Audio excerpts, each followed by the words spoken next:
Chapter 1186. Beron's granddaughter's husband, Eärendil, was the one who represented the humans and elves to submit to Vila completely. His identity was very special. He was the second half-elf, the child of a human prince and an elven princess. Eärendil's father, Tuor, was the cousin of the god of misfortune Tulin. He was also a close cousin of Beron. Tulin and Hurin were blessed by the Eye of Angorian and had bad luck their whole lives. Hurin's brother's family, on the other hand, was blessed. Hurin's brother, who lived until the Battle of Tears. This was nothing. The key was that whose son, Tuor, married the daughter of King Nodo without any betrothal gifts. Think about the price Beron paid for Lucian. Tuor almost got an elven princess as his wife. Later, he seemed to be the first human to reach Velena and lived with his elven wife until the end of the universe. Think about his cousin, Tulin, and the history of their lovers becoming siblings.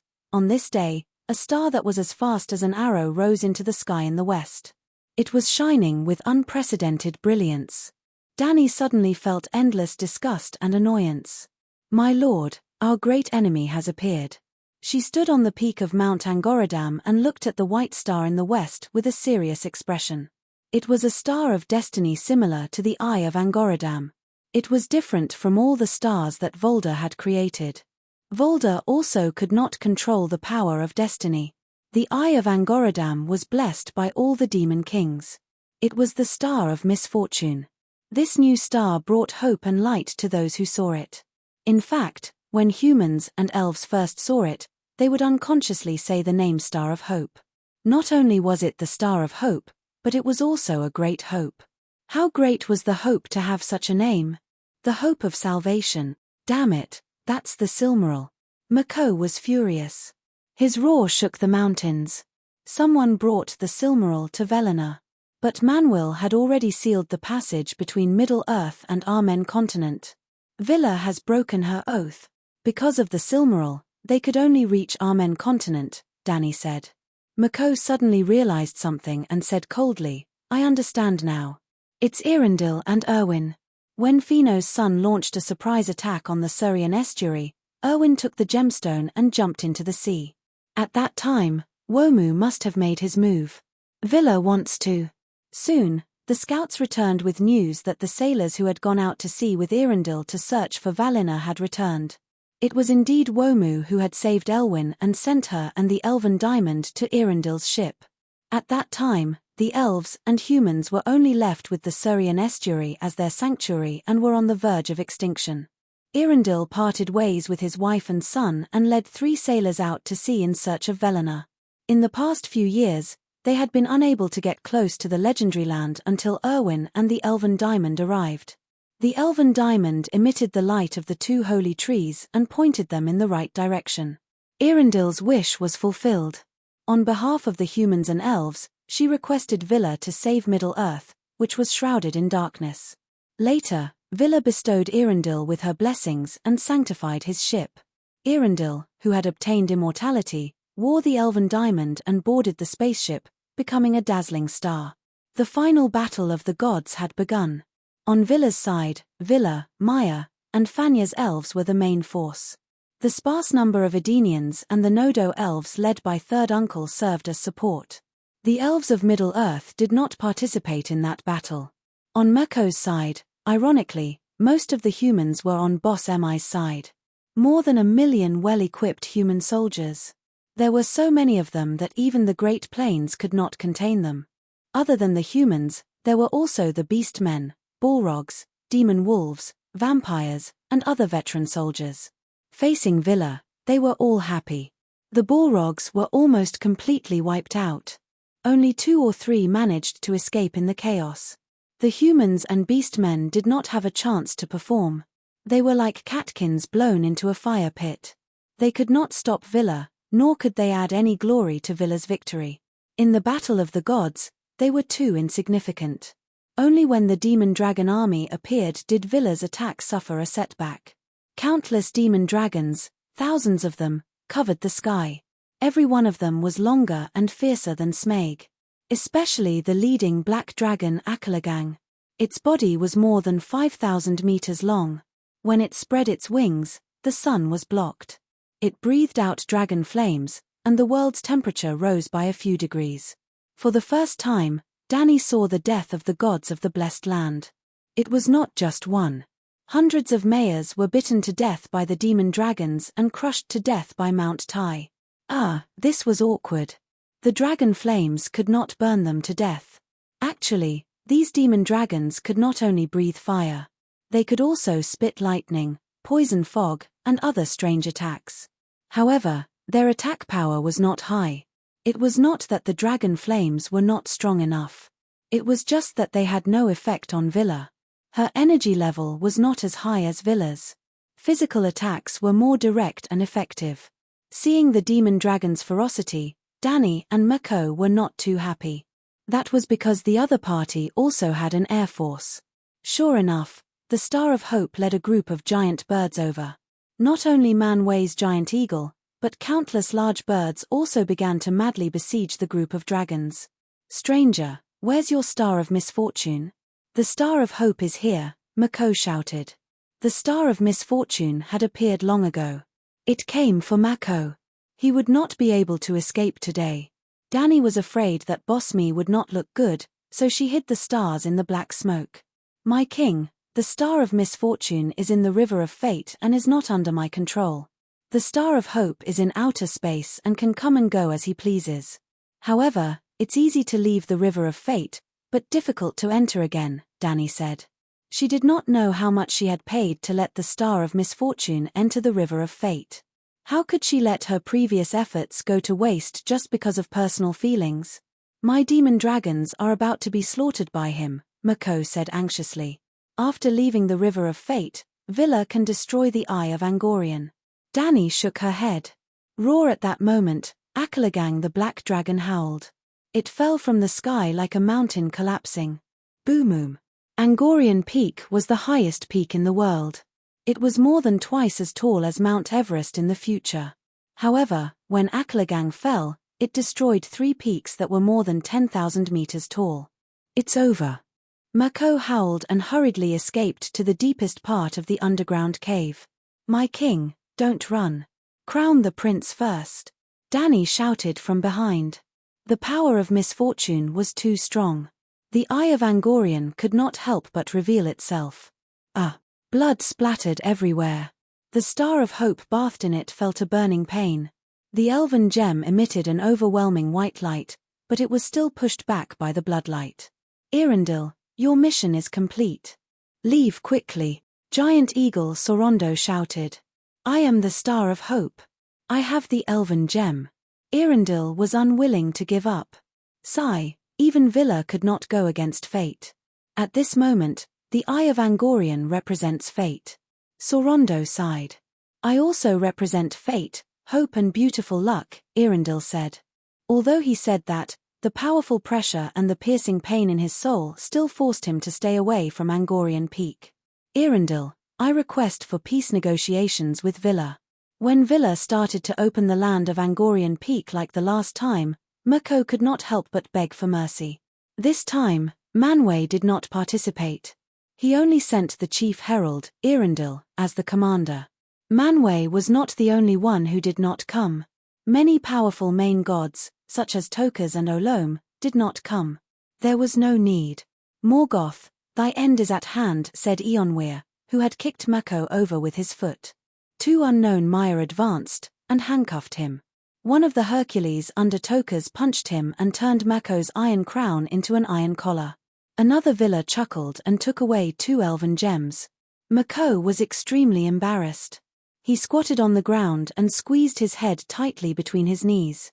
He was like a prostitute who had lost her footing in the street under the neon lights during a crackdown on pornography. The last time he was caught, Man Wei sentenced Mako to 1,000 years in prison. This time, he was thrown to the Wall of Night. His hands and feet were bound, and he floated alone in the dark outer space. He would never be able to return to Arda. 590 years after the sun came out, the first era ended, and the second era began. 200 years later, Dany finally found Mako, who was floating in the dark void like a meteorite. His current state was very strange. He had been stripped of his physical body as Tyrant Utamo, but he had another body. A body that was a mixture of soil, air, ice, and rock, which was also a planet. King. Dani glanced at the gate of night in the distance. Her mental fluctuations were minimized.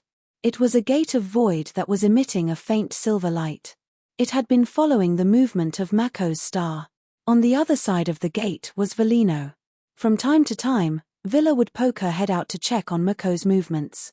Angorian. After some time, Mako finally woke up a part of his consciousness.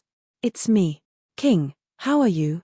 My power is being extracted bit by bit and spread to the entire wall of night, Mako said weakly. Why is this happening? Dani asked, puzzled. She could feel that Mako was dissipating.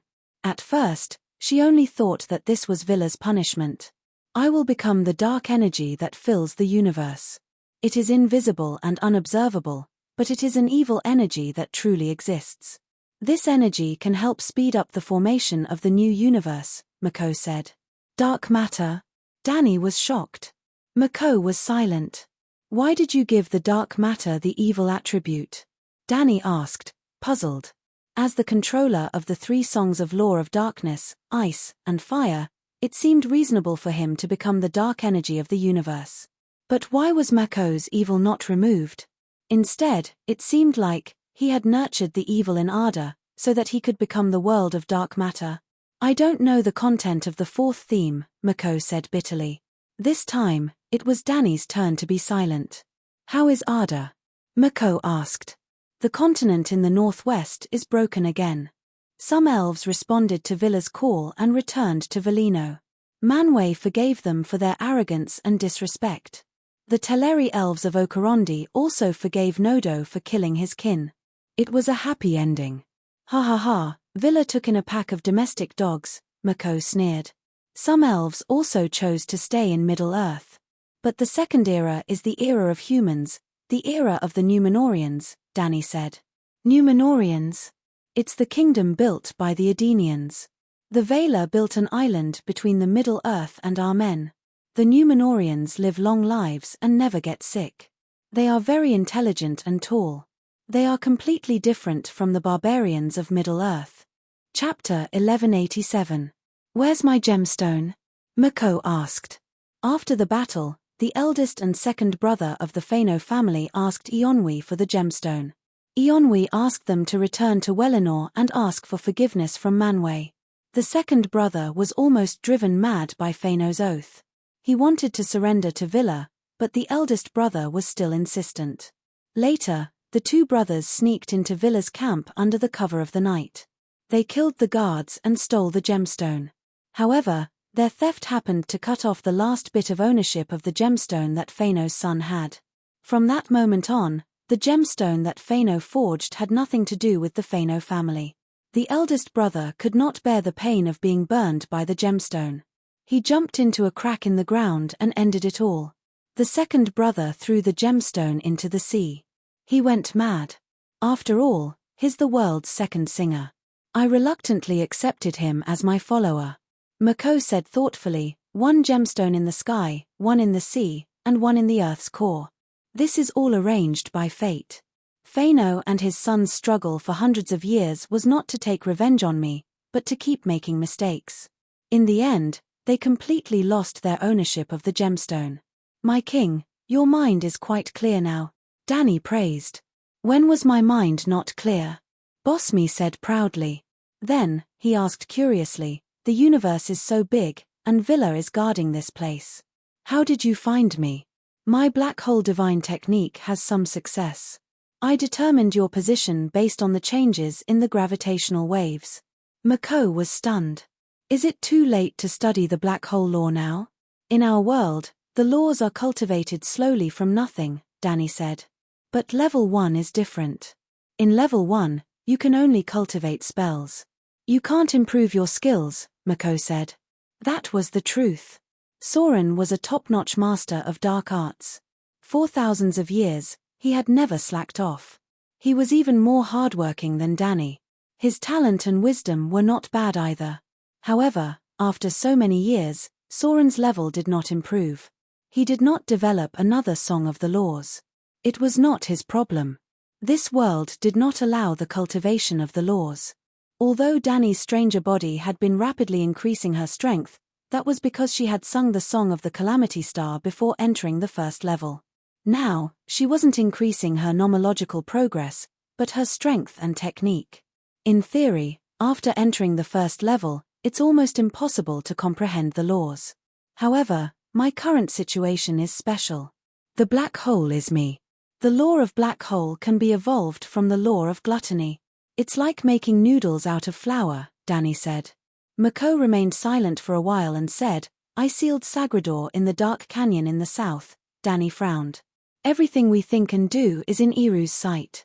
Tumph, if it really controls everything, why would it need to evolve the world? It can't control everything, but it can definitely control us, Dani said.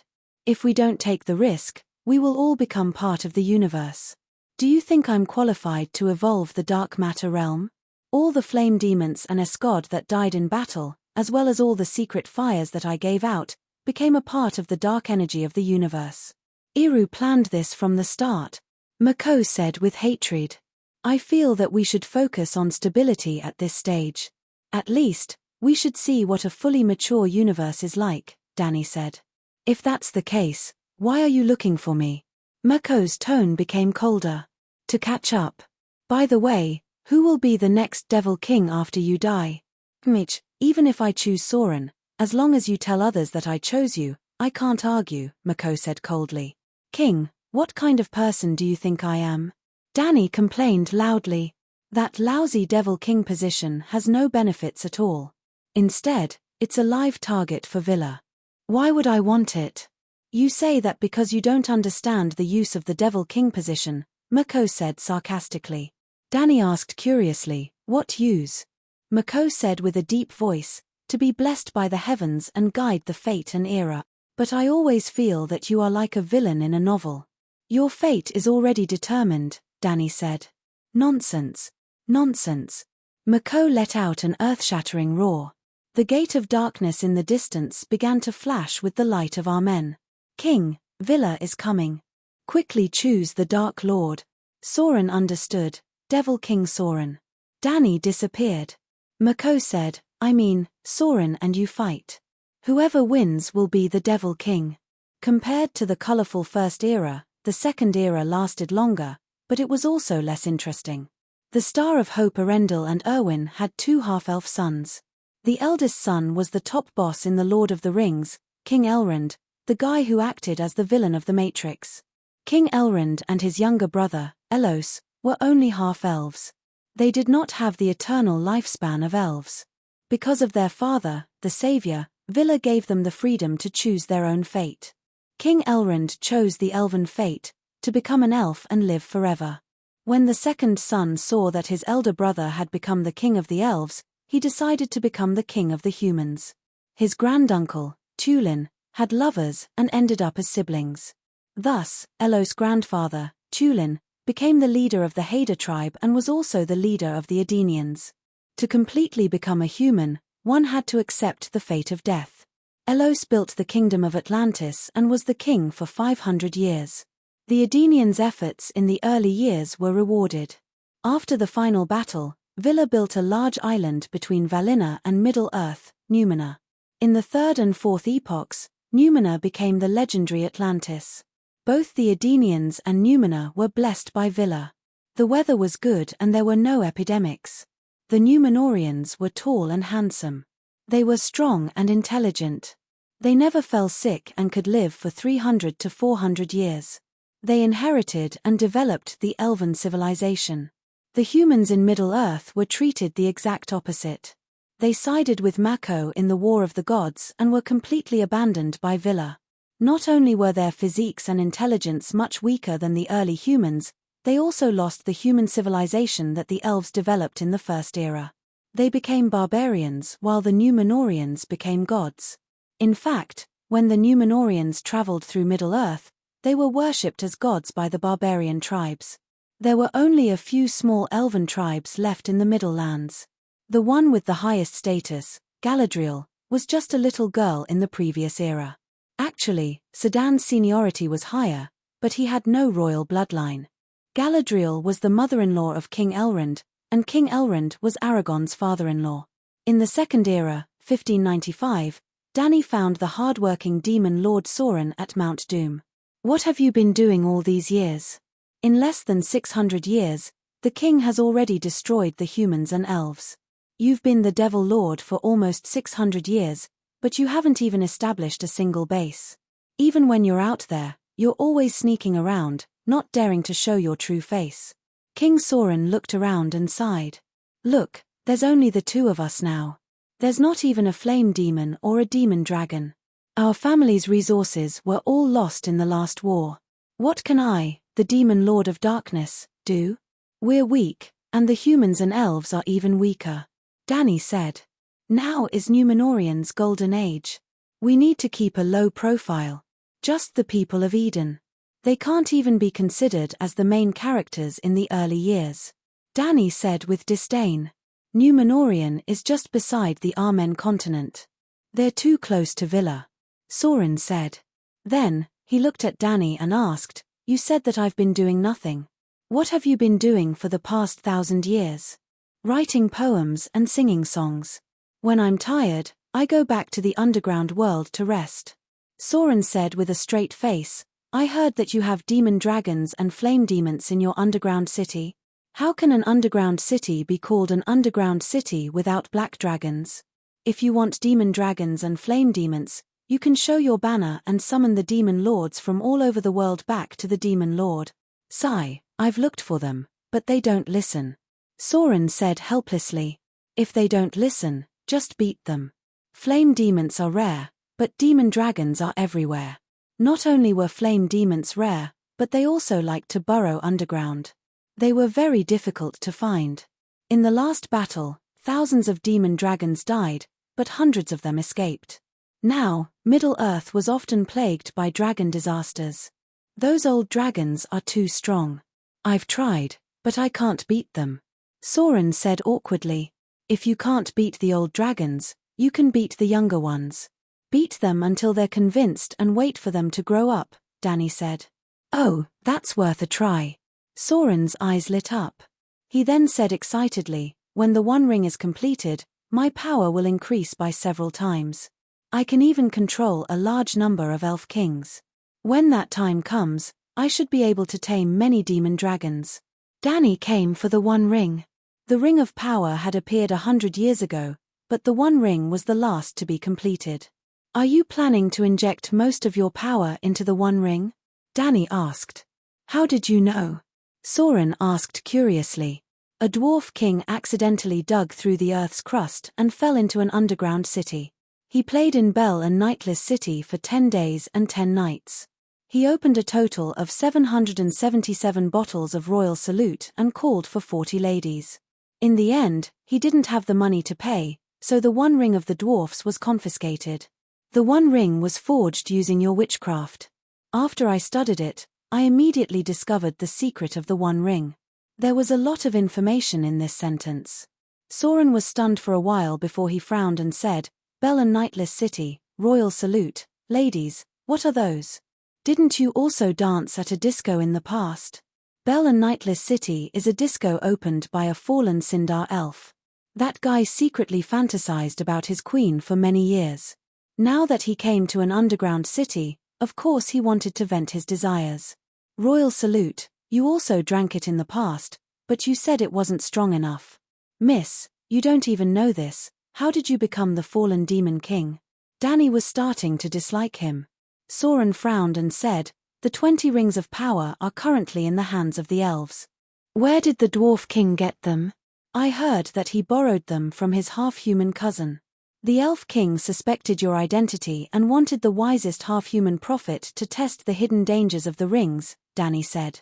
Other than the One Ring, which was forged by Sauron alone, the 20 rings of power were forged by him while he disguised himself as an elf and taught the elf master craftsmen how to forge them. "Did the half-human prophet discover the secret of the rings of power?" Sauron asked nervously. He only sensed that the One Ring contained an ominous aura, but he didn't discover the secret you left behind. "That's good." Soren let out a sigh of relief. If you put most of your power and will into the One Ring, your strength will be greatly reduced, and you'll also have a fatal flaw. Destroying the One Ring is the same as destroying yourself.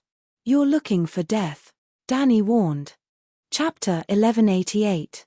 As long as the One Ring doesn't leave my body, all flaws are no longer flaws. As long as I have the One Ring, no one in the world can take it away from me, Soren said proudly. We've been friends for countless years. Dany sighed and said sincerely, maybe you don't know much about yourself, but I can tell you clearly that you're not good at fighting. I had many achievements in the past. Soren's face turned red. It's all because of schemes. Hundreds and thousands of heroes emerged from the humans and elves, but you didn't kill any of them. Soren gritted his teeth and said, when I wear the One Ring, you'll know my power. Dany said, do you have to make it into a ring? Why not fake teeth or armor? The fake teeth are hidden in the mouth, and the armor is hard to remove. Also, the One Ring is indestructible. If it's made into armor, it can increase your defense. There was no doubt that the One Ring could be made into armor. The One Ring was not made of materials that could be seen with the naked eye. It could fit anyone's finger, be it a hobbit's small hand, a giant's big hand. Even the 1,000-meter-long ancient megalosaurus could wear it. Soren was stunned and said, the fake teeth are too ugly, and the armor is too unartistic. You disguised yourself as an elf and mingled among the elves for 1,000 years. Did you also pick up the bad habits of the elves? Soren said hesitantly, the One Ring suits the aura of the One Ring of Darkness better. When King Mako obtained the Silmarils, he didn't make them into weapons or armor. So, the first king has passed away. Soren looked at the forging table beside the volcano's lava pool and fell silent. Dany advised, trust me. If it's made into a ring, your flaws are too obvious. If it's made into armor, there are almost no flaws. I usually dress as a conjurer. I don't like to wear armor, Soren said hesitantly. Soren, are you sure your hesitation comes from your heart? For the first time, the face behind the stranger's hood revealed a pair of glowing eyes. He stared straight at the fairy-like Soren. What do you mean? Soren frowned. A mysterious and unknown power rose from Dany's body and enveloped the two of them. Her voice rang softly in his ear, in the stories of novels, all the demon kings will be defeated by the heroes. The author of the novel is the master of fate. If you forge the One Ring, destiny will create a hero.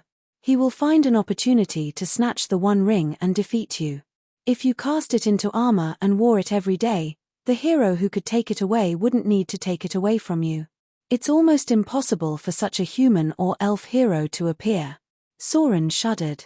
An inexplicable fear filled his chest. In an instant, his face turned pale, and sweat poured out of his forehead. I want to forge armor, he said. As soon as these words were spoken, the eye of Angorian, which had been drifting in the river of fate, suddenly changed its direction. It followed the surging river water and turned in an unknown direction. I'll help you. Dany smiled. She even took out a piece of mithril that the fallen dwarfs offered to the Spider Queen and made it into a chainmail that covered the armor. After 3 years, a set of dark golden armor with a sci-fi feel was successfully forged. It didn't have the complicated patterns and decorations of the elves. It was smooth, simple, and ironed without any extra parts. The core part of the One Ring armor is this pair of golden underwear. Even if someone used a trick to steal your armor, they wouldn't strip you of your underwear, right? Also, Dany looked at the lava pool of the volcano that was emitting a shocking red light and heat. She sneered, only the Mount of Doom, which is used to forge armor, can destroy the armor. What's the point of leaving such a huge flaw? We did many things that destroyed the continent in the past. It's just a volcano. So what if it's destroyed? Soren nodded in agreement. It was difficult for Soren to defeat an elf king hero in a one-on-one battle without using the power of the law. However, it was easy for him to destroy the volcano and shatter the earth with the power of the law. He still wanted to build a base in Mordor. He didn't destroy the Mount of Doom, but he did drain the nearby earth veins of the earth's fire in a short period of time, causing the active volcano to die. When the volcano was extinguished, Dany stopped Soren, who was about to try on the armor of the ring. As long as you wear it, the elves will discover the secret of the Ring of Power, and the war will begin. Are you ready for the war now? I'm definitely on the offensive side. Before the elves unite, I'll defeat them one by one, Soren said confidently. Sigh, you're not looking at the big picture. Danny sighed. Tell me about it. Soren's face darkened. In the last era, King Mako didn't care about the Sindar elves. Reality has proven that he was right. Now, the elves of Nodo who can fight are either crippled or have returned to Valinor. The remaining elves in Middle-earth. Danny shook her head. She didn't even want to look down on him. Just by watching The Hobbit and The Lord of the Rings, one would think that the elves were awesome in terms of appearance, attire, and battle. However, only those who had experienced the era of the heroes would understand how powerful the elves were in the Third Era. For example, the elven prince Legolas, whose father was the elven king, was just an ordinary Sindar elven noble in Doriath. He was really ordinary, and couldn't even be considered a branch of the royal family. When the elves of Fëanor slaughtered Doriath, he fled in a hurry and finally built a kingdom in a small forest. Even when the Sindar race was at their peak, Danny looked down on them as stupid elves. One could imagine how powerful the small noble kingdom was later. The supreme king of Nodo in the First Era had the power to challenge Mako head-on. At least, he could fight until he was exhausted and hurt boss Exarion, one of the 12 lords of Gondolin, killed 3 fire demons in one go. Before he died, he even dragged Gothmog, the fire demon king, down with him. In the era of the Lord of the Rings, the achievements of the German elves were unimaginable.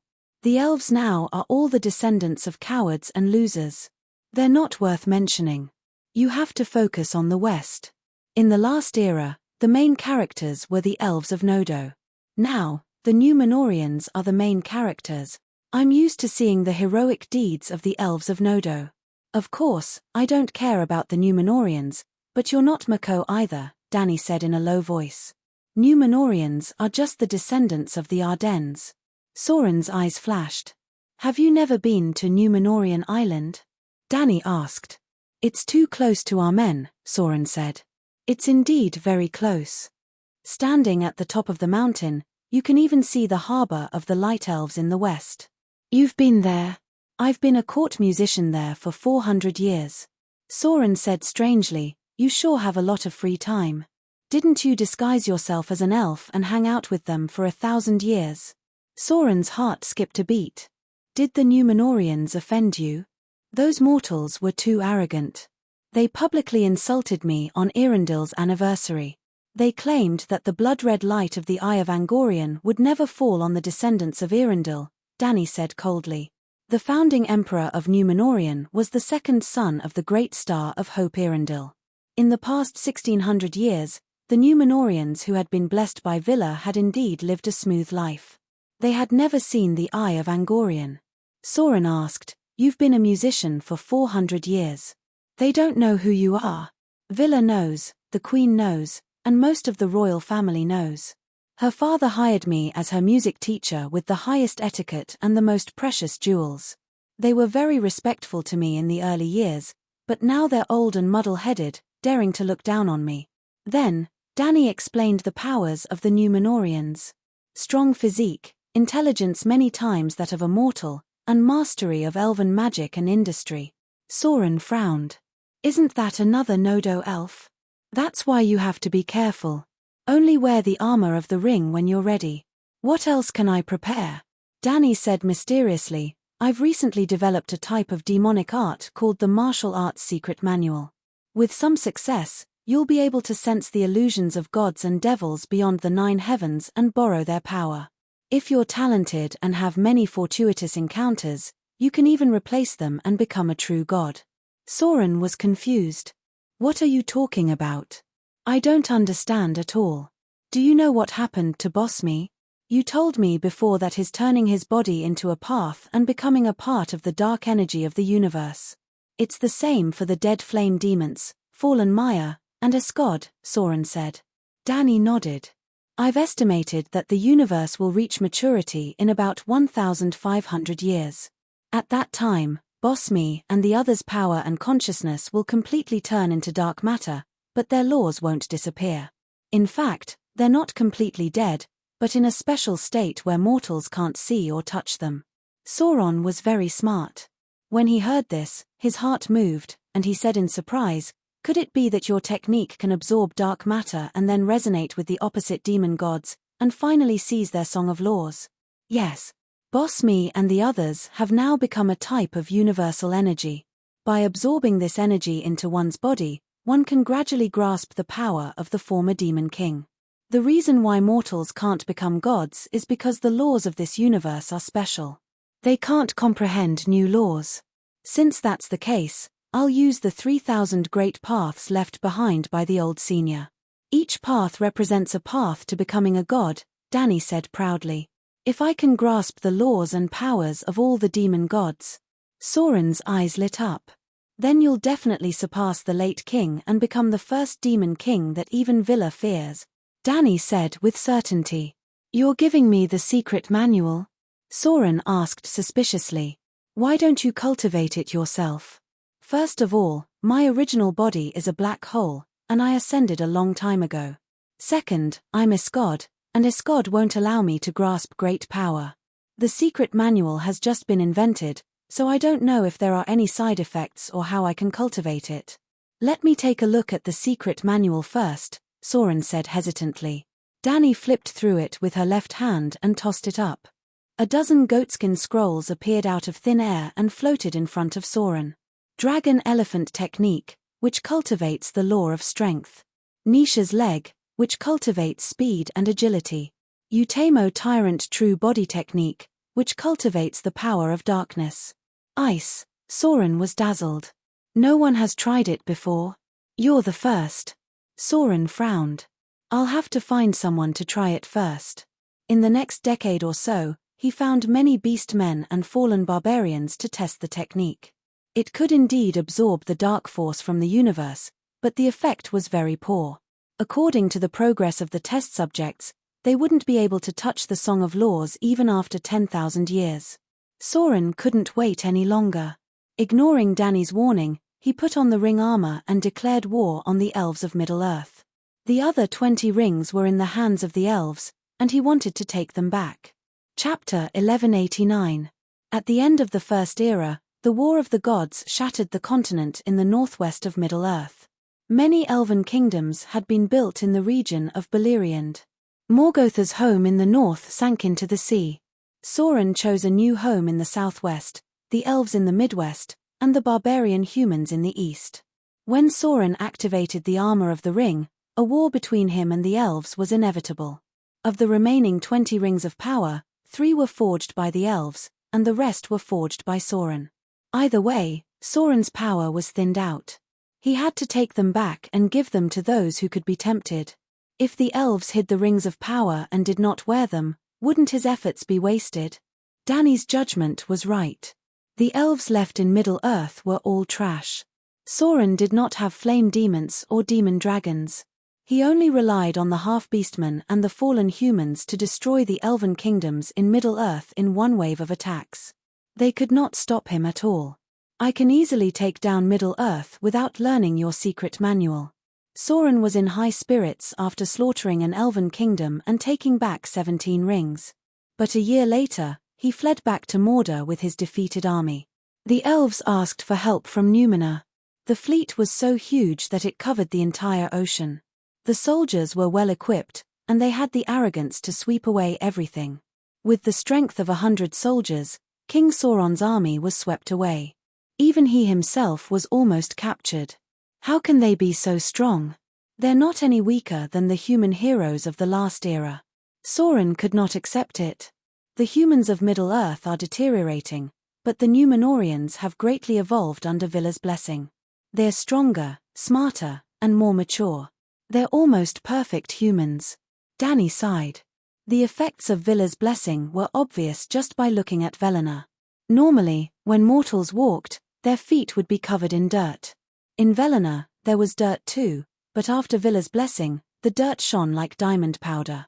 It was so holy that it could be used as milk tea. If the dirt and rocks were like this, what more humans?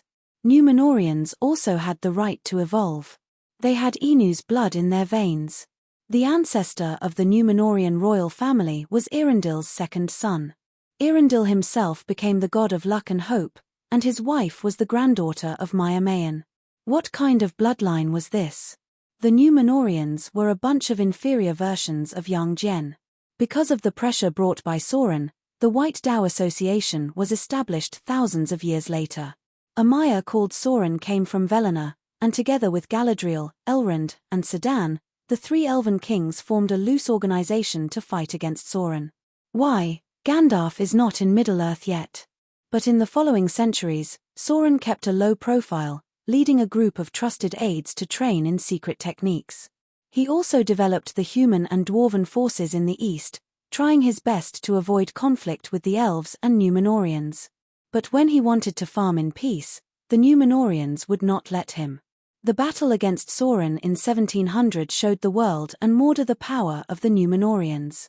It was also the first time the Númenóreans realized how strong they were. They became arrogant, looking down on the gods, and desired more. More wealth, more powerful rule, more immortal lifespan. Before that battle, the Númenóreans had always thought of themselves as humans, often crossing the sea to help the humans in Middle-earth develop their civilization. After that battle, they gradually felt that they and the barbarians were two different races. Friendship and peace turned into conquest and plunder, establishing colonies, demanding tributes, and even killing and plundering. Númenóreans became richer. But the desire for wealth was easy to satisfy, but how could eternal life be achieved? Death was Iluvatar's gift to the humans, and no one could take it away, although the humans did not necessarily want this gift. The more prosperous one's life was in the modern world, the more unbearable it was to die. More and more Númenóreans began to resent Vila and Iluvatar. Because Vila did not allow them to go to Welinor, because Iluvatar gave the elves eternal life, but deprived them of their wealth. The kings of Númenórean no longer went to Iluvatar's temple to offer sacrifices during the harvest season. Because of their hatred and jealousy, they cut off all contact with the elves. There were even kings who called themselves the ruler of the West, a title given to Manwë. In the year 3261 of the Second Age, the 25th king of Númenórean, Ar-Pharazôn, personally led an expedition against King Sauron of Mordor. Why? Sauron roared at the Ringwraith.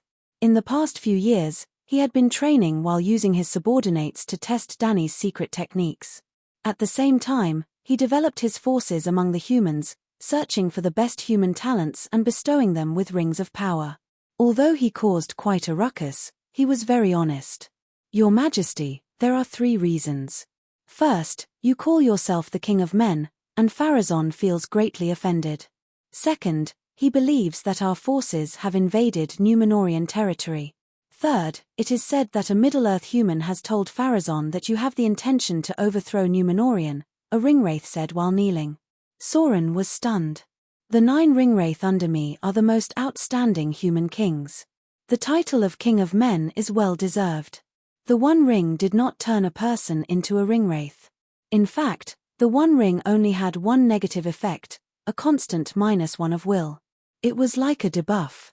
Every half a year, one's moral values would decrease. No one could avoid it, including the future Hobbit. Frodo was able to possess the One Ring not because he was immune to its negative effects, but because his initial moral values were too high. Before becoming a Ringwraith, the elites of the human race had enough time to grow into kings. Sauron chose the elites of the human race and gave them the One Ring. The power of the One Ring helped the elites become the most outstanding kings, and then they would slowly degenerate into spirits. The One Ring did not bestow upon the great, but it helped those with potential become great. That was why Sauron called himself the King of Men. Your Majesty, Pharazôn is an arrogant person. He does not even care about Manwë and Iluvatar, a dark sorcerer advised. This was a fallen human sorcerer who practiced the divine arts. Sauron asked again, I have always told you to avoid conflict with the Númenóreans. Why did you invade their territory? Your Majesty, the land we occupied was a colony that they wanted, not an invasion. Intolerable. Sauron gritted his teeth. The Númenóreans did have the right to bully him. Their army was like a flood of steel, easily breaking through Mordor's defenses. Sauron's minions fled at the sight of them. In the end, King Sauron was surrounded by the army in the Balador fortress. He took off his tyrant Mordor jacket and put on the pleasing elven body. He came before Emperor Pharazôn and respectfully swore his loyalty. Sigh, the Dark Lord is getting worse with each generation, Dany sighed as she watched Sauron leave with the Númenórean army. Sauron became a prisoner, and in a few years, he became the prime minister of the Númenórean king. A series of actions began. He bewitched the Númenóreans into believing in the darkness, abandoned the temple of Iluvatar, and turned it to worship Mako, and sacrificed the living to pray for eternal life. The descendants of the Edenians used Iluvatar's believers as blood sacrifices to Mako, and called Mako the ruler of all, torchbearer of freedom, and fountain of power. This, Dany stared in amazement. To increase his persuasion, Sauron even gave her divine arts to the Númenóreans. The effect was unexpectedly good. In a short span of 50 to 60 years, thousands of martial grandmasters emerged among the Númenóreans. Sauron even bewitched the Númenórean king to cut off by shunning silk. In the end, Pharazôn did the most amazing thing in the Lord of the Rings world. He formed an invincible fleet to conquer Vila and turn Welinor into a colony. Dany did not know what the Númenóreans were thinking. It was not only because of Sauron's bewitchment, but also because Pharazôn and most of the Númenóreans wanted to do so. The Númenóreans thought that if they took over Welinor, they would be able to live forever like Vila and completely rule the world. Sauron only helped them invent the magic engine, which gave their ships the ability to conquer Armen. By the 3300 year of the Second Age, the Númenóreans had almost the productivity of Earth in the 60s and 70s. That day, the Númenóreans' invincible fleet covered the entire sea, their masts densely packed together like a boundless forest. Dark clouds covered the sky, lightning flashed, and thunder rumbled. Manwë's giant eagles were in formation, their wings wide enough to cover the sun. This was Manwë's last warning to the mortals. But the Emperor of the Númenóreans blew the horn to set off. The sun was completely silent, the wind stopped, the waves stopped, and the world was completely silent. Silence. When the first batch of Númenóreans landed on Armen, Yiru made her move. Not Manwë, but Yiru. At that moment, all the villas returned their songs of laws to Yiru. At that moment, Yiru was almost complete. Boom. The sea between Númenórean and Armen split open into a bottomless abyss. The seawater, along with the invincible fleet, all fell into it without causing any ripples. Númenórean Island was at the edge of the abyss. The disaster came quickly and fiercely. The wind blew, the earth roared, the sky shook, and the mountains slid. None of the women and children on the island escaped. The magnificent buildings and the treasures plundered from all over the world all sank into the sea. Later generations called it Atlantis. The appearance of the world changed at that moment. From a flat land to Earth, the sunship became a star, and the moonship became Earth's satellite. The solar system was formed. At the same time, in the dark space infinitely far away from Earth, black hole Dany suddenly shone brightly, the endless light illuminating the entire universe white. The white light wrapped around a surging river formed by stars, planets, and small black holes.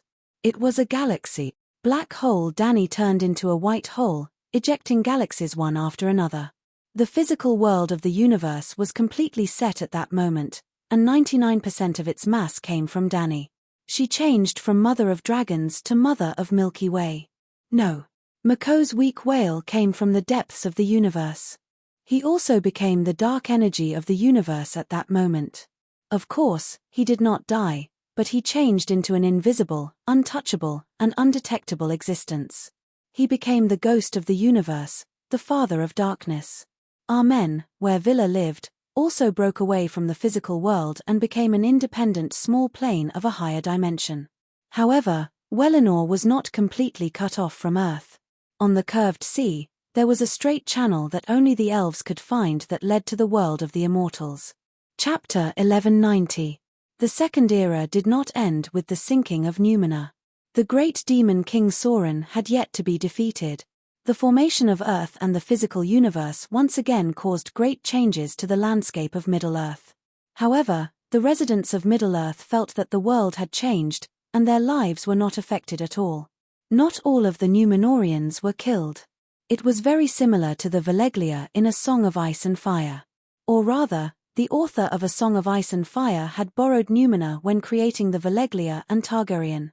During the Great Destruction of Veleglia, the nobles of Veleglia who stayed in colonial cities like Volantis, Lys, and Pentus survived.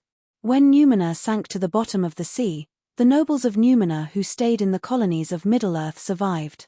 Before the cataclysm of Veleglia, the Targaryens were under political pressure and left the capital of Veleglia in advance, thus preserving the descendants of the Dragon King. Before the cataclysm of Númenor, Prince Eärendil, Aragon's ancestor, a branch of the royal family, who was close to Villa, was pressured by the emperor and the anti-Villa faction. He moved away from the west coast of Númenor. The west coast was near Armen, which was also the site of the cataclysm, and moved to the east coast near Middle-earth. When the cataclysm came, the descendants of the emperor survived. Later, Aragon's ancestor lost his royal power, and Whitetown, the capital of Gondor, was ruled by the prime minister. Later, Dany and Rhys' father was destroyed and lost the King's Landing, and the ministers ruled the country. Aragon was born because a witch told his parents that the union of the two could give birth to the child of destiny. Dany was born because a forest witch told her grandparents that the union of the Mad King and Layla could give birth to the savior. Aragon had a broken sacred sword, and after fixing it, he became the king of men recognized by the people of Gondor. Dany had a petrified dragon egg, and when the dragon hatched, she became the queen of the Andals, Numenor, and the First Folk. He had digressed. The Númenóreans in the colony and the human emperor's ancestors under Villa's protection had all survived the Númenórean cataclysm. In 100 years, Eärendil's 2 sons each built a city at the gates of Mordor, forming a country, Gondor. Some of the Númenóreans in the colony repented and turned over a new leaf. They no longer dared to rebel against Villa and returned to the rule of the Gondor. Some of them continued to degenerate and became Sauron's lackeys. They became the Black Númenóreans. I've decided to attack Gondor.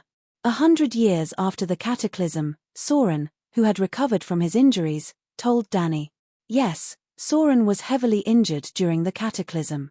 He was the prime minister and advisor of the Númenórean emperor. When the emperor left for Armen, he was in charge of the Mako Temple on Númenórean Island. It was a magnificent cylindrical building, 150 meters tall and 150 meters in diameter. The walls were 15 meters thick, and not only was there a statue of Mako inside, Dany and some of the former demon kings were also there to protect Boss Mi. There was blood to be enjoyed during the 4 seasons and 8 festivals. To be honest, using a believer as a sacrifice was quite delicious. Of course, Sauron would not follow the Númenórean emperor to Welinor. He had purposely sent them to their deaths. However, even with Sauron's dark heart, he did not expect Iluvatar to be so ruthless as to destroy the entire Númenórean island. Not a single person was spared, not even the women and children. He was caught off guard. When Emperor Pharazôn sounded the war horn, he sat on a large black chair in the center of the Dark Temple and laughed. When the storm in the distance roared like thunder, he knew that Villa was angry and that the Númenóreans were doomed. He laughed a second time. When the invincible fleet approached Armen, the blood-red eye of Angorion covered the land. Sauron knew that everything was set in stone and laughed a third time. He laughed as he followed the temple and the island into the bottomless abyss. The smile on his face froze and was replaced by fear and disbelief. Iluvatar, you're ruthless. With a cry, Sauron was reduced to ashes. His physical body was completely destroyed. Not only was one of his clothes destroyed, he had also lost the ability to wear and change clothes. In theory, he could only exist in the form of a spirit or energy body from now on. This was not a big deal. To Maya and Villa, physical bodies were like clothes. Taking off their clothes would not affect their strength.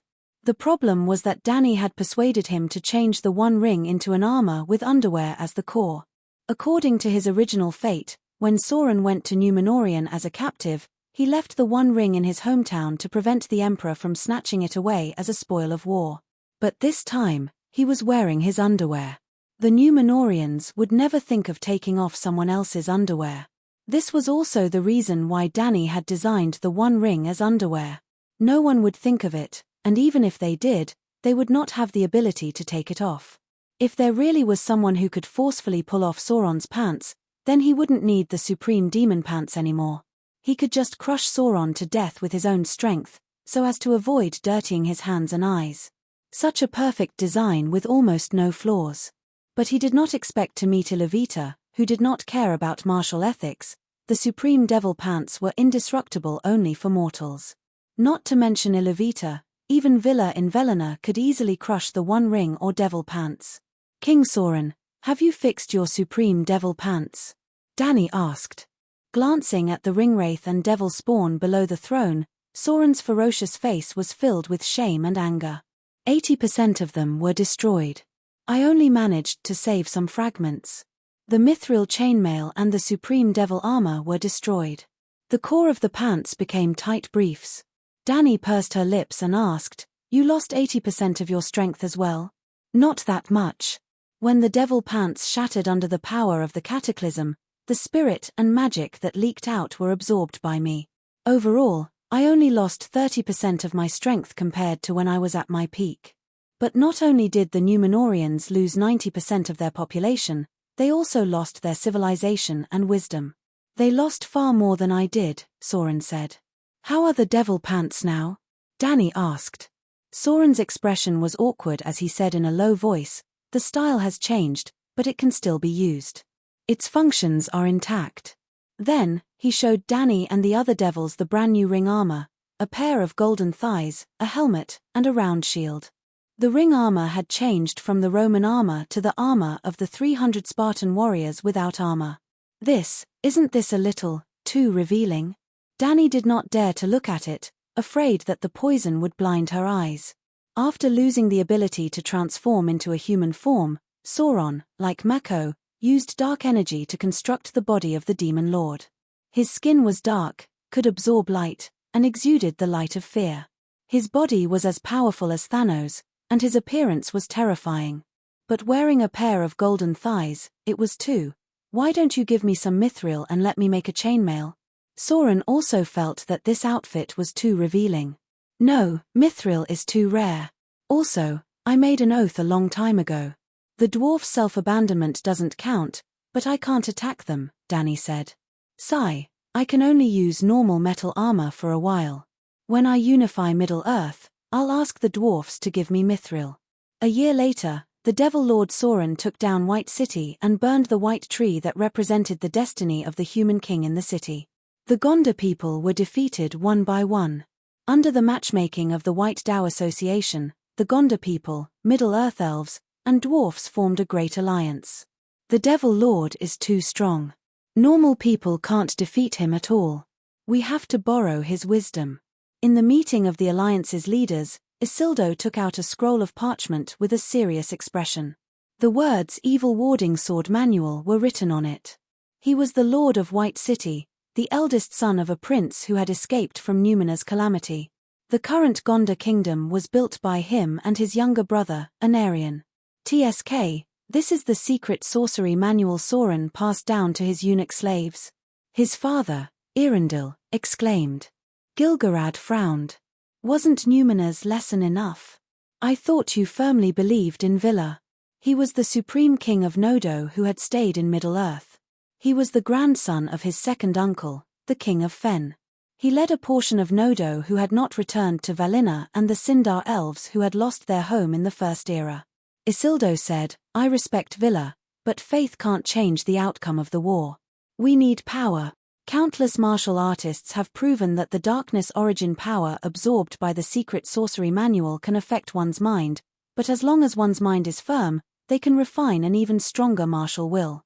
If you're really worried, after defeating Sauron, you can cripple your inner strength and return to normal. The Elven King hesitated. "You can try. No martial artist has ever degenerated into a demon. At most, they'll be a little extreme. After crippling their inner strength, they'll return to normal," Saruman said. "You're a white-robed wizard, but you can't defeat Sauron?" The Elven King frowned. He knew Saruman's background. Like Sauron, he was a Maya. "Sauron has the demonic pants." The white-robed wizard sighed. Everyone fell silent. After a while, Elendia said, "You can learn the secret sorcery manual, but not this Bishia sword manual. You can learn the dragon elephant art or the 9-sun divine art from the emperor. They'll be more powerful and have more potential. But it'll take a long time. What we lack now is time, but the Bishia sword manual can be learned quickly," Isildo said. "But this is a secret manual for eunuchs," the old man said with difficulty. "I'm more than 200 years old, and I have several sons." In the end, Aragon's ancestor became a eunuch.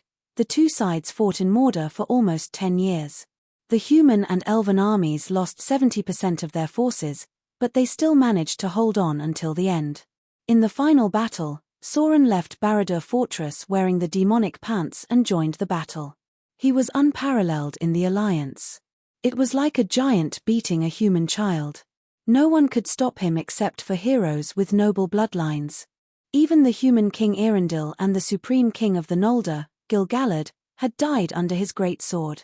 Fortunately, Isildo, who had practiced the Bishia sword manual for 10 years, turned the tide. He pretended to be a corpse. When King Sauron was laughing while holding his father's head, Isildo's sword came from the west and cut him in half. This was what he learned from the water god Womu. The broken demonic pants couldn't protect the whole body. There was a fatal slit at the waist. "No!" Sauron wailed and turned into a shadow in the black smoke, floating toward the far east. The devil body he had left behind was like a piece of burnt coal. With just a squeeze, it was crushed into pieces. A breeze blew the pieces away, leaving only a golden pair of pants. Although it was a bit eye-catching, anyone who saw it couldn't help but be fascinated. The great hero Isildo picked up the demonic pants and took a deep breath. His eyes were full of intoxication and satisfaction. "My precious." The Second Era ended. Chapter 1191. The Númenóreans were the main characters of the Second Era, and the Númenórean kingdom was the starting point of the Second Era. However, the fall of the kingdom did not mark the end of the Second Era. She had waited for more than 100 years for Sauron to recover from his injuries during the Great Calamity, and for him to be defeated by the combined forces of the humans and elves. Only then did the Second Era officially end. Dany could not help but shudder. The end of every era was accompanied by the fall of a dark demon lord. Sauron had not completely fallen, but Dany could already foresee his final outcome. He would continue to be the demon lord in the new Third Era, and then be completely defeated at the end of the era. She was afraid. Because after Sauron, only she could be the demon lord. Destiny was the mission given by the heavens. But there would be a day when the mission was completed, the demon lord's destiny ended, and the demon lord's life was at stake. 1,000 years after the start of the Third Era. In a temple of a barbaric kingdom in the Far East. The Dark Temple was empty and silent. There were no living people.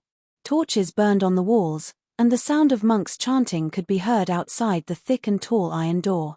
Following the evil scriptures, strands of darkness surged in from the west, from the dome of the temple. There were human cries, curses, and cries of despair in the black smoke.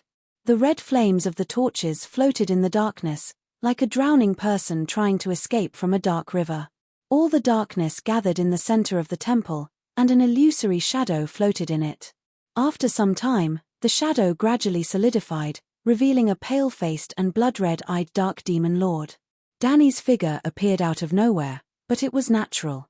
She took a step forward and smiled. "Congratulations, King Sauron, on your return from darkness and evil. What happened to this world? It took me 1,000 years to accumulate enough dark and evil power of faith to create a new body.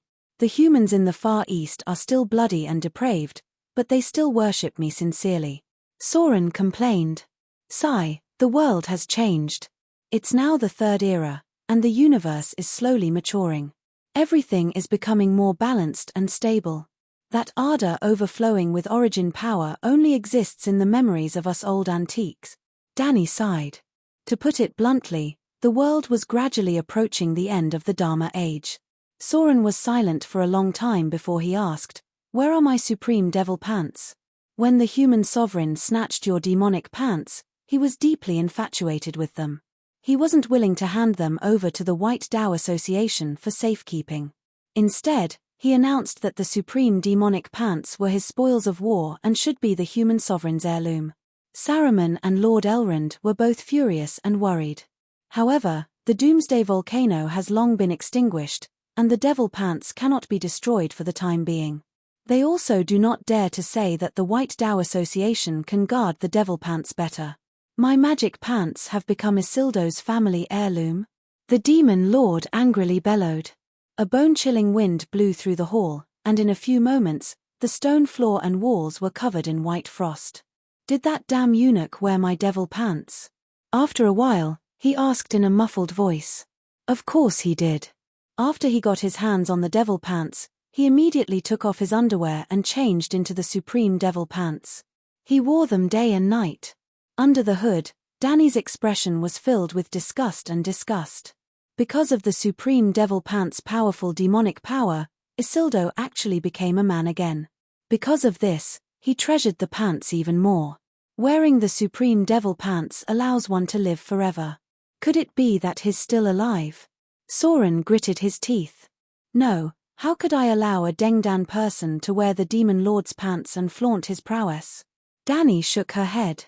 Numena was a country, while Dengdan was a nation formed by the descendants of the Edenians. Dengdan and Numena were like Han and China. My demonic pants are on you. Soren looked at the hooded stranger's waist. Danny felt another wave of disgust. She shook her head. I won't touch your precious thing even if you beat me to death. After the war, I picked a hero from the human kings who believed in darkness and trained him for 30 years. Finally, when Isildur was out hunting, I successfully assassinated him. At that time, Isildur was cut in half. He was still alive and asked in disbelief, "Why is your sword faster and lighter than mine?" The assassin took off his pants and laughed coldly. Idiot, I'm cultivating the sunflower manual. I can't accept this. I didn't expect the Bishia sword to be incomplete. The human emperor wailed and breathed his last. After hearing about the assassination of the human emperor, Soren hurriedly asked, "Since you took back the demonic pants, where is it now?" "I don't know where Udo hid it." Udo? Soren thought for a moment and said in surprise, "Could it be Udo from the East in the First Era?" "The descendants of the people from the East," Danny said. In the Battle of Tears in the First Era, Udo and his 3 sons betrayed the alliance between humans and elves, allowing Mako to win the war between humans and gods. After that, Mako didn't give the East a rich land in the West. Instead, he locked them up in a cold place.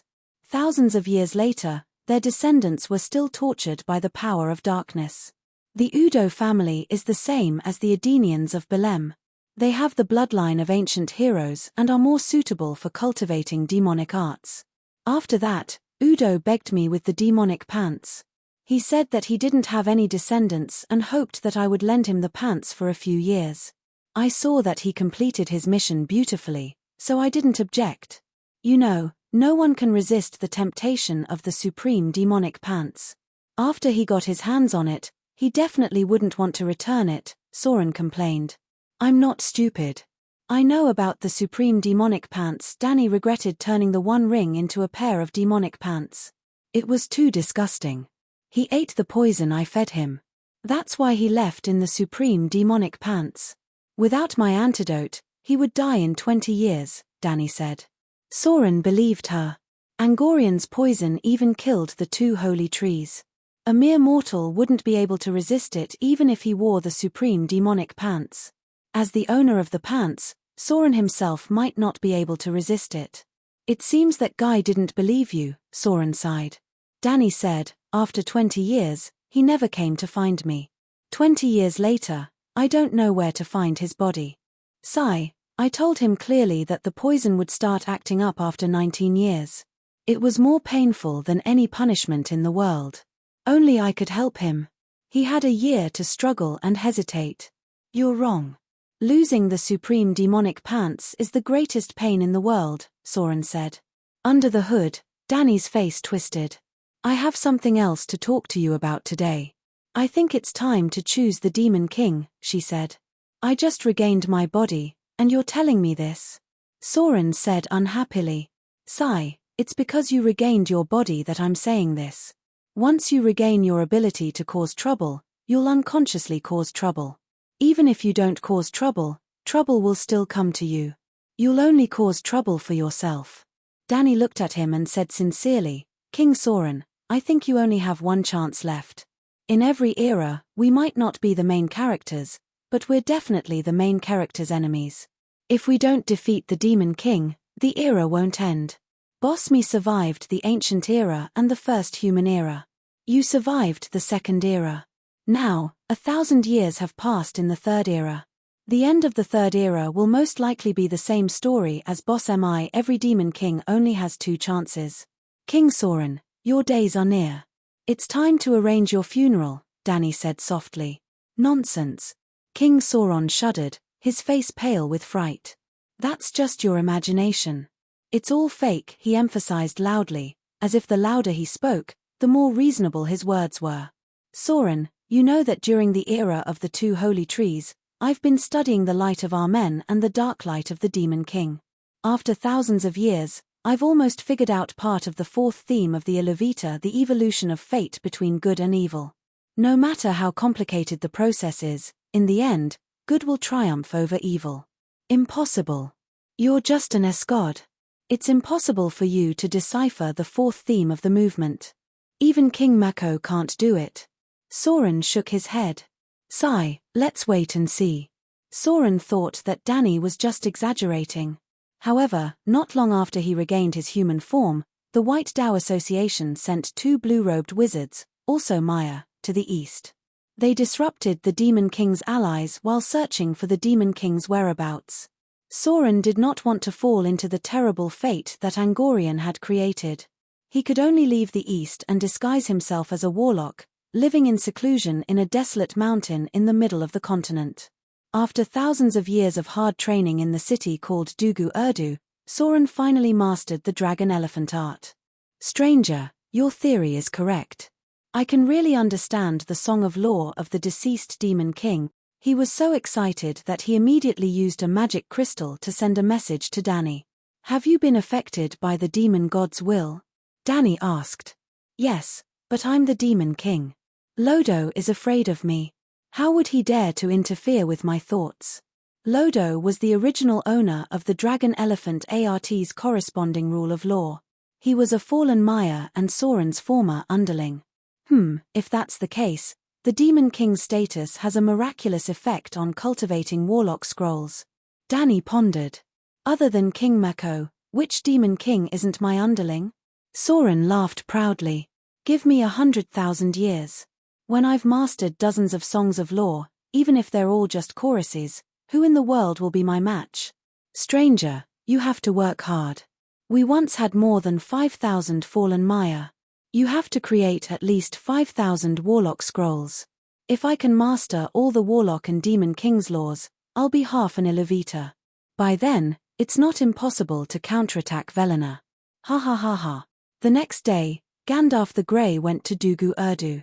Soren packed his things and fled in panic. Damn it, why are there Maya from the White Dao Association everywhere? I just want to cultivate. It's been 2,000 years since the Third Era, and I've been wandering everywhere. I don't even have a home to return to. I've never done anything bad or started a war. Isn't it good for everyone to live in peace? Soren the King said angrily. Danny sighed and said nothing. Soren the King once again fled to the east. However, the east also had Maya, so he could only keep a low profile. 400 years later, in the year 2460 of the Third Era, Soren the King left the east again and fled to Dugu Urdu. Why do I feel like the whole Middle Earth is filled with Maya? He complained. Not many, just 5, Danny comforted him. Is it necessary? I'm all alone. Is it necessary to send 5 Maya to catch me? Plus, I've always been obedient. I even lost my supreme demon pants. Soren the King said sadly.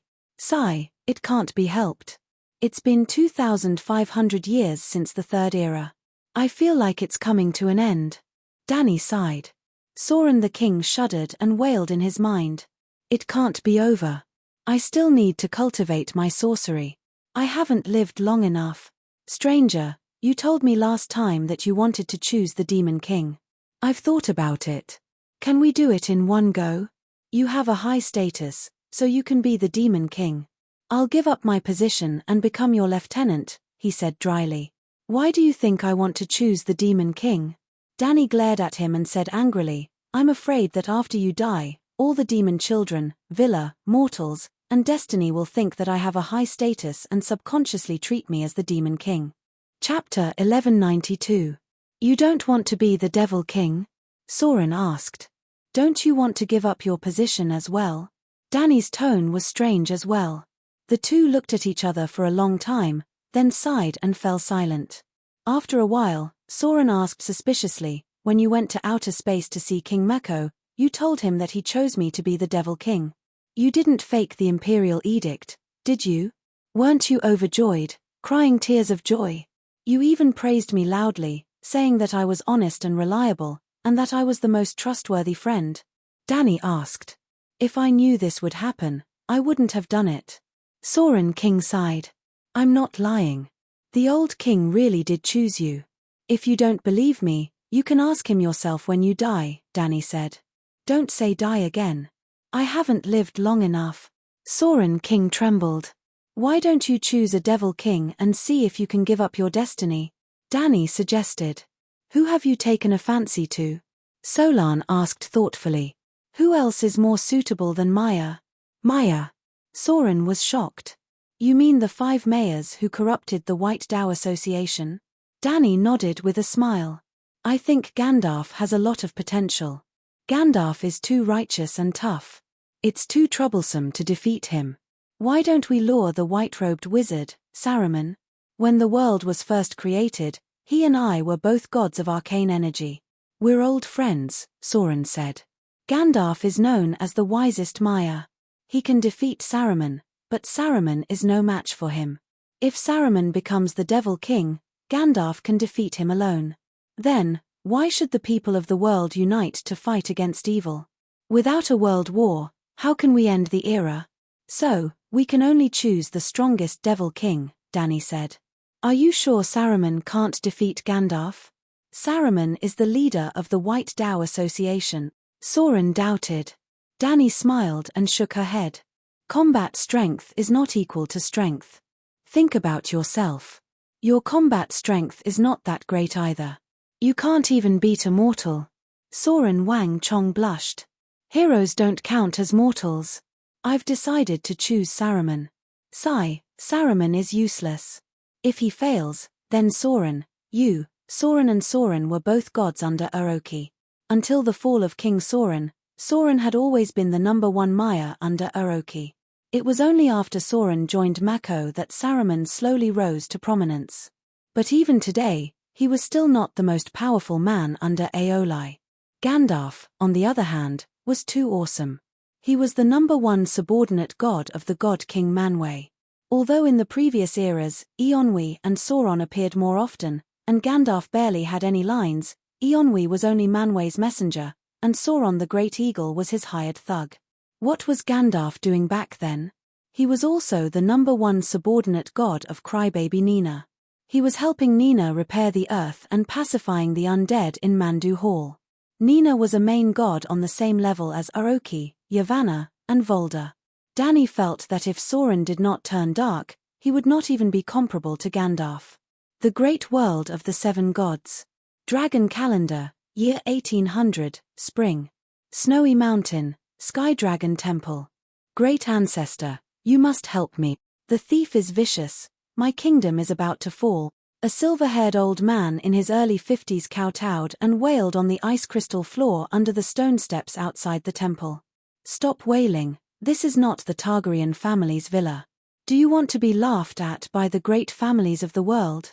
Through the door, the dwarf's impatient voice could be heard clearly. Great Ancestor, I am about to become the first Targaryen to fall. The people of the world will laugh at me.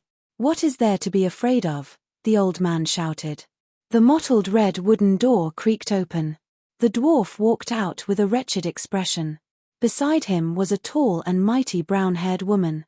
200 years ago, Your great ancestor had already made things clear. Flowers do not last 100 days. If you lose your kingdom, then so be it. The clan will ensure that you live a worry-free life. The dwarf sighed. Great ancestor, I am the three-headed red dragon Targaryen. The old man pointed at the clan crest on his chest. There were 4 major branches of the Targaryen family. Dany's newly created pentashade dragon Targaryen, Sansa and Aegon inherited the black sword three-headed red dragon Targaryen from the mediocre King Aegon, Jon's ice-blue three-headed dragon Targaryen, and the dwarf's orthodox three-headed red dragon Targaryen. Of course, to this day, Dany's descendants had produced hundreds of kings.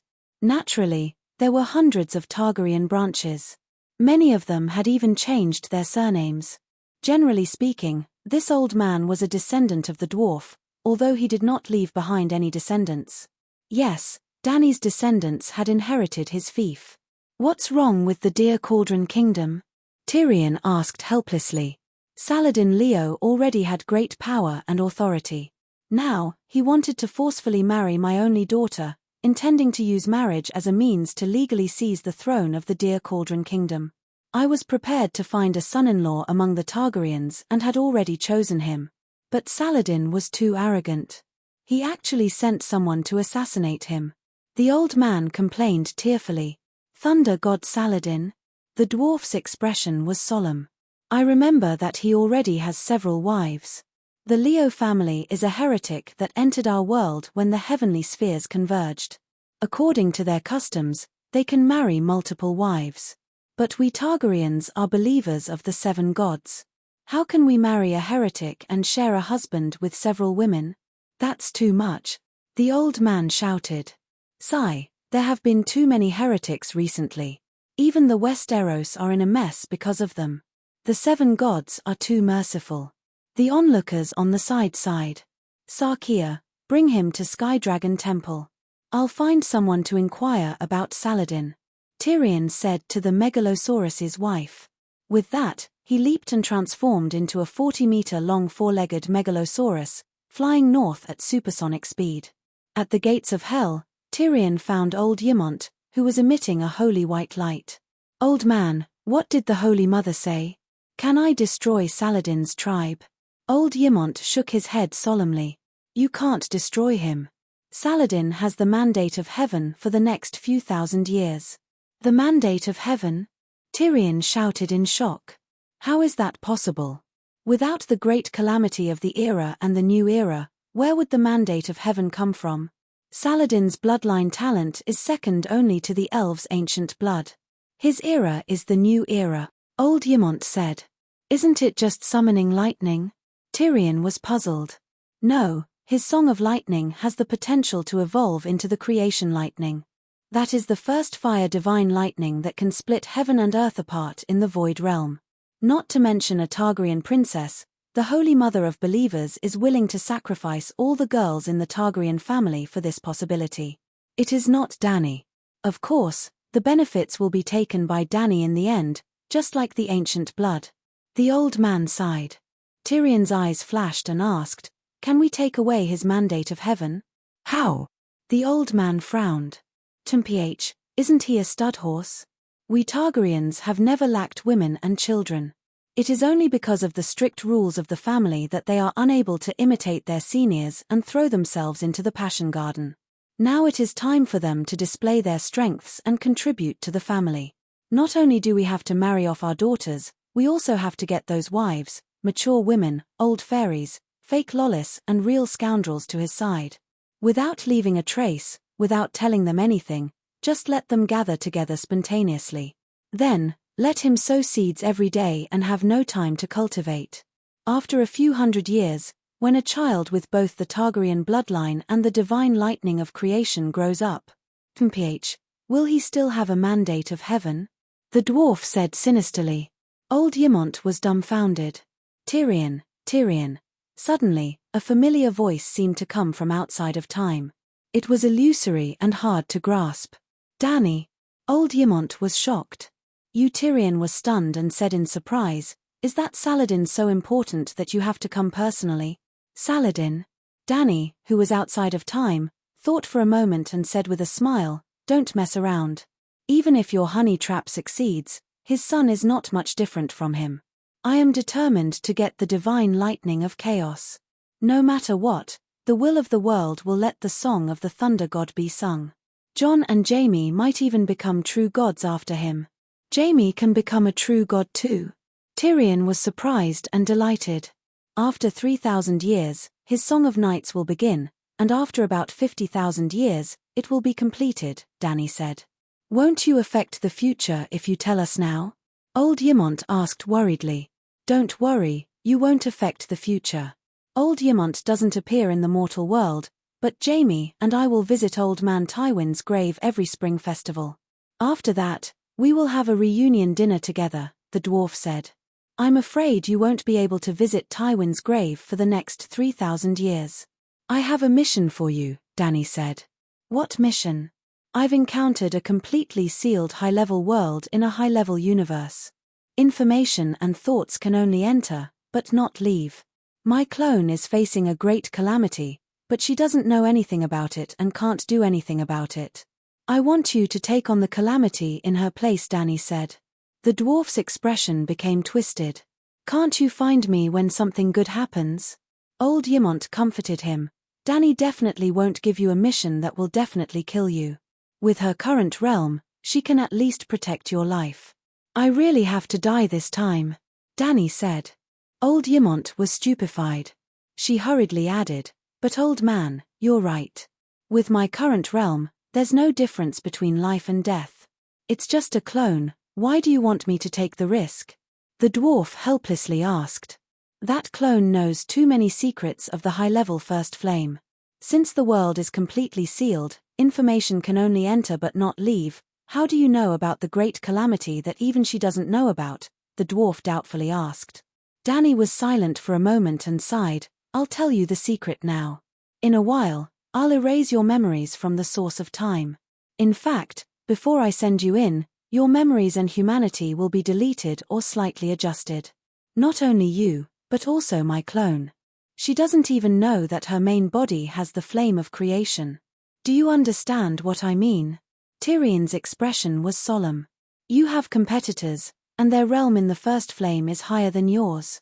There are many experts in the upper universe, and I'm far from being the strongest.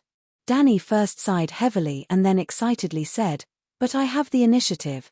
The Earth I've been guarding can resonate with other Earths and even the world origins related to Earth.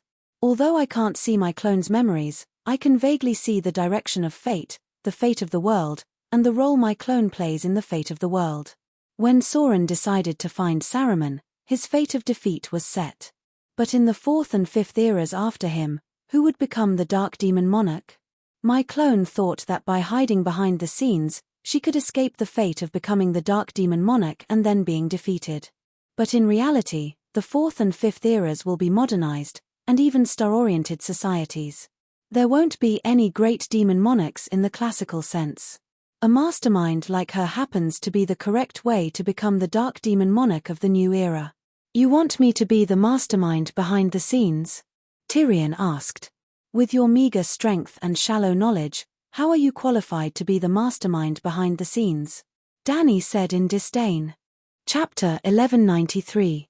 You just said that there was no classical demon lord in the 4th and 5th eras, and that the mastermind is more suitable, Tyrion said with a wooden face. The mastermind is suitable, but not the only one. Of course, I have to make the choice that benefits me the most. But you have no choice, and you still have to let me block the disaster. What right do you have to compete with the creator of that world? Tyrion said. Not bad. You lack knowledge, but you don't lack wisdom. You quickly grasped the main point. Dany praised and smiled. That creator is called Eru, the only god. It knows everything in the world called Eru. It knows everything that I know. It knows what I am thinking, what I am doing, and even what I am going to do in the future. I don't know what I'm doing or thinking, let alone my future, but I know that I act and think. I know what choice I will make when faced with a choice. More importantly, I have roughly figured out Eru's thinking and way of doing things through observation for several eras. I gave the opportunity to choose to Eru and me in Eru. In this way, I achieved the goal of indirectly interfering with the cycle of Iru's era. Of course, I don't have much ambition. I don't want to control Iru. I only hope to ensure that Angorian can survive until the universe is destroyed. Her words were a bit confusing, but Tyrion immediately understood. You in Iru stood on the 2nd floor. Iru stood on the 3rd floor. You here stood on the 4th floor. Dany smiled bitterly and said, You think too highly of me. It's true that Iru stood on the 3rd floor, but I'm definitely not on the 4th floor. I barely climbed onto the balcony on the 3rd floor with 2 hands and tried my best to do pull-ups. The serious lack of information in Iru is a shortcoming that is difficult to make up for. Tyrion thought for a moment and asked, in order to maintain the split soul in Iru for a long time, your main consciousness must also be in the upper universe. Then what are you now? If it's a split soul, it shouldn't be able to exist for a long time through the upper and lower dimensional walls. I'm outside of time. If my main body is in the upper universe from 1600 to 10,000 years of the dragon calendar, then what about after 10,000 years? If I return after 10,000 years, can I return to the present? Of course, my current state is much more advanced than time travel. I am the me outside of time. I am the me from 1600 years ago, and also the me from 10,000 years or a million years later. I transcend time and stand above it. The world of the 7 gods is my territory, and I can easily do this. But in the upper universe, I'm just an ordinary Tao seeker. Therefore, my main body must head to the upper universe. Therefore, even though my true body went to the upper universe, I could still control the lower universe. Tyrion frowned. I don't quite understand. You don't have to understand. You just have to understand that I will never do anything that is detrimental to myself. Tyrion's mouth twitched. But I just want to know if you're doing something bad to me. Everyone is a loving family. If it's good for Dany, wouldn't it be good for you too? Ymont Sr. chuckled. When you were alive, although you were biased towards her, you would still say a few words of justice from time to time. But now, tell me, is this something a human should say? She's obviously asking me to block the tribulation. I'm going to die, the dwarf shouted. Sigh, don't blame me for being biased. You all grew up safely under her wings. As the umbrella holding up the sky, she had to take risks and roam the outside world, fighting with many powerful enemies for every tiny opportunity. How difficult and dangerous it is, old Ymont Sr. said with a complicated expression. Dany was a little touched. The old man understood the hardships and helplessness of being the head of the family after all. Tyrion sighed helplessly. That one god, will he let me enter the first sub-god? Sagrador knows that I'm not Angorian, just as he knows. But I'm not sure about their plans in the first sub-god. Just like the highly evolved first flame, he knows how difficult it is to perfectly replace a person's life imprint. Therefore, he's sure that I'm definitely in existence at the level of a creator god. Just like when a sculptor sees a master-level sculpture, he'll definitely be able to confirm that the creator of the sculpture is also a master-level sculpture. Dany explained Sagrador and Angorian, then sneered. I've taken a liking to Iru and want to grasp the secret of the first flame's evolution from him. He also wants to scheme against me. He knows that I'm not as good as him, so he wants to devour me. If he devours me, he'll be able to grasp another path of evolution for the first flame.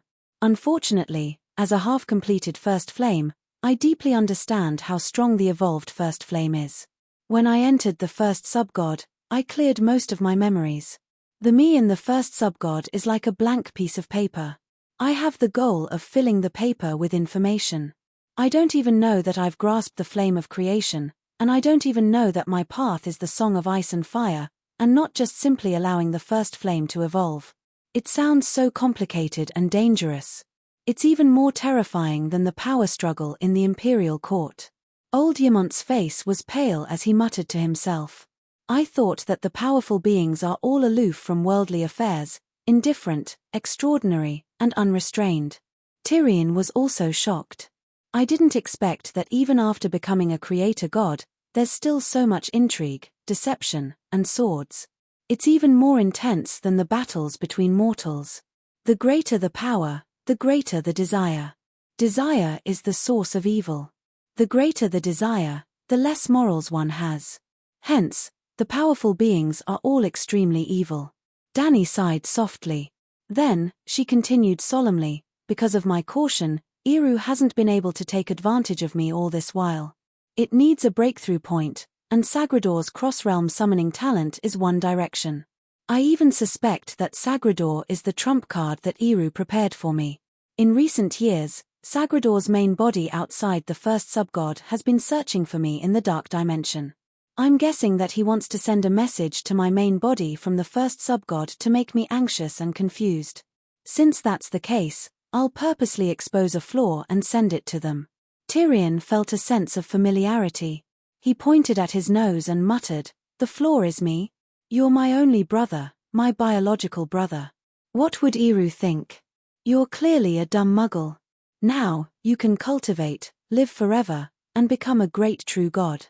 I'll give you the Song of the 10 Laws later. It's all because of my careful care. What would Eru think if he knew?" Dani smiled. Song of the 10 Laws. Tyrion wasn't wild with joy. Instead, he was trembling.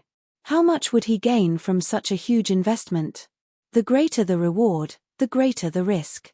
Suddenly, Tyrion's expression changed. He shouted, "I remember now. This feeling. Isn't it the time when you used me and Aegon as meat shields for Simba? Simba's brain isn't as agile as yours. If he falls, he'll really fall. After you fall, you'll understand your true nature and greatly improve your realm. Think about it carefully. Which of the missions I've arranged for you over the years didn't have great benefits?" Dani said. Tyrion subconsciously touched the 7-star crown on his forehead and asked, "Can you guarantee that I'll become a true god? Will you give me all the 10 laws after I complete the mission?" Dani shook her head and said, "The 10 laws are bait. It's proof that I love you, my only brother. In the end, I might not be able to keep all of them. Also, only the laws that you comprehend will truly belong to you. I'll help you comprehend more than one song of the laws." Tyrion was a little moved. His talent wasn't that great. In the past 2,000 years, he hadn't even touched the edge of the laws. Now that he was guaranteed to become a powerful true god with many laws, it seemed, "Where is your main body, and what are you doing? I want to know what are your chances of winning against Eru," he asked. Dani thought for a moment and said, "Over the years, I've been to many universes. In the Grim Reaper world, I was the Grim Reaper, materializing 4 Megalosaurus dragon souls into 4 swords. Later, I was lucky enough to come across the broken investiture of the god's world. I saw Daoist Heavenspan use the immortal slaying 4 swords at the end of the era, returning the world to its origin and turning it into a weak flame. I discussed the Tao with him in the chaos for 10 trillion years.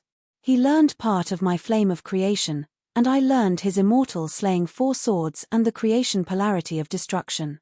So, you don't have to doubt my combat power.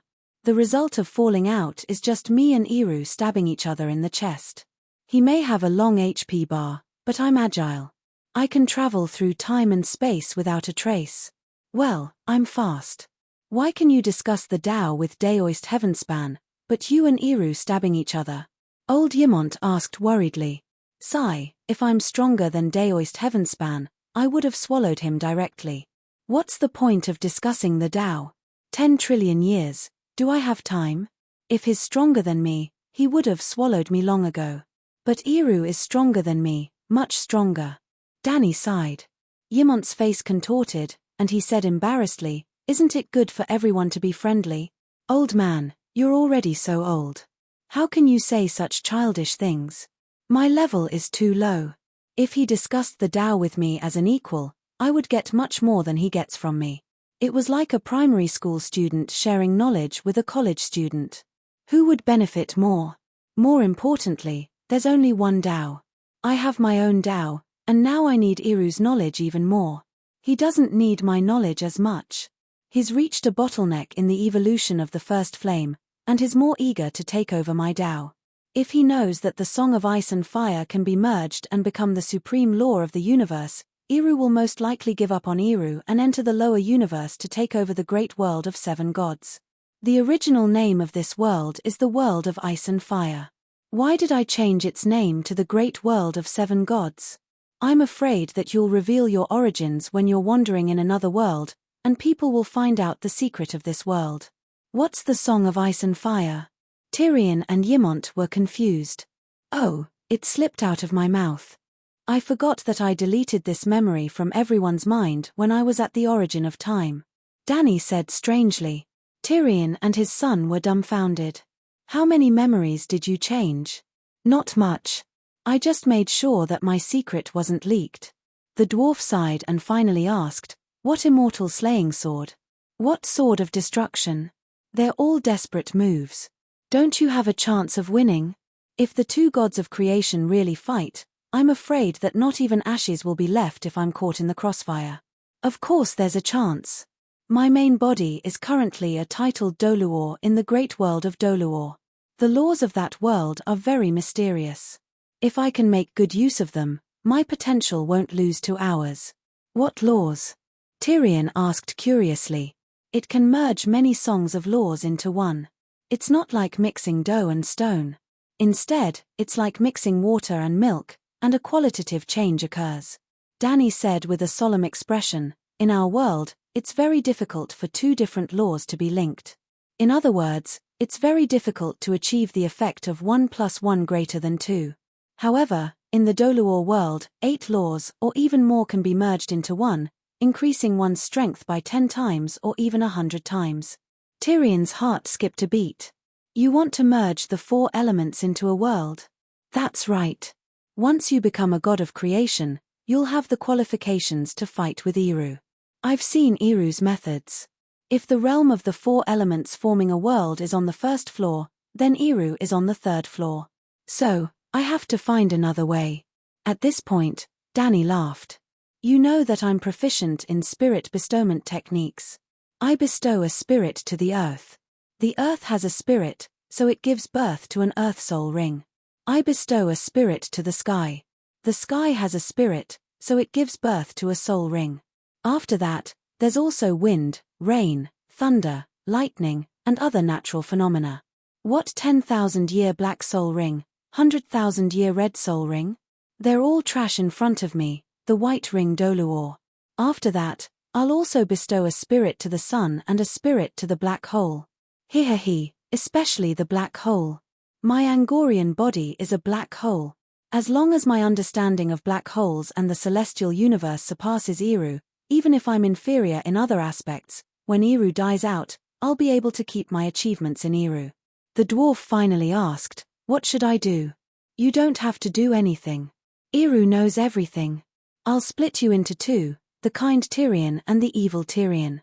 I'll only send in the angel Tyrion that I've specially customized, and leave the rest to fate's natural evolution. Dany said with a sly smile. Chapter 1194. The Third Era, the year 2790.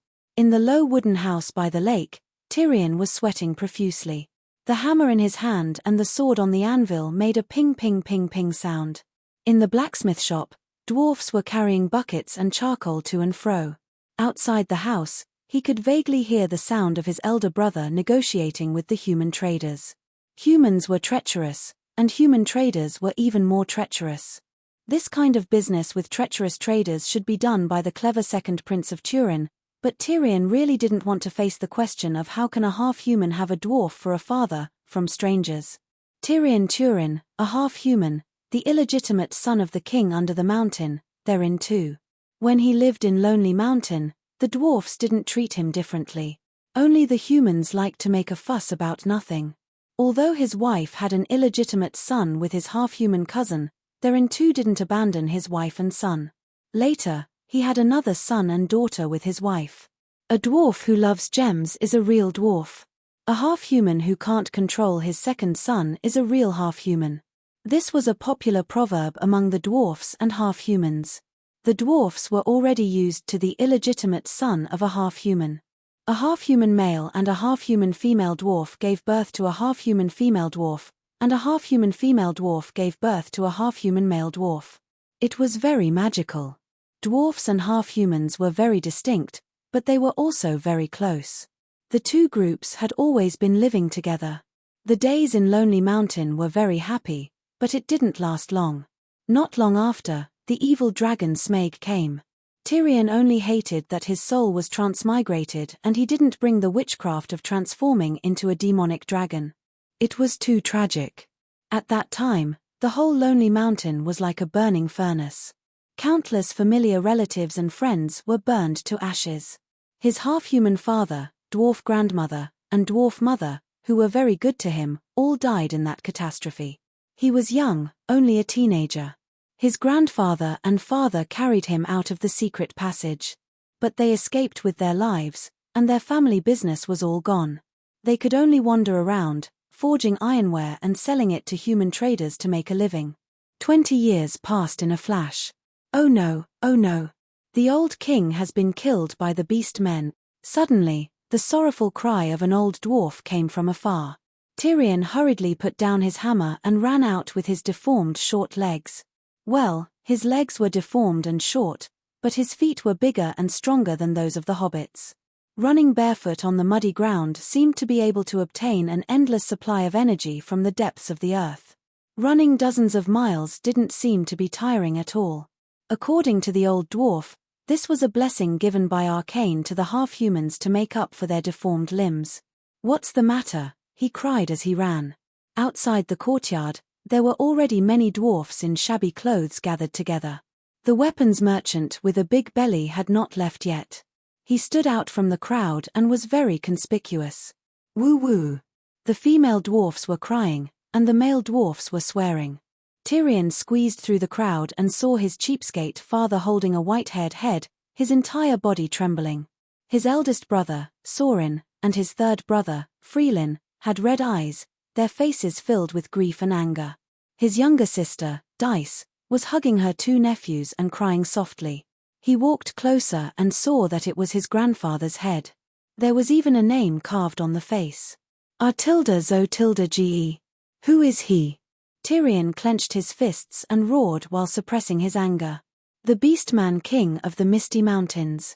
The dwarf, Nar, who had brought back the head of the previous king, cried. This is a provocation. The eldest, Sorin, gritted his teeth. No, this is not a provocation, this is a humiliation, a declaration of war. Tyrion walked to his cheapskate father. Father, we have no choice but to go to war. But we only have so few people left, and we definitely can't win if we fight head-on. We need allies. Send a letter to Iron Hill. Cyrene hugged her father's head and sobbed. Back then, Oroki created 7 dwarfs, so there were 7 dwarven families in total. The royal family was the long-bearded dwarf Turin and his descendants. The dwarfs lived in the mines of Moria in the Misty Mountains, the place where Gandalf met the Balrog in The Lord of the Rings, for thousands of years.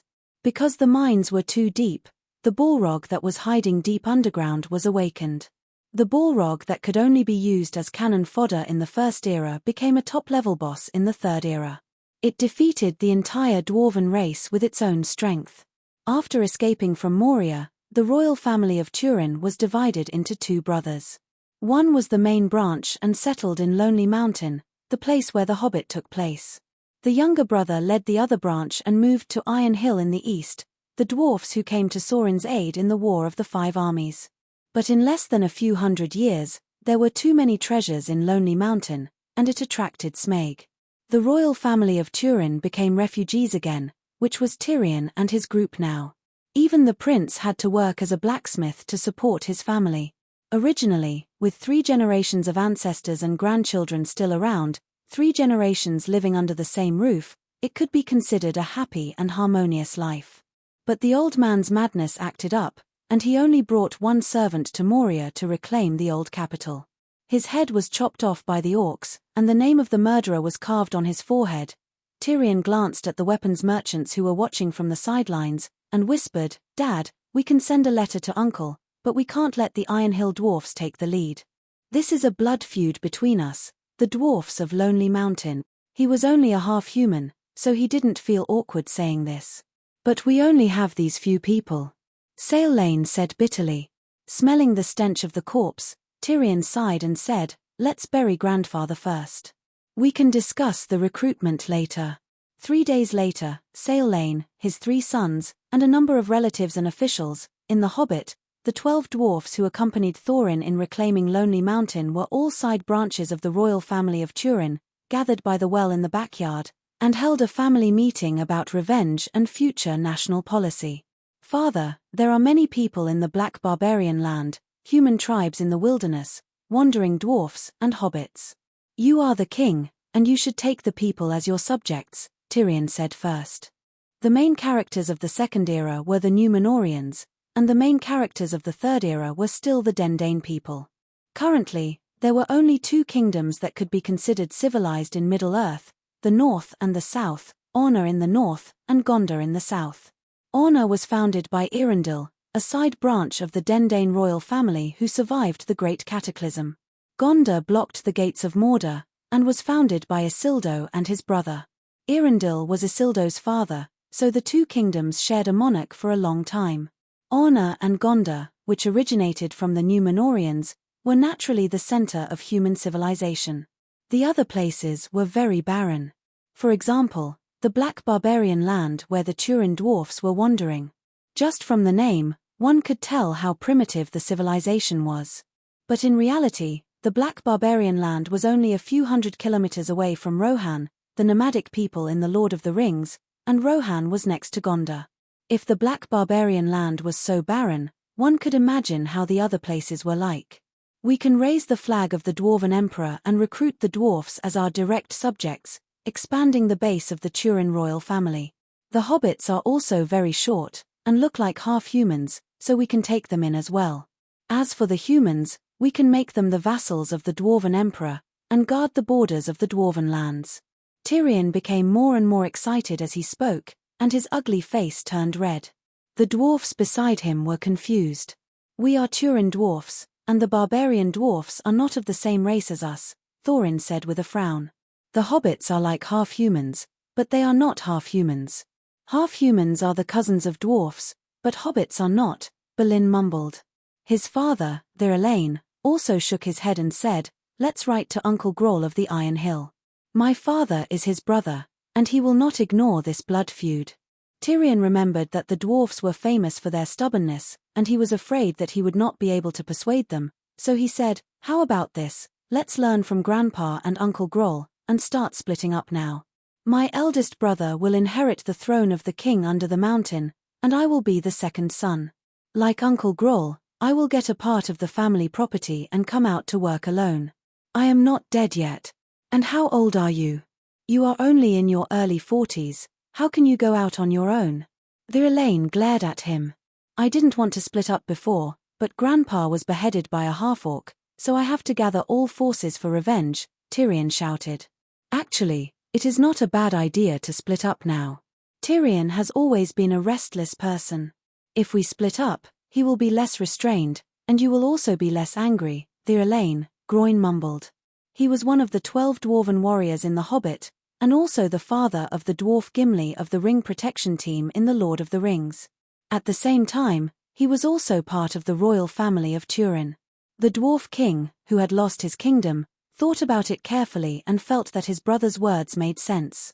He nodded and said hesitantly, "But now we are poor, and have no property to give to Tyrion. 1 Moraila, 1 Lonely Mountain. Brother, you pick first, and leave the rest to me," Tyrion laughed. Sauron frowned and said, "In the depths of Moraila, there is the Bane of Turin, the name given by the dwarfs to the Balrog, and it is now occupied by the half-orcs. The Lonely Mountain has become Smaug's lair, and you will not get anything. I only want righteousness and hope. I will use righteousness to gather the people, and hope to arm the warriors. One day, I will make hope a reality, and righteousness will become the crown on my head," Tyrion said. "Good. You are indeed my son, you have ambition," the old dwarf king praised and clapped his hands. He turned to his eldest son and said, "Sauron, you are the eldest son, you pick first. I was born in the Lonely Mountain, and I have never seen Moraila. I want to go home," Sauron murmured.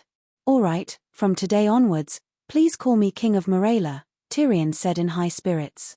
"What about me, father, eldest brother, second brother, what will I get?" The third brother, Freelin, asked excitedly. You. Tyrion looked at his younger brother's youthful face and said, I will be the king, and you will be the prince. Moraila is very big, and it runs through the Misty Mountains and connects the eastern and western continents. Each of us will guard one end. Haha, thank you, second brother, Freelin grinned foolishly. At first, all the dwarfs thought that Tyrion's title of King of Moraila was a joke, but as he used the title of King of Moraila to recruit the first batch of 200 wandering dwarfs from the Dark Barbarian, his cheap father's expression became serious, and the Turin dwarfs stopped laughing behind his back.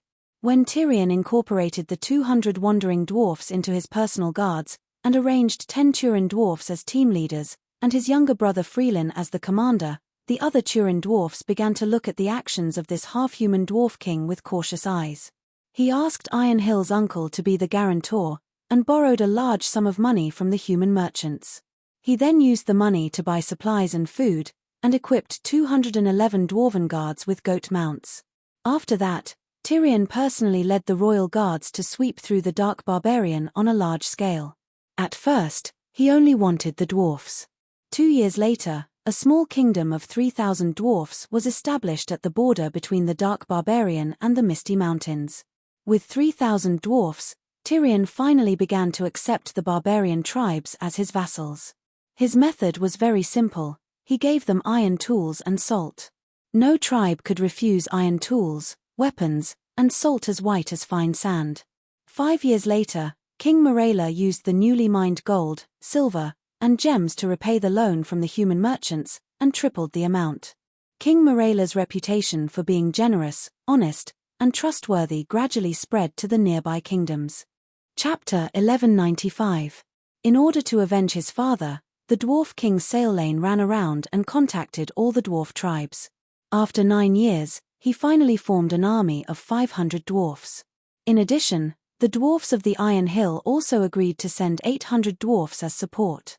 Of course, they didn't just contact their dwarven allies. They also went along the Misty Mountains from the north to the south, clearing out the small orc strongholds one by one. When he brought his eldest son Sorin back to the Dark Barbarian land excitedly and prepared to call on his son to join the final battle, he was shocked at the gate of the Dark Barbarian Dwarven Kingdom. A dense army was marching out of the city. There was an endless army of dwarf goat cavalry, rows and rows of human heavy infantrymen in shining armor, and squads of human cavalrymen holding all kinds of banners. Father, brother, you're finally here. If you came a few days later, second brother would have cleared out all the orcs in Moria himself. Third brother Freelin saw his dusty father and brother from afar. They rode a strong and tall black goat and ran over. These years, we've been hunting orcs from the south to the north. Now, the Orc King and his subordinates have all gathered near the mines of Moria. Sorin looked at all three's shining radiant armor and the powerful mountain goat he was sitting on. He then looked down at his old, dusty plate armor and the broken boots that revealed his feet. He felt very upset. These people, soldiers, where did they come from? What are they doing here? Old King Saellane was confused. 1,500 goat knights were all the guards of the House of Turin. 3,000 heavy cavalry, they're also from the House of Turin. They're the army of the human vassals. The 2,000 light cavalry are also from the vassals' territories. There's also 3,000 Rohan hussars and 3,000 mercenaries from Gondor and other human kingdoms. This is already more than 10,000 people. Saellane stuttered in disbelief. Even at the peak of the Turin dwarfs, it was difficult to form an army of 10,000 dwarven warriors. Why are there so many vassals? Sorin didn't understand. All the humans, hobbits in the Dark Barbarian land and the wanderers near the Misty Mountains have been gathered by second brother to farm around the capital. There's a total of 18 earls and 24 lords, more than 100,000 people. Transferring 5,000 soldiers won't affect production too much, Freelin said proudly. Why are the humans willing to pledge their loyalty to Tyrion? Sorin was confused. Because the House of Turin is famous, because the King of Moria was passed down from the First Era, because my second brother was a meritorious person who broke the monopoly of the noble bloodline. Seeing the confusion on his father's and brother's faces, the third son explained, working for Emperor Gondor will at most earn the Emperor's verbal praise, and maintain an official position in the empire for only 1 generation. If you work for us, you'll be rewarded. If you make a small contribution, you'll be rewarded with money. Second brother is even more generous than the Dengdan emperor. If you make a big contribution, you'll be granted a title, hereditary title, and you'll be divorced from the country. Therefore, the humans are willing to serve the dwarf king. But there are so many human nobles. Is this still the dwarven kingdom? Sorin frowned. Anyway, humans like to live on the plains, and we dwarfs live in caves.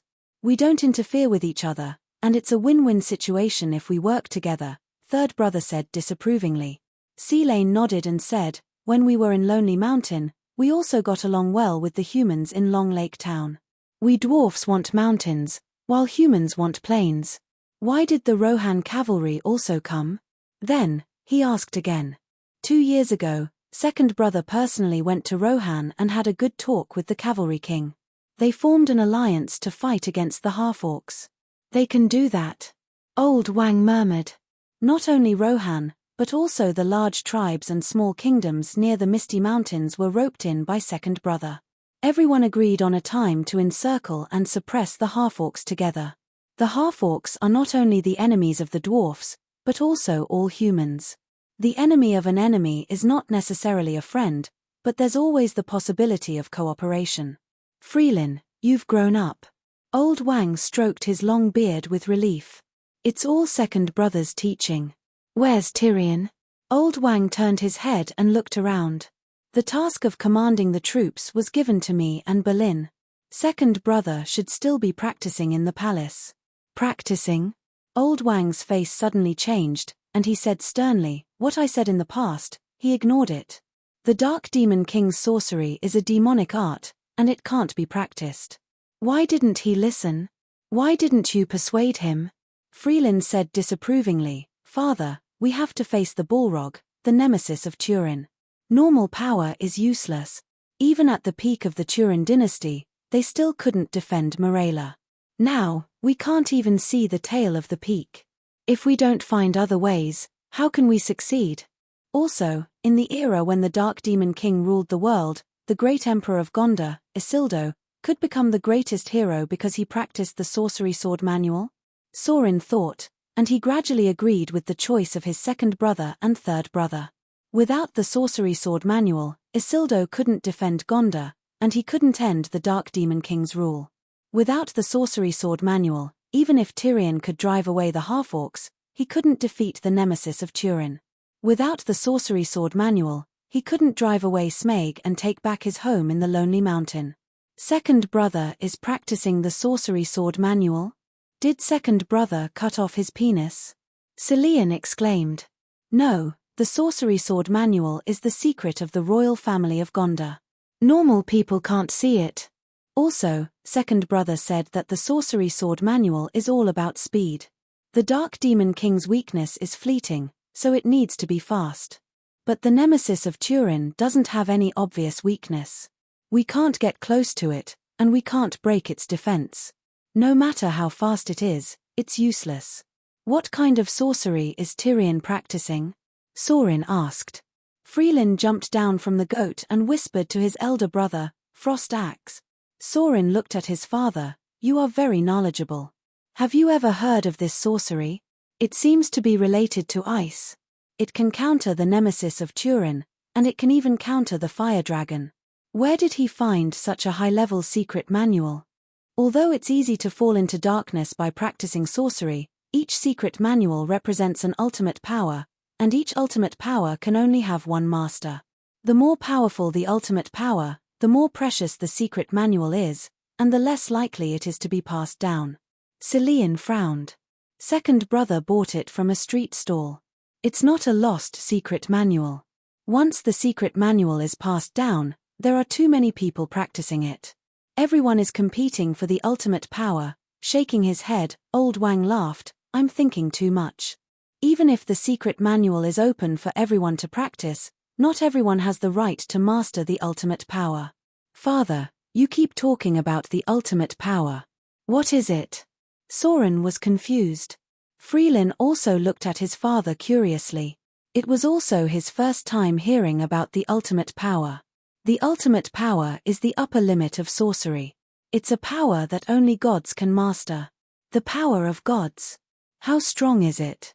Soren was stunned.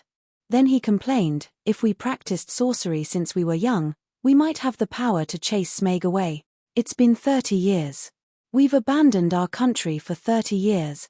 Old Wang shook his head and sighed.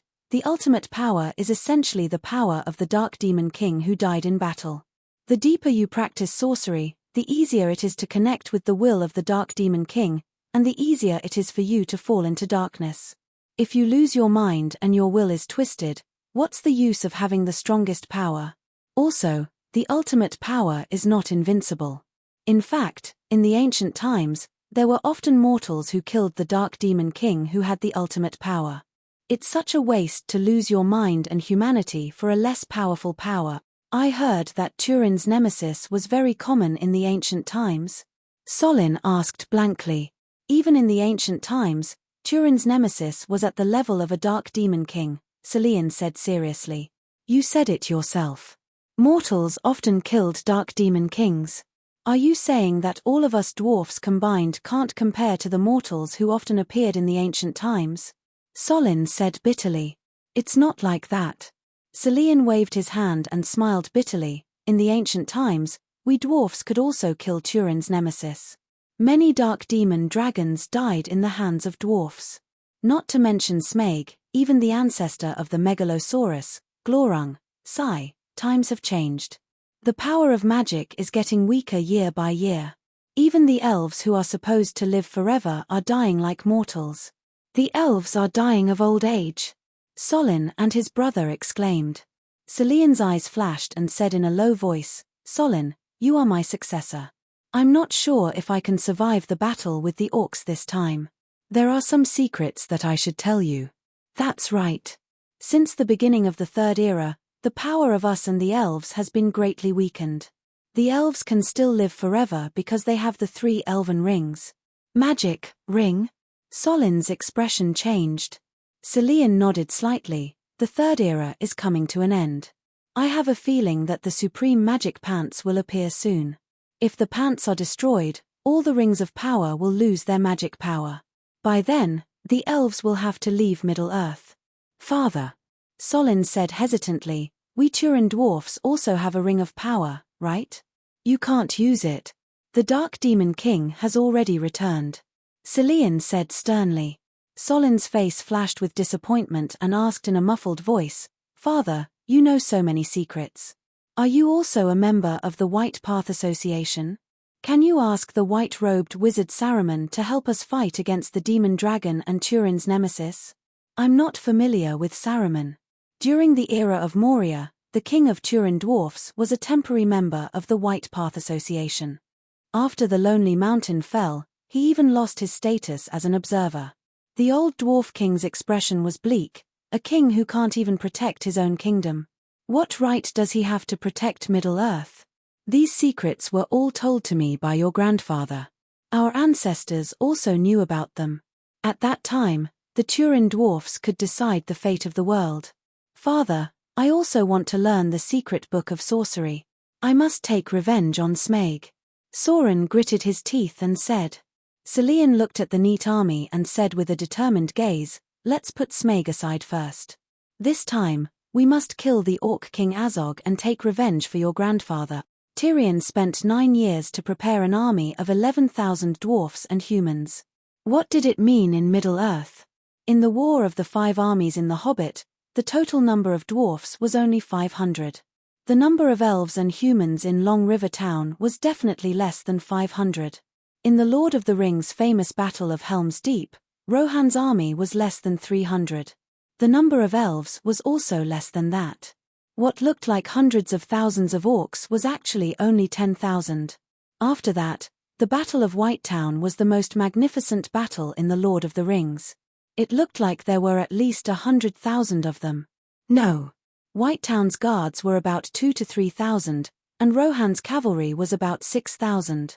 The orcs that covered the plains outside the city were massacred by 6,000 cavalry, which meant that there were less than 30,000 of them. It looked like there were a lot of people in the movie, but it was all an illusion. The Chinese director could make a battle of hundreds of thousands of people look like gangsters fighting, but the foreigners could make a battle of millions of people that decided the fate of the world. Therefore, even if Tyrion's army of 10,000 was placed in the final battle of the Lord of the Rings at the end of the era, it could still change the fate of the world. At that time, his army was almost invincible. King Tyrion, the ruler of Moria. When Tyrion chopped off Azog's head with his axe and stood on the stone steps in front of the gate of Moria, he raised the head high. The cheers of the dwarfs and humans shook the sky and reverberated far away in the valley. Tyrion's army was armed to the teeth. Morela's orcs were less than 4,000, and they were still lacking in armor and weapons. Cirine's vengeful battle, which she had been prepared to die for, had turned out to be a crushing victory. Azog dared to humiliate the Turin dwarfs, humiliate my grandfather. I will never forget this hatred. I will wrap his head in gold and use it as a chamber pot. I will put it in a public toilet so that all the dwarfs can come and pee in it. Tyrion held the head in his left hand and the axe in his right as he roared at his subjects with a ferocious expression. Long live King Tyrion. The dwarfs were getting more and more excited. Chapter 1196. Autumn, year 3001 of the Third Age. The greenery faded, and the golden color slowly crept into the peaceful Shire. The setting sun dyed the western sky red. Sam had just finished planting the new myrtle. When he stood up, he saw Pippin and Merry hurriedly running past the fence. As they ran, they excitedly shouted, "Elven singers! Where did the elven singers come from?" Sam could not help but ask. Life in the Shire was very monotonous. He had lived for more than 30 years and had only seen a few human singers, let alone an elven singer. Pippin slowed down his pace, but continued to pull Merry forward. As they ran, he quickly said, "Two wandering bards have come to the Green Dragon Tavern. Although their attire is strange, they are very knowledgeable. They can sing any song, tell any story, and sing very well. I think they are the best singers in the world." When the hooded woman sang Lucian's song, Mary and Rose both cried. I couldn't understand it, but I couldn't help but cry. "I don't believe you will cry," Mary said doubtfully. "It's true. They only sing a song for a gold coin. You won't hear it if you're late. If it weren't for this rare opportunity, I wouldn't have left the tavern to find you." Pippin's figure and voice gradually faded away. Sam wiped the sweat off his forehead and hurriedly carried his farming tools into the hole at the bottom of the sack. "Master Burbo, the myrtle has been planted. I'll go back now," Burbo answered casually.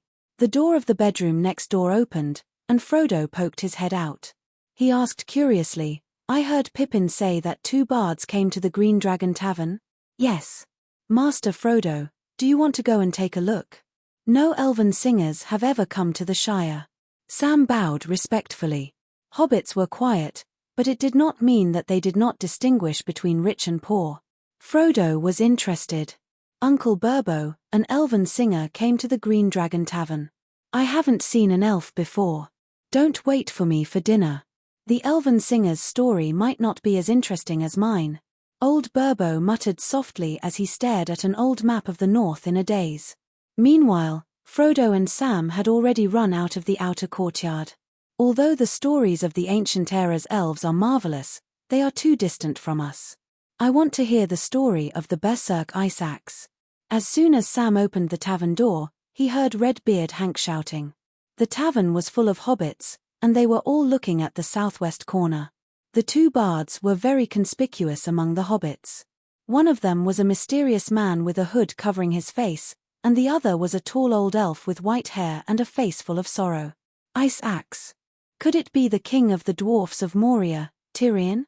Frodo asked excitedly. Sam said uncertainly, maybe. The hobbits of the Shire rarely paid attention to the outside world, but the Dwarven King was too famous. He was the most famous, legendary, and greatest Dwarven hero in the past 200 years. Well, although he was a half-human, especially since he was a half-human, it made him feel more like a hobbit. The Shire had many idols, such as Master Frodo. To be honest, when Sam was a child, he used to hold a wooden axe and growl in a low voice, "Azog, your head is only fit to be my chamber pot. Or, Turin's nemesis, I swear to the gods that one day, I'll be your nemesis. Or, ha ha ha ha, Turin's nemesis, the bloody light of the eye of Angorian that shrouds you will be my banner of victory. Or, Smaug, my axe is thirsty for blood. Or, there are many stories about the king of the dwarfs, Tyrion. Which one do you want to hear? The hooded woman's pleasant voice pulled Sam out of his memories. I want to hear the story of the king of the dwarfs fighting against Turin's nemesis. Did the king of the dwarfs really use Azog's head as a chamber pot? Will you leak your urine? I want to hear about the battle of the dragon slayer. The tavern immediately became noisy. Many fat hobbits who were less than 90 centimeters tall slammed the table, knocked on the wine glasses, and stomped their feet. I'll tell the story to the one who pays, the hooded woman laughed. 1 gold coin is too expensive, the fat hobbits whined. Master Frodo was rich. He threw a gold coin from afar and shouted, "Is Turin's nemesis dead or not? Did Tyrion fulfill his promise? I've heard many different stories, and the ending is different." Sam did not see what the hooded woman did, and the gold coin disappeared.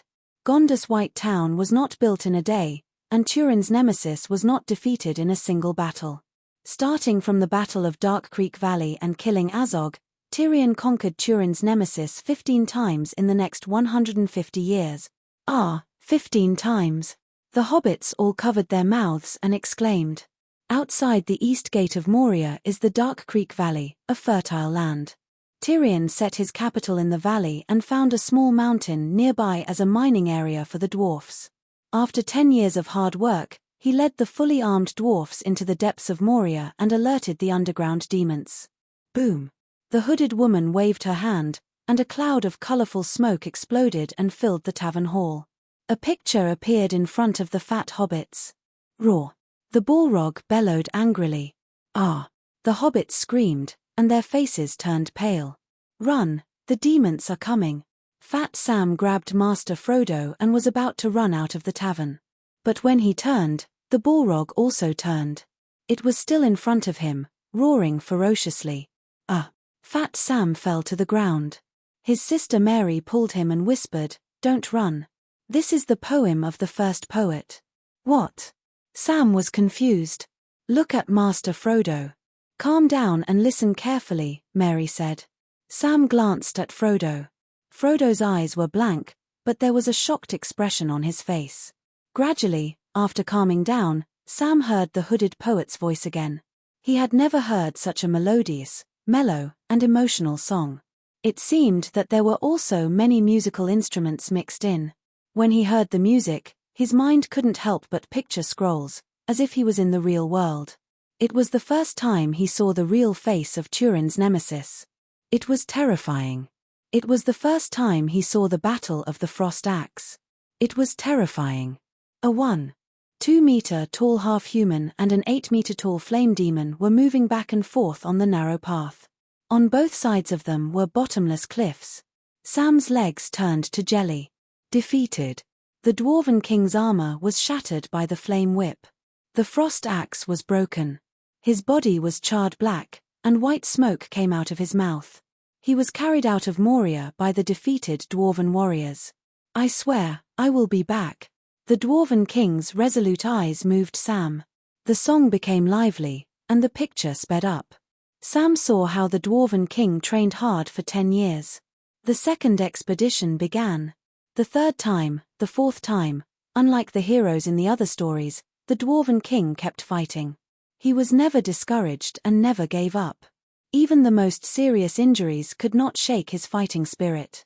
When the Dwarven King and his brothers chopped off the flame demon's head for the 15th time, Sam's eyes were filled with tears. He felt satisfied and carefree. This is a real hero with blood and tears. Sam heard Frodo sobbing. How is it? I was right, wasn't I? Pippin said proudly. She is indeed the best bard in the world. I have never seen anyone stronger than her, Merry said excitedly. But it is a little expensive. I want to hear more. He touched the few copper coins in his pocket and looked at Frodo longingly. Frodo was indeed a master. He immediately threw out another gold coin. I want to hear the story of the dragon slaying on the lonely mountain. Sam's eyes widened. He still could not see how the gold coin was taken away. Soon, the music started. He was subconsciously immersed in the story. Ah, Master Burbo. Sam saw his employer in the music that was as clear as the flowing water of an icy spring. Although he was not younger, the expression on his face and eyes were obviously more immature. He remembered. 60 years ago, old Bilbo had experienced an unexpected but fantastic journey. So he followed the dwarfs to slay the dragon in the lonely mountain. How brave! Sam exclaimed. Moria was Tyrion's capital. Thorin's kingdom was in the lonely mountain. There was not a moment when he did not want to go back to his hometown, although Moria was the real ancestral land of the Turin dwarfs. But what his younger brother said made sense. If they could not even defeat Turin's nemesis, how could they defeat the demon dragon Smaug? In fact, it was hard to tell who was stronger between the demon dragon and the flame demon without fighting. But for the dwarfs, Smaug could fly. If they lost the battle, they could not even escape. Tyrion lost 14 battles against the flame demon. But every time, he could escape unscathed without losing too many soldiers. Because the flame demon did not dare to chase them out of the cave and would not even stray too far from the deep pit, the dwarfs could easily set up traps and narrow escape routes. When Tyrion Cold Axe Turin chopped off the flame demon's head, the Turin royal family officially started the Lonely Mountain strategy. Tyrion's initial idea was to use the blood witchcraft to extract the power of the flame demon's corpse and cultivate the fire elemental witchcraft secret book. While cultivating the divine fire technique, he would choose the dwarven divine craftsman to create a batch of dragon-slaying equipment. For example, the iron mask used by the ancient dwarfs to fight against Glorung. Then, he would send messengers to Long River Town to form an alliance with the humans there and provide funds to arm the humans. Finally, the dwarfs would send out their troops in autumn. After arriving at Long Lake Town, they would train the dragon-slaying formation with the humans while waiting for the day of heavy snow in winter. Ambushing Smaug in the coldest weather. The right time, the right place, and the right people. Not only were Thorin, Saline, and the other Turin dwarfs convinced, even the visiting White Way Association member, Gandalf the Grey, was full of praise for the half-human king's wisdom. Well, Tyrion had just snatched Gandalf's monster, P.S., when Gandalf came over and invited the dwarf king to once again be a temporary member of the White Way Association. Gandalf could not be blamed for being snobbish. The White Way Association was a public welfare organization. There was only effort and no return. Previously, the dwarfs could not even take care of themselves and were indeed unable to take out more resources to protect world peace. What kind of technique are you preparing to cultivate? Gandalf sized up the half-human on the throne with a scrutinizing gaze. Seeing that the face that was as ugly as the other half-humans did not show the usual ruthlessness and irritation of those who cultivated witchcraft, the wizard was slightly relieved. It had been 3,000 years since Sauron spread the witchcraft technique among the Dans on a large scale. Witchcraft cultivation had become the norm among humans. Gandalf was already used to it. All witchcraft secret books are not divided into high and low levels because the final power is almost equal. Therefore, I plan to cultivate the fiery palm that can be found on the streets, Tyrion said. Chapter 1197.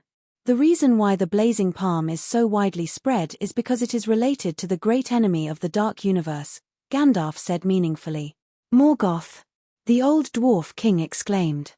The wizard nodded lightly.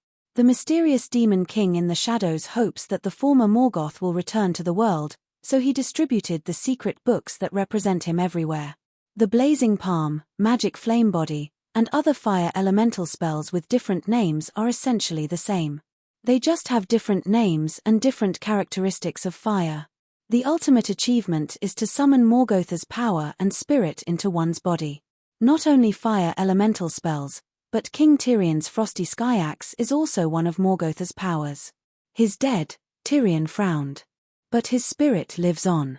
I'm still far from the ultimate power, Tyrion said. I believe that. His Majesty is clear-headed and wise. There are no signs of him being shrouded by the magic shadow. I just want to remind you that the disadvantages of elemental spells outweigh the advantages. You must be very careful and not be blinded by power, Gandalf advised sincerely. Thank you for your advice. I'll remember it. Tyrion was very respectful because he knew that the other party was Maya and also the representative of Valinor. To be honest, he was even a little afraid of the old wizard. He was afraid that he would discover his identity as a transmigrator and that he would lose everything he had now. In the early years, he had hoped that his sister would come and find him or reveal some information. After all, she was the one who had sent him here, although that she was not her. But she never came. There were no traces of her existence in this world. Perhaps there were, but he did not discover it. Since he could not find his sister, he could only live his life in his current identity. Gradually, he didn't want her to disturb his happy life. He was living a good life now. He did not know if she had done something, but he did not feel isolated from this world and this identity at all. The affection between father, brother, and sister was very real. He was very touched and cherished it. On the other hand, his previous identities, Jaime and Cersei, his two fathers who were tortured in hell, had become blurry illusions. It was very unreal, like a dream from yesterday. Perhaps, he didn't transmigrate, but was reincarnated. How long will it take to master the fire palm? Gandalf's voice brought Tyrion back to reality. The cultivation of martial arts is extremely slow. To achieve something, it would take at least 10 years. 30 years would be safer. Anyway, we have Morella now. Such a big kingdom is enough for us brothers to live in. Lonely Mountain won't run away, so there's no rush. Tyrion said.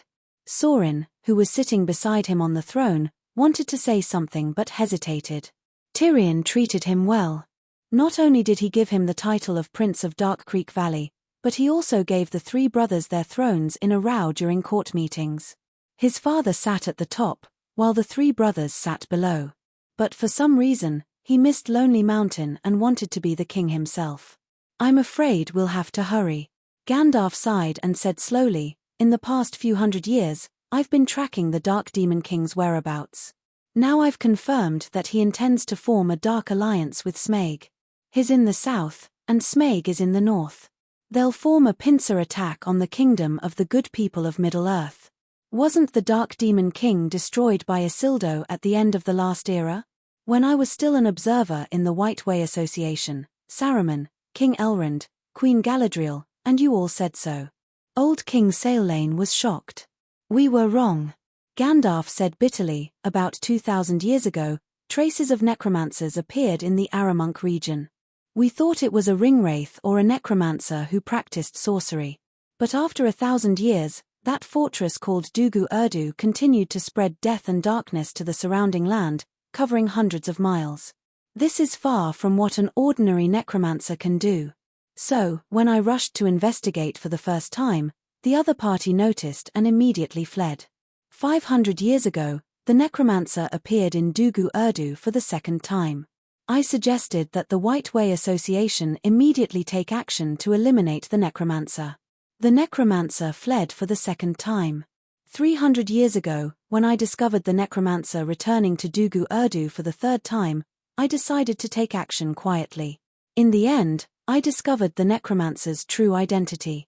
It was the Dark Demon King Sauron. He had already recondensed his body from the darkness. Gandalf took out a pipe from his waist pocket and stuffed it full of Shire longleaf tobacco. He took a few puffs before regaining his calm and sighed. Just 2 months ago, I finally convinced the White Way Association to attack Dugu Urdu with a few powerful beings and fought a great battle with Sauron. It was also this battle that made me understand what he had been doing for the past few thousand years. Doing what? Saelane couldn't help but ask. Gandalf gave Tyrion a long look. Sorcery, he said in a low voice. Many powerful beings of the White Way Association took action together, including white-robed Saruman and Queen Galadriel. That time, it should have been easy to take down Sauron, who had lost his supreme devil pants.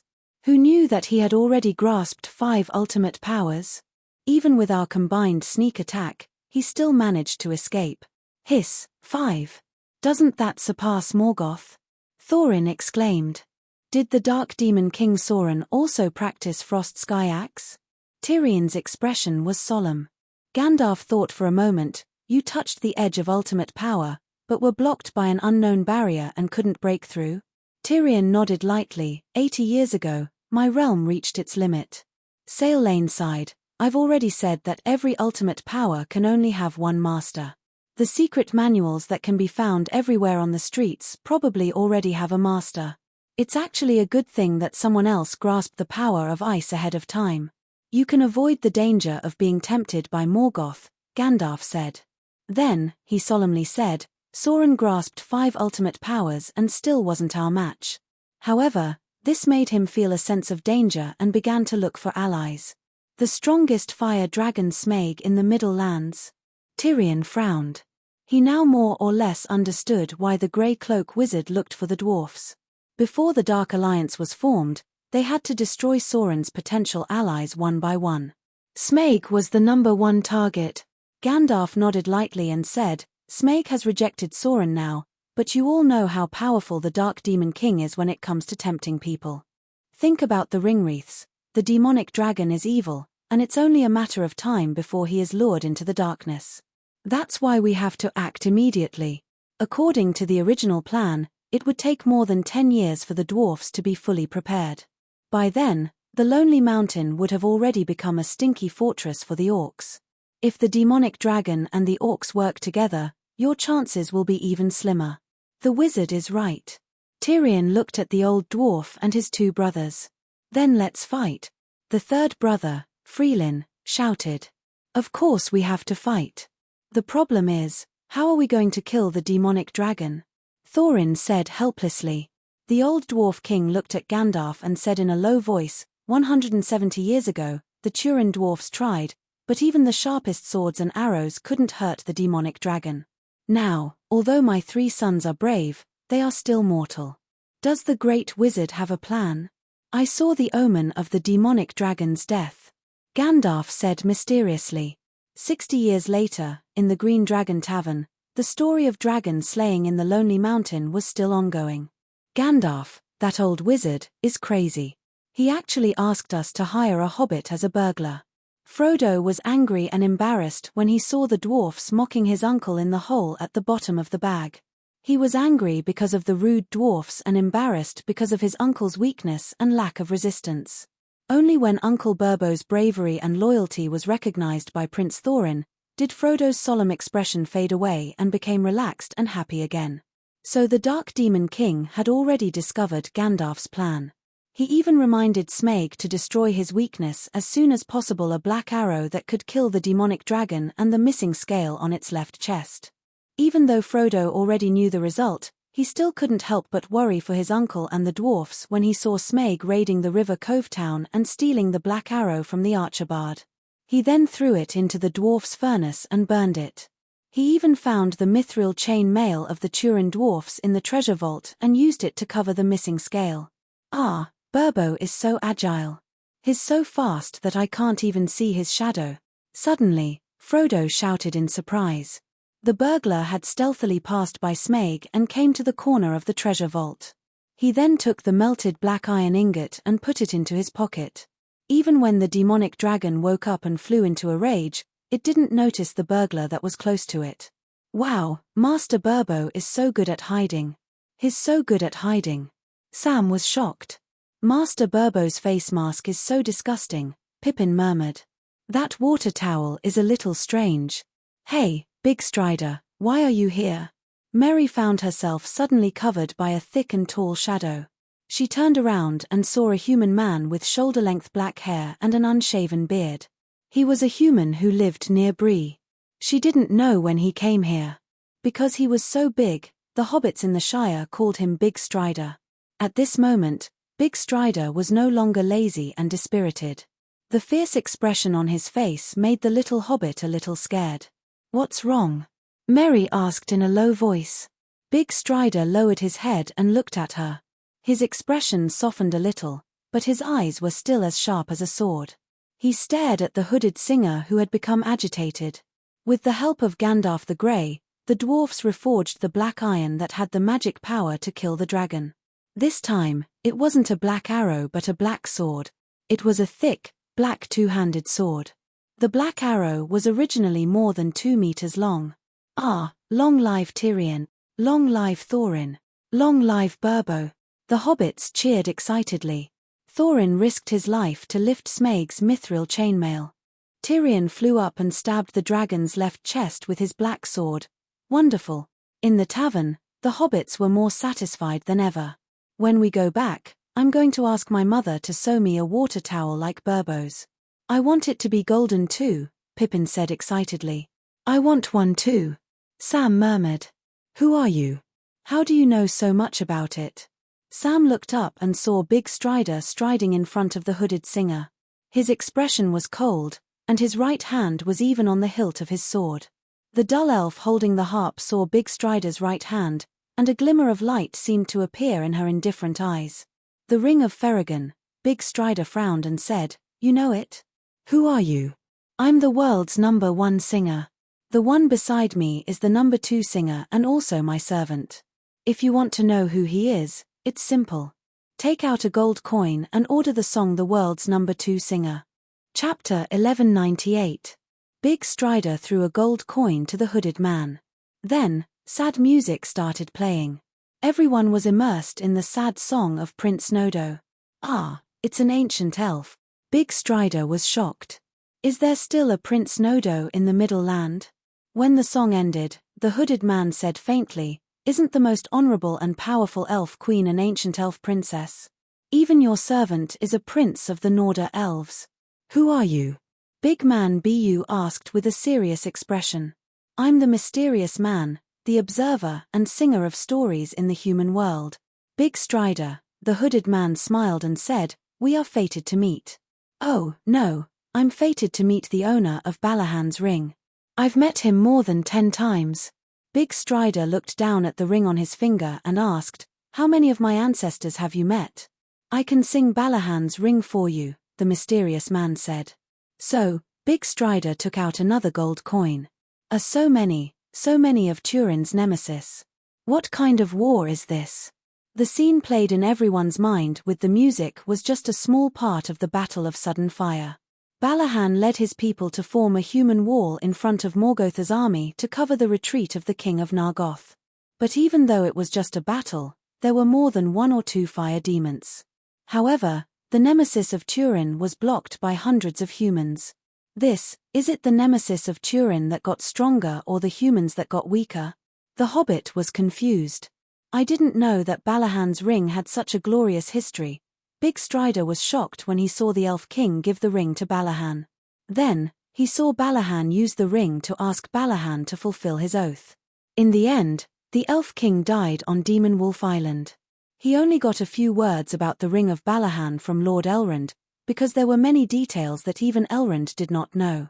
Elrond was Behren's great-grandson. When the music stopped, the hobbits started to sob.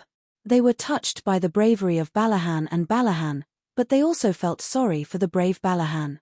Seeing Balin crying over Ferrigan's body, they could not help but shed tears as well. Big Strider went back and asked the bartender for a glass of ale. He lit his pipe and, like the other hobbits, let himself wander in the singer's story and the ancient and true emotions brought by it. At midnight, the hobbits were tired and hungry. Most importantly, their pockets were empty, and they had no money to buy songs. Only then did they reluctantly leave. Mysterious #1 singer, will you still be here tomorrow? I'll bring more money tomorrow. Frodo kept looking back as he walked. The hooded man smiled but said nothing. After the crowd dispersed, the tavern owner came over to ask if he wanted to book a room and generously said that he would give the next day's breakfast for free. Big Bu pushed the fat hobbit aside and said in a deep voice, Recently, there have been many spies of the Dark Demon King approaching the Shire. The hooded man glanced out the window and vaguely saw Chong Chong's figure flash by. Sigh, every demon lord spy near Charles has been eliminated. Even a fool would understand that there's a problem here. Danny sighed. Well, the bard was Danny with the second son of the Fëanor family. The third era was coming to an end, and this era's calamity was different from the previous ones. Elves and magic had completely retired from the stage of history, and the world would undergo an unobservable but very intense change. Danny felt that the first, second, and third eras could be combined into one era. At such an important moment, she could not bear the loneliness and went to the Shire to wander. Are you also here to inquire about the news? Big Strider looked serious. Do you think I still need to inquire? Big Strider was silent for a while and sighed. You know everything, so you don't need to inquire or test. But why are you here? For you. Me. Big Strider was confused. You have also heard the song of Balin and Lucian before. How do you feel? Big Bu was stunned for a while before he mumbled, it's very delicate, very real, and very touching. It's even better than Lucian's song that I've heard before. Why is it so good? Danny asked again. Because. Big Strider frowned. Because it's delicate, because it's real, and because it touches people's hearts. Because I watched your two ancestors go through life and death together, hand in hand, and the lovers finally get married. I even interviewed them. So, my poems are delicate, real, and touching.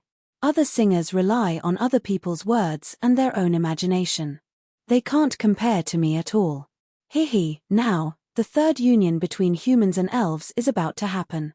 I don't want to miss such a good story. Danny laughed in a low and creepy voice. You know Arwen and I. Ah, you still want to interview me? Big Strider realized what was going on and was dumbfounded. Sigh, today's story is like yesterday's repeat, but I want to see how different you are. Aragon and Arwen, Balin and Lucian, the human hero and the elven princess, the elven king's father-in-law who broke up the couple, and the extravagant betrothal gifts that made ordinary people flinch. Danny suddenly understood why Eravita was willing to accept Tyrion and give him the destiny of being the son of an era. Indeed, this world lacked variables, especially variables that could lead to better outcomes. Big Strider secretly made a gesture, and the Dendan shadow guards outside the Green Dragon Inn quietly retreated. Yes, ever since the supreme demon pants were obtained by the Hobbit, Sile had been protected by the human Emperor's shadow guards for the past 60 years. Big Strider was Aragon, the leader of the Dendan tribe, and the legal successor of Gondor and Arna. Sile and the Baggins family had always been under his and Gandalf's protection. Looking at the movies The Lord of the Rings and The Hobbit, one would feel that the characters in the movies were very realistic and the story was like a fairy tale. In fact, the story behind the story was rarely shown in the movies. If one transmigrated to The Lord of the Rings and wanted to chat with Sile and Bilbo, or simply replace him and join Thorin and Gandalf's unexpected journey, or give the ring to Frodo. These were all crazy actions.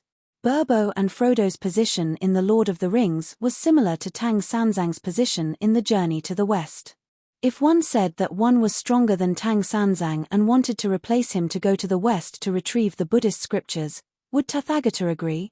Today was Bilbo's 111th birthday. Sile held a grand birthday party, and even his old friend Gandalf rushed over to congratulate him.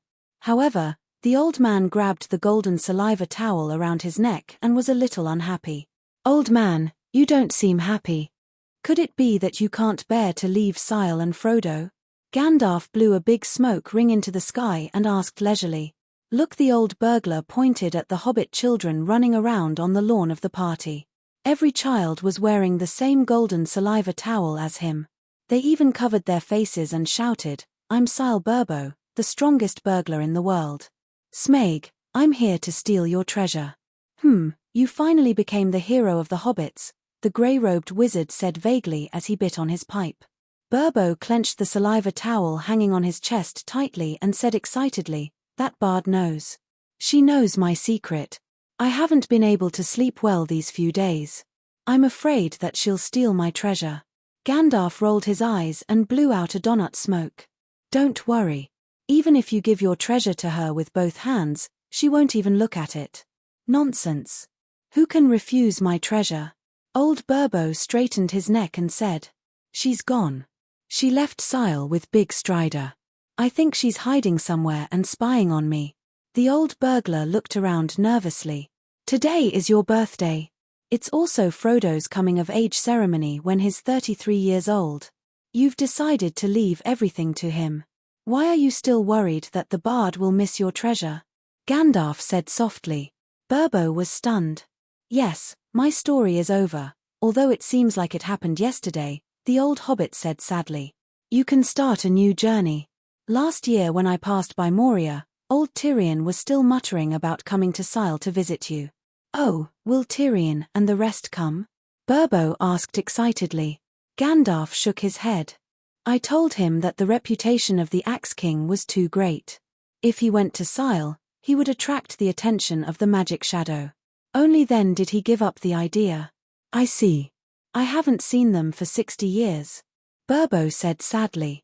They can't come, but you can go. Bilbo's eyes lit up. Yes.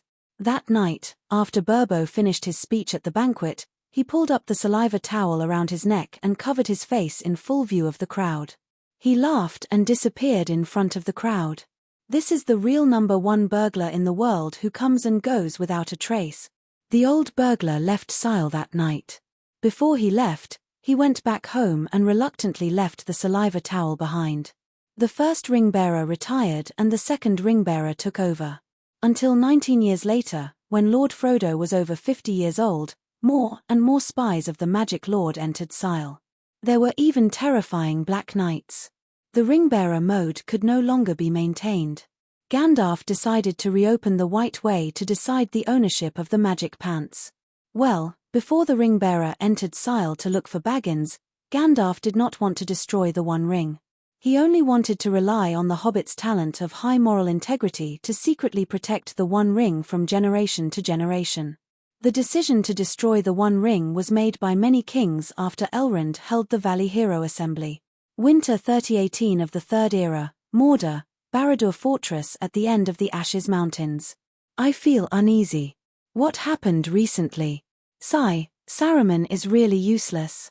Not only did he not persuade Gandalf to surrender, he even let him escape, Big Eye said sullenly. 100 years ago, the White Way ambushed Mordor. The King of Sauron gave up his body and became the Eye of Mordor. One Gandalf is not enough to affect the overall situation, Dany said perfunctorily. She was thousands of miles away and the Big Eye communicated with her through its will projection. This was the beauty of turning into the Big Eye. It could control the Dark Army from a distance, observe the whole world, and even cast magic from a long distance. Especially the bewitching and depravity magic that penetrated the mind, the effect was very strong. Since it could not defeat a mortal hero even if it turned into a human, it might as well give up on the idea of close combat and stay at the back as a brain monster. Not only Gandalf, my supreme magic pants have reappeared in the world. I am looking forward to it but also afraid. The Doomsday volcano that I drained of its earth fire also erupted 50 years ago. It just had to happen at this time, at the end of the Third Era. The Big Eye flashed fiercely, showing that the King of Sauron was not calm. Chapter 1199. 3,000 years after the Third Era, the appearance of the Supreme Demon Pants, the eruption of Mount Doom, the White Dow Association holding a meeting about the pants, and even the human sovereign's sword being reforged. What does all of this mean? The large eyeball muttered. How about Sauron, you just go to Valinor and surrender to Manwë? Dany said. What kind of rotten idea is that? Rather than being locked up in Mandos prison, I'd rather fight a good battle. Since you're so determined, why do you still have to complain to me? Dany sighed. In this time of danger, I hope you can play a bigger role. Give me advice and help me gather information. It'd be best if you can get the Supreme Demon Pants back. You also know that after turning into Mordor's Eye, I can't move freely like before. But there are some things that the foolish half-beastmen and cunning humans can't do. The Demon Eye Sauron sighed. What is it that the 3,000 Sunflower Warriors can't do? How did you lose the Supreme Demon Pants? The Sunflower Warriors are strong and loyal to me, but once they see the Supreme Demon Pants, their rationality and loyalty will be overshadowed by greed. But you won't. I believe you won't be greedy for my pants, the Demon Eye said. Dany pursed her lips and rejected, even you can't sense the location of the pants, how can I find them? Help me lead the Sunflower Warriors. Once someone puts on my pants, I'll be able to determine their approximate location. Then, you can lead the Sunflower Warriors to search for them, the Demon Eye said. Dany thought for a moment and said, how about this? You can choose another Sunflower commander, and I'll help you secretly keep an eye on him." "That works too." Then, the demon eye said, "I plan to drain the Earth's fire energy again, and then summon ice to turn Mordor into a kingdom of ice. What do you think?" "Sauron King, you've already broken the dimensional wall and forced the author to change the ending," Dany praised. "I just want to live." The King of Sauron sighed. Dany's heart skipped a beat. She whispered, "Since we've guessed that the White Way will send the demonic pants into the volcano to be destroyed, why don't we make a fake Mount Doom and wait for them? I'm afraid I can't fool Eru." "Of course it won't be fooled, but if it personally interferes with the fate of mortals, it will be slapping itself in the face." Dany sneered. After a long silence, King Sauron said, "I have a perfect plan in mind, but I can't tell you. Go to the Lightless Canyon in the south and bring Sagrado here." "Sagrado?" Dany's expression changed. "What are you doing?" Sauron said in a sinister voice, "The essence of the demonic arts is to steal the songs of laws from other demonic gods. I'm very interested in Sagrador's law of summoning. When things reach the point of no return." Dany was overjoyed. Finally, someone wanted to touch the hot potato. "Don't play with fire. Eru can tolerate the drastic changes in fate, but it won't allow you to betray others." She was both shocked and scared, as if she couldn't accept the King of Sauron's idea. "I have a plan," Sauron insisted. The year 3019 was a year of drastic changes in the world. The demonic Pants Guard team set off this year. There were still 9 members, corresponding to 9 ringwraiths. This year, Saruman attacked Rohan, the Eastern Barbarians attacked the Lonely Mountain in the north, and Sauron's half-orcs and Southern Barbarians attacked Gondor. For a time, the whole world was engulfed in the flames of war. Thorin Oakenshield, who survived the War of the 5 Armies, died in the hands of the Eastern Barbarians. Not only did the king under the mountain die, but even the king of the valley, a small kingdom built by the dragon-slaying warrior bard in The Hobbit, was sacrificed. The severity of the war in the north was no less than the war in the south between Helm's Deep and White City. The Eastern Barbarians were the Eastern human kingdom under the Demon King. Since Morgoth bribed the Eastern Barbarians to betray Nodo in the First Era, the Eastern Barbarians had been one of the Demon King's bases. However, the Northern Human and Dwarf Alliance still blocked the Eastern Barbarians' army, which greatly reduced the pressure on Gondor's main battlefield in the south.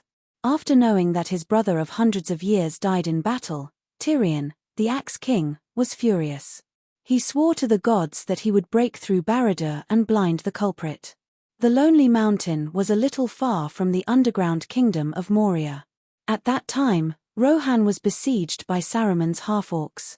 Even the crown prince of Rohan died in battle. According to the ancient treaty, King Tirion had to lead the dwarfs to support. Because of his support, the originally tragic defense of Helm's Deep did not happen. Both sides set up battle formations on the grassland of Rohan. The old dwarf king held 2 axes, 1 ice and 1 fire. He was unparalleled among the half-orcs. Pippin and Merry were stunned. As expected of the legendary Axe King Tirion. He's too strong. The Hobbit was shocked.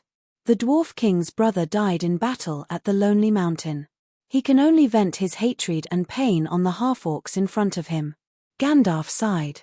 After defeating the half-orcs, besieging Isengard, and arresting the culprit, Saruman, King Tirion was ready to go back home. "I'm going to the Lonely Mountain immediately to see if I can find a few Eastern barbarians. Even if they retreat, I'll cut off 10 barbarian kings' heads to pay tribute to Thorin," he said. "But Gondor needs you," Gandalf said anxiously. "We're too far away from Gondor. We've never signed a treaty." "Old man, you're not that stupid, are you? If Gondor is finished, will the Demon King let go of the dwarfs and the half-orcs? Or, if you retreat now, the Rohan cavalry will go to Gondor. If they lose the battle, you'll come back to Rohan for a second time? I understand what you're saying, but the people of Gondor..." The old Tirion, whose beard had turned white, sighed. "I went to Gondor in the early years to discuss an alliance with their prime minister, but those Dengdan people were too arrogant. They humiliated me with the most contemptuous tone and attitude. If I go there now, won't I be ashamed?" Gandalf glanced at Aragorn, who had a serious expression on his face, and said in a low voice, The ruler of Gondor is not the prime minister, but the king of the human race. Now that the king has appeared and fought side by side with you, when you go to Gondor, you'll only be greeted with flowers and applause." Aragorn immediately stepped forward, bowed, and said sincerely, "King Tyrion, I'd like to apologize to you for what happened in White City, and I hereby swear that I'm willing to represent the humans and the dwarfs in an eternal alliance." Tyrion looked at the king in silence. The king did not avoid his gaze and looked back at him. After a long time, Tyrion sighed. "I believe you, but I also believe that you won't rebel against Dunisa. Forget it, when I cut off Sauron's head, I'll have all the face." Dunisa was this generation's prime minister of Gondor. "Thank you." Aragorn looked at the half-orcs with more respect and gratitude. Even with the help of the dwarfs, Aragorn still went to the path of kings. The battle to defend White City was fought beautifully. The allied forces of the half-orcs, the eastern barbarians, and the southern barbarians were completely destroyed, but the dwarven and human alliance did not suffer much. But this was not the end. In Mordor, Sauron's nest, there were more than 100,000 half-orcs and the even more terrifying 3,000 sunflower warriors. In order to make Mordor an empty city so that Frodo could enter the volcano, Aragorn immediately led the rest of the allied forces to attack Mordor after the siege of White City was lifted.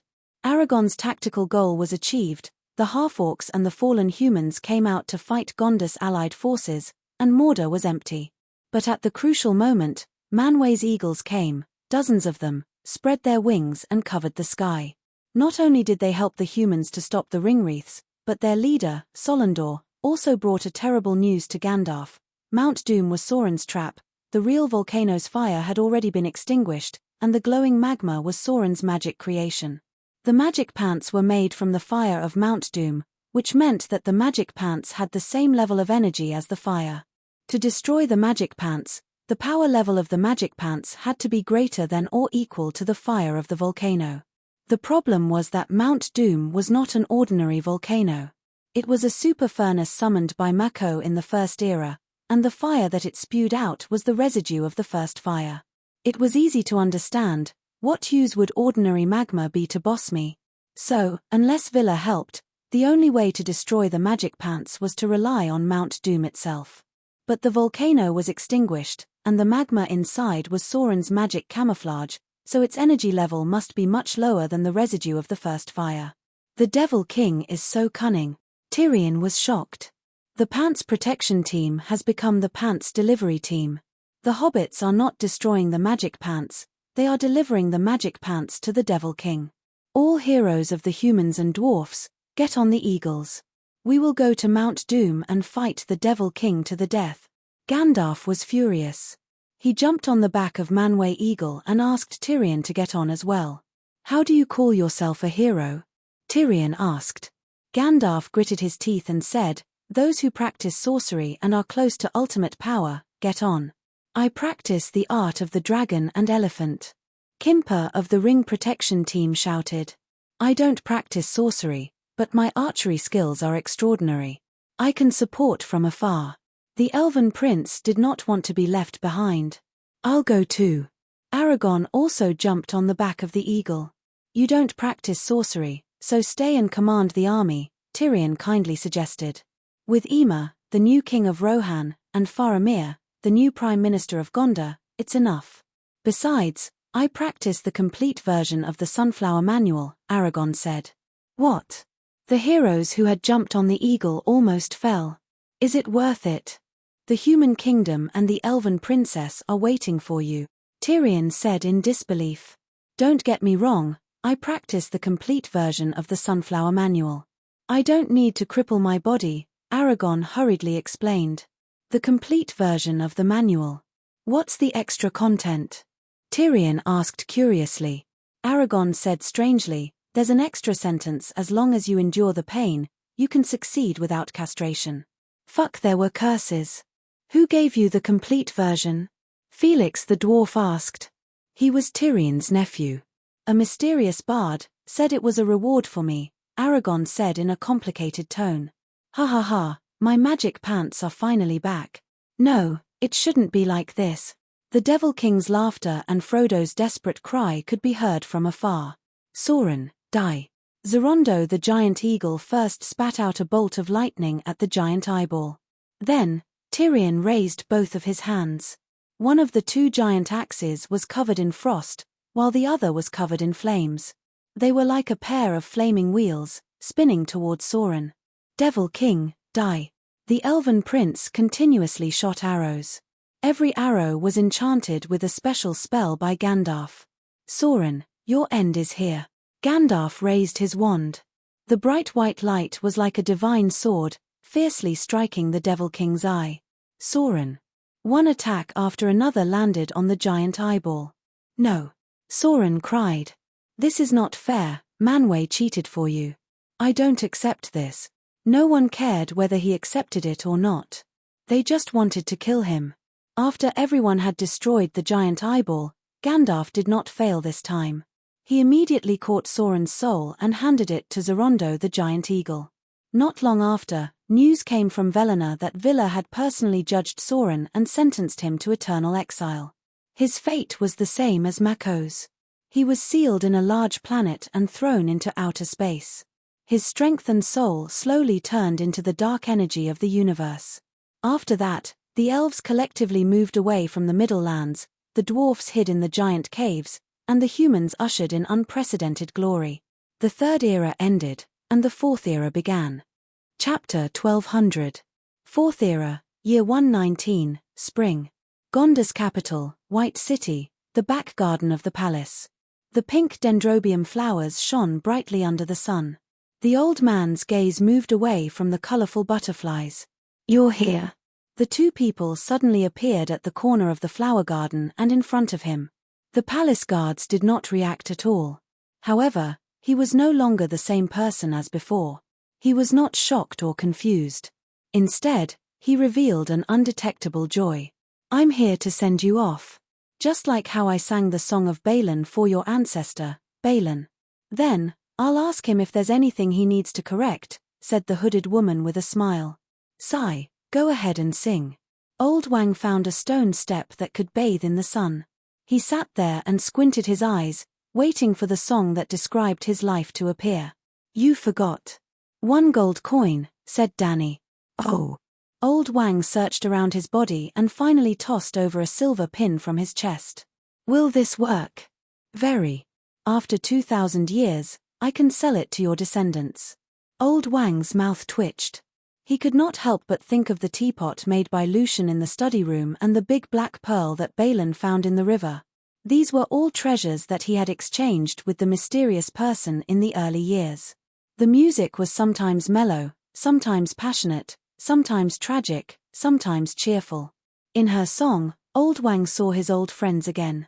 He wanted to immerse himself in the song forever, be with them forever, and stay in that era forever. The song ended. Old Wang was in a daze. There was a smile on his face, but there were tears on his face. Why did it stop? Where's my ending? He asked. The crucial moment has arrived, said Danny faintly. The human heart can't be controlled. I'm not sure what your ending will be either. I'm about to die. Probably next year. Why can't the conclusion be made? Old Wang was puzzled. In the past 120 years, you worked hard to rule the country. You were wise and brave, upright and forthright. You brought the human kingdom to an unprecedented height, a peaceful and prosperous era that will be remembered by future generations. But are you satisfied? Your friends died one by one. You also reached the end of your life. Your kingdom, your wife, everything that you have and are familiar with will disappear. Are you willing? But Frodo and Bilbo went to the Holy Land of the West with their old friend Gandalf. Even Sam, Frodo's gardener, went to the land of everlasting bliss when he grew old. Soon, when you are gone, your last two friends, Legolas the elf and Gimli the dwarf, will go west. They will reunite in the land of eternity and rekindle the joy and friendship of the past, while you can only lie in the stone coffin, not knowing where to go. Your elven princess wife will also die of a broken heart not long after your death. Do you have any resentment, hatred, or unwillingness in your heart? Old Wang smiled. First of all, I'm not alone. Pippin and Merry's graves are right next to mine. You said it yourself, Arwen will come to accompany me soon. My descendants and the people will always remember me. My glory is fixed at the moment of my death, never withering away. What's there to be unhappy about with such a beautiful future? As for Gimli, Legolas, Gandalf, Frodo, and Sam, I'm very happy. Really, knowing that they can live happily forever and reunite again. This is the best news I've heard in the past few years. The hooded person stared at him for a long time. He was sincere and did not force himself to say it. She sighed. Darkness will only be defeated and will never disappear from the human world. After your death, the demon shadow will reappear, and the suffering and calamity in the future will be even greater than when Sauron was alive. After hearing this news, will you be depressed? Will you feel that the sacrifices you made were not worth it? The smile on Old Wang's face disappeared, and his expression became serious. Demon shadow. It's you. Hehe, I'm going to be the Demon King. Who will write the biographies of heroes like you? Sauron has disappeared, Mordor has been turned into farmland, and the half-beastmen are hiding in a corner of the world, waiting to die out. My people even treat the half-beastmen as a legend. Old Wang stood up and walked to the railing. He looked down at the shining white city in the distance and roared, "Where did the demon shadow come from in such a prosperous time? Hehe, the demon shadow is here, in the hearts of your people who treat the half-beastmen as a legend." The so-called prosperous dynasty was a joke in front of the Numenor kingdom of the past. Why don't I sing Numenor's Westport Nocturne for you to see how prosperous your ancestors' empire was? Danny chuckled. Old Wang was silent. He looked at the beautiful scenery below and sighed after a long time. I've completed the mission of my generation. Even if the kingdom will fall from prosperity and be invaded by the demon shadow, I believe that my descendants and the descendants of my people will be like their ancestors. They will stand up, straighten their backs, and face all evil and darkness with the firmest faith and the greatest courage. Oh, your answer is similar to your ancestor Balin's. Danny was a little disappointed. Is that so? Old Wang turned back, and a look of joy appeared on his face. You asked him the same question back then? Facts have proven that we didn't let him down. Humans didn't let him down. All right, I've already written your ending. Let's meet again. Danny prepared to leave. How can there be a chance to meet again? Old Wang shook his head. There should be. When the universe ends, all of Iluvatar's children will join the final movement. You will definitely have an important place in the movement. Old Wang was deep in thought. Seeing the hooded man's figure gradually fade away, he quivered and called out, "Wait, I have a few questions too. Can you tell me? Since you've provided me with so much material, go ahead. What exactly is the demon shadow? Where did it come from?" Old Wang asked with a serious expression. The desire in a person's heart is the greatest evil. Think about it carefully. How many humans and dwarfs are there in Sauron's demon army? There are even black Numenorians who are loyal to him. You think Sauron is your enemy, but in reality, he's just a symbol, a symbol. Your enemy has always been yourselves. Uncontrollable desire will give birth to evil, but it's not evil itself, Old Wang said with a serious expression. You can say whatever you want, but evil and desire will never be separated. What exactly is it? Old Wang insisted.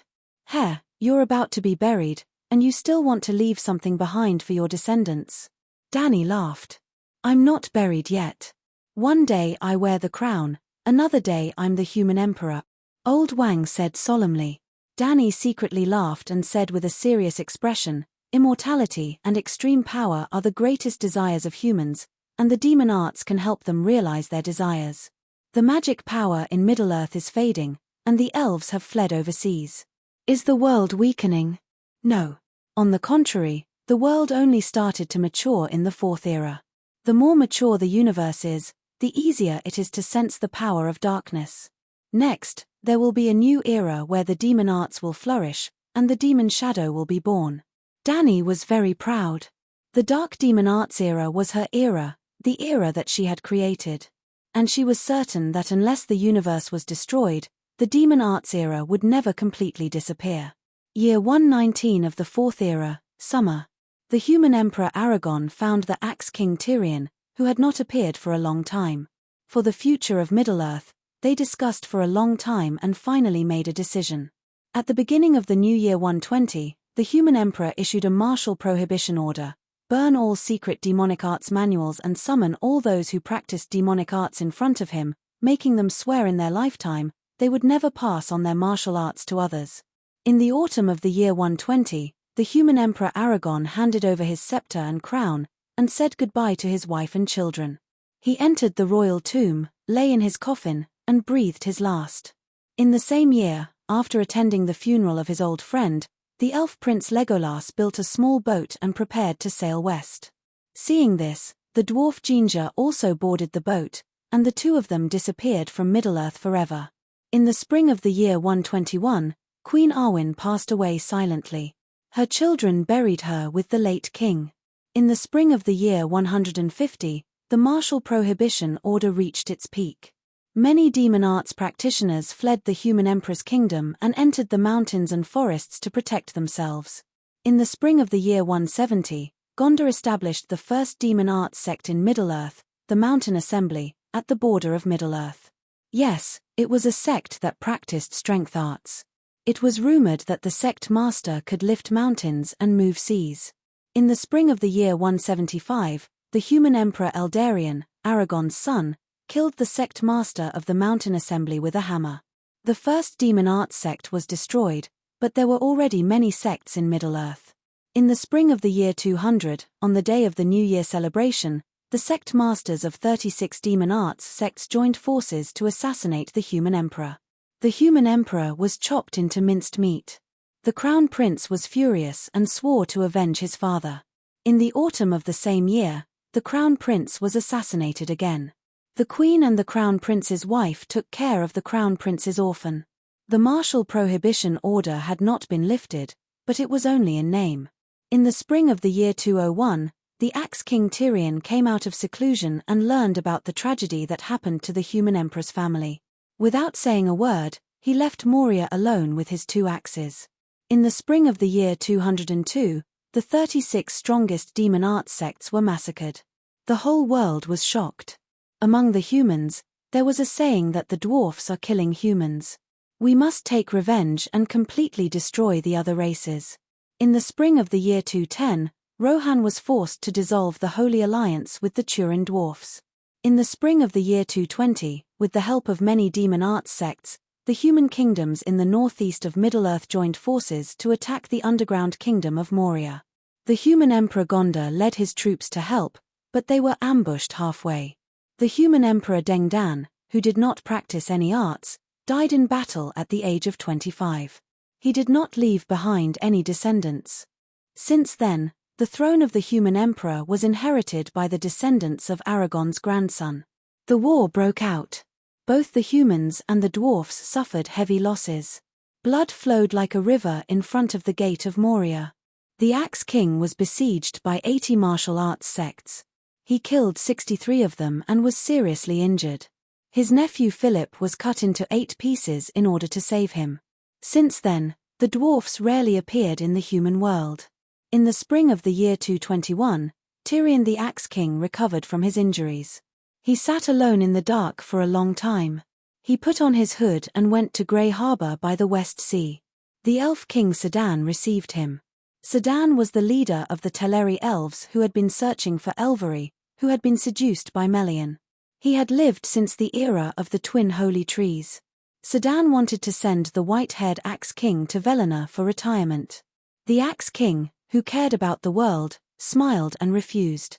The Axe King said, "Aragon and I knew this day would come. We've prepared for it." He then told him about the plan he had discussed with Aragon and the purpose of his trip to seek help from Velena. Sedan thought for a long time and said, "I don't think this plan is reliable." "You don't believe me?" The Axe King's face turned cold. "I believe you now, but if you Sedan could not continue when he saw the Axe King's determined and clear eyes. Forget it. I'll help you send a message to Velena," he said helplessly. Chapter 1201.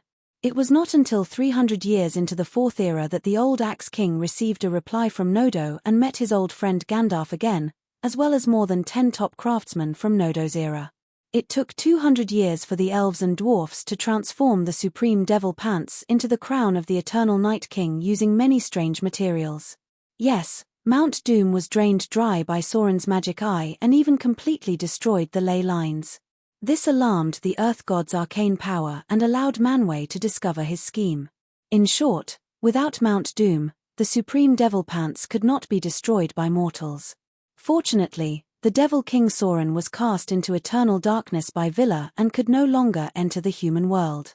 As such, the supreme devil pants became an ownerless magic weapon with only a huge amount of magic power and fatal temptation. Previously, the pants were sealed in the deepest part of the royal tomb by Aragorn. Before he died, he took it out and entrusted it to King Tirion. If there were no accidents, the dwarfs would find a crack in the ground and seal the magic weapon forever.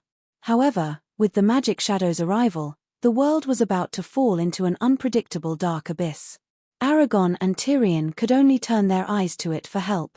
Yes, the plan was decided by Aragorn and Tirion together. However, this was the last choice.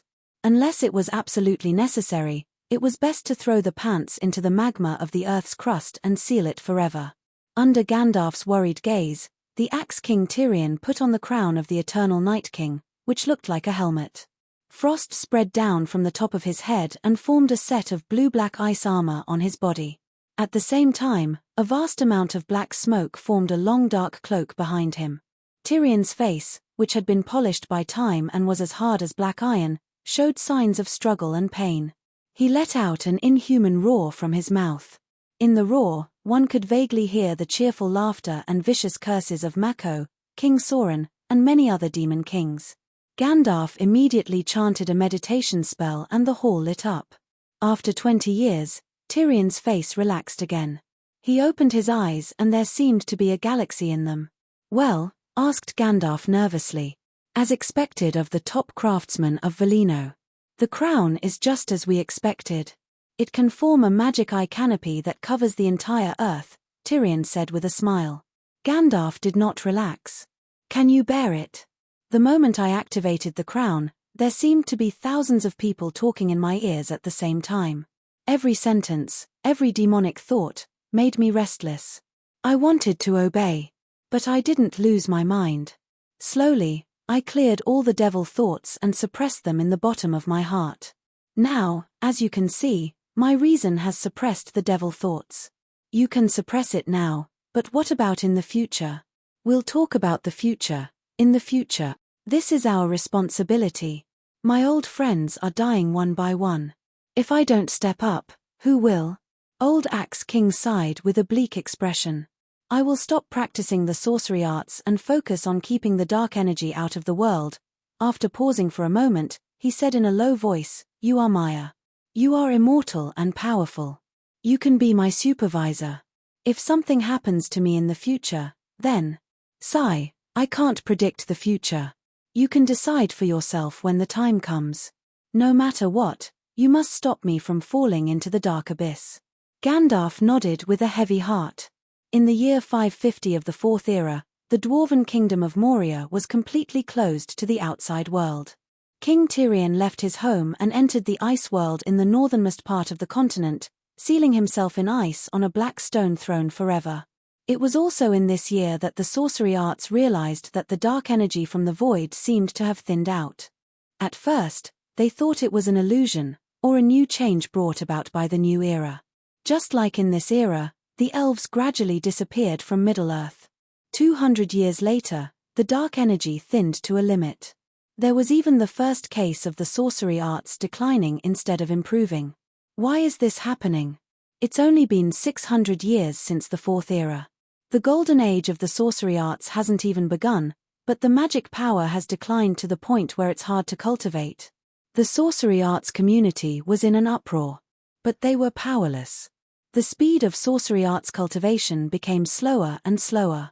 For a long time, no Grand Master with ultimate power appeared. In the year 800 of the Fourth Era, another shocking event occurred.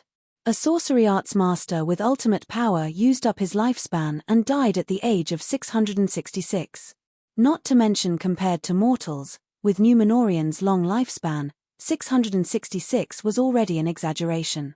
But the remaining sorcery arts were terrified and angry. Because after grasping ultimate power, they should have enjoyed eternal lifespan. I can't accept this.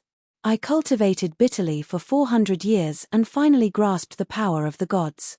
I should have enjoyed eternal wealth and glory. Why is my lifespan only a few hundred years?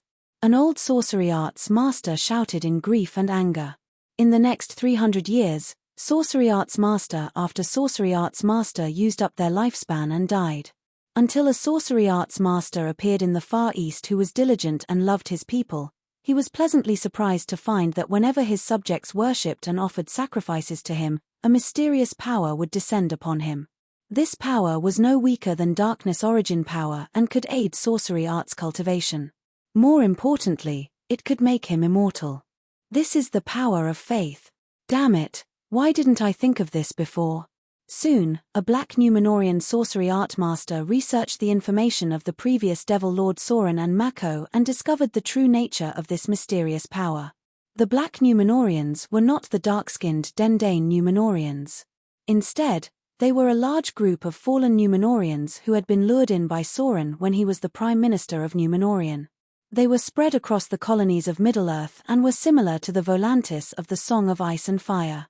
They had luckily escaped the Great Calamity and had been reproducing until today. These people were the main force of the cultivation world. They had founded many hidden cultivation sects with families as their unit. With the Dendane Numenorians' extraordinary talents, they had given birth to many Grand Masters with ultimate power.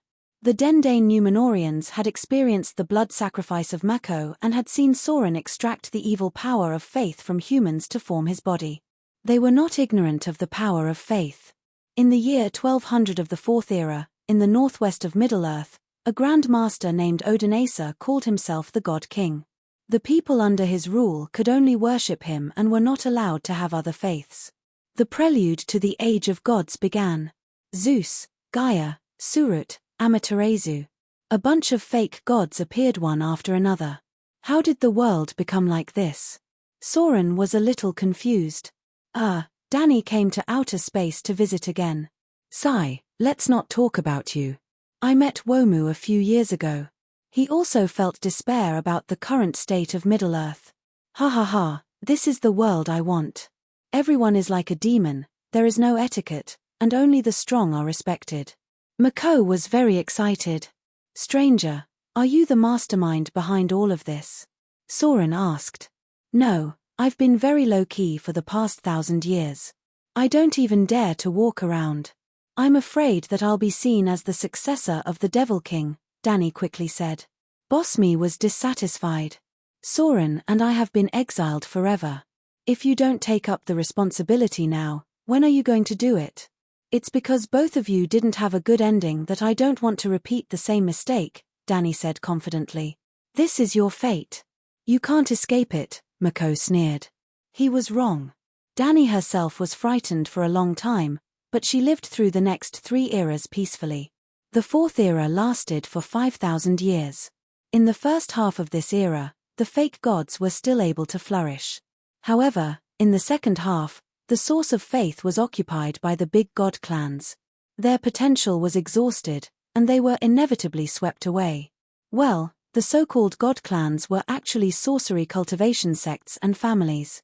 At the end of the Fourth Era, the War of Faith led to the terrifying twilight of the gods.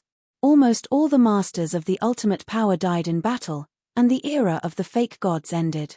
In fact, those who could master the power of law were not fools. Many fake gods had even predicted the twilight of the gods at the end of the era more than 1,000 years in advance. They also knew the way to break the Darknet's seal on the dark power outside of Earth.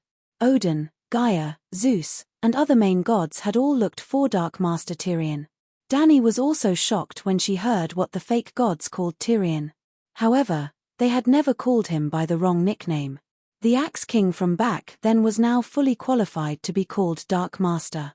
Because he was wearing the Eternal Night King title, not only did he stop the dark power that tried to enter Earth, he also absorbed the dark power that was produced on Earth. As long as there was evil, the dark power could be produced. At most, Mako's evil was purer, and its quality and quantity were higher. Humans were fewer in number, but their nature was not necessarily inferior. According to Villa, the reason why Earth could not get rid of evil was because of the seed of evil that Mako had left behind. I want you to die. In the age of chaos, the world will only be purified after all of you are dead. Faced with the fake god's request to open the darknet, Tyrion said viciously, "You are the Dark Master. You have absorbed the most dark power and mastered the most ultimate power. You have no right to say such things." Odin was furious. "I turned into a demon to wipe out all the demons in the world." Tyrion's white hair fluttered in the wind as he raised his head and laughed. "Don't think that I can't recognize you just because you put on the Demon Supreme pants. Take off your pants and the Darknet seal will break on its own," Gaia threatened. She was a black Numenorian who had followed Sauron before, so she knew the secret of the pants. "It's not the pants, it's the crown," Tyrion said angrily. Putting the pants on his head, how vulgar and disgusting was that? "It doesn't matter if you call it a towel to wipe your mouth. In any case, we want the pants." With that, the group of fake gods charged forward. Unfortunately, they only mastered one ultimate power, while Tyrion, who was wearing the pants, had comprehended 12 laws. The most important thing was still internal energy. Because the darknet separated Earth from the universe, the fake gods were unable to absorb the purest dark origin power, the power of the demon god, which corresponded to the ultimate power. On the other hand, Tyrion, who relied on the darknet, could absorb dark origin power 1,000,000 times more efficiently. There was a huge difference in quality and quantity between the two sides. It was also because of this battle that Tyrion obtained the title of Dark Master. Since the attack failed, the fake gods were left with only one option: defeat the other fake gods and take over the source of faith in Midland. Use the power of faith of all humans to fight against the Dark Master wearing the pants. In theory, this was also a feasible option. As long as it was a war, there would always be a final victor. The final victor of the War of Faith would become the only god of all humans in Midland. Yahweh was a combination of 3 fake gods, who mastered 3 ultimate powers and won the final victory. "Ha ha ha, I am the only god, Dark Master. Just you wait, wait for me." He was standing among the pile of fake gods' corpses, his face covered in blood, and laughing loudly. The Dark Master suddenly appeared and chopped him in half with an axe. Axe looked at the last god, who had died with his eyes wide open, and sneered. "Do you think I'm stupid? Do you think I'll give you time to master the power of faith in the entire continent? While you were fighting, I was waiting at the side, waiting for the chance to kill all of you. This is the true Ragnarok." The last god took his last breath unwillingly. The 4th era ended, and Tyrion became the ultimate demon king. Chapter 1202. The 5th era was the Common Era. This was an era where magic was at its weakest. The elves had become a legend, the dwarfs seemed to have dug through the earth to enter another plane, and the hobbits and the few remaining orcs had merged with the humans. They first became a human race, and when their racial characteristics gradually disappeared, they were finally reduced to ordinary citizens of a country. In 1975, humans began to attempt to land on the moon.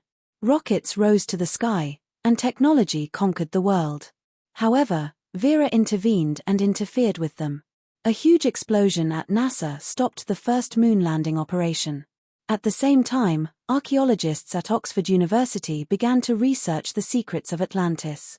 The history of the Numenorians was gradually revealed, and Wallina and Villa were about to be exposed to the eyes of ordinary historians.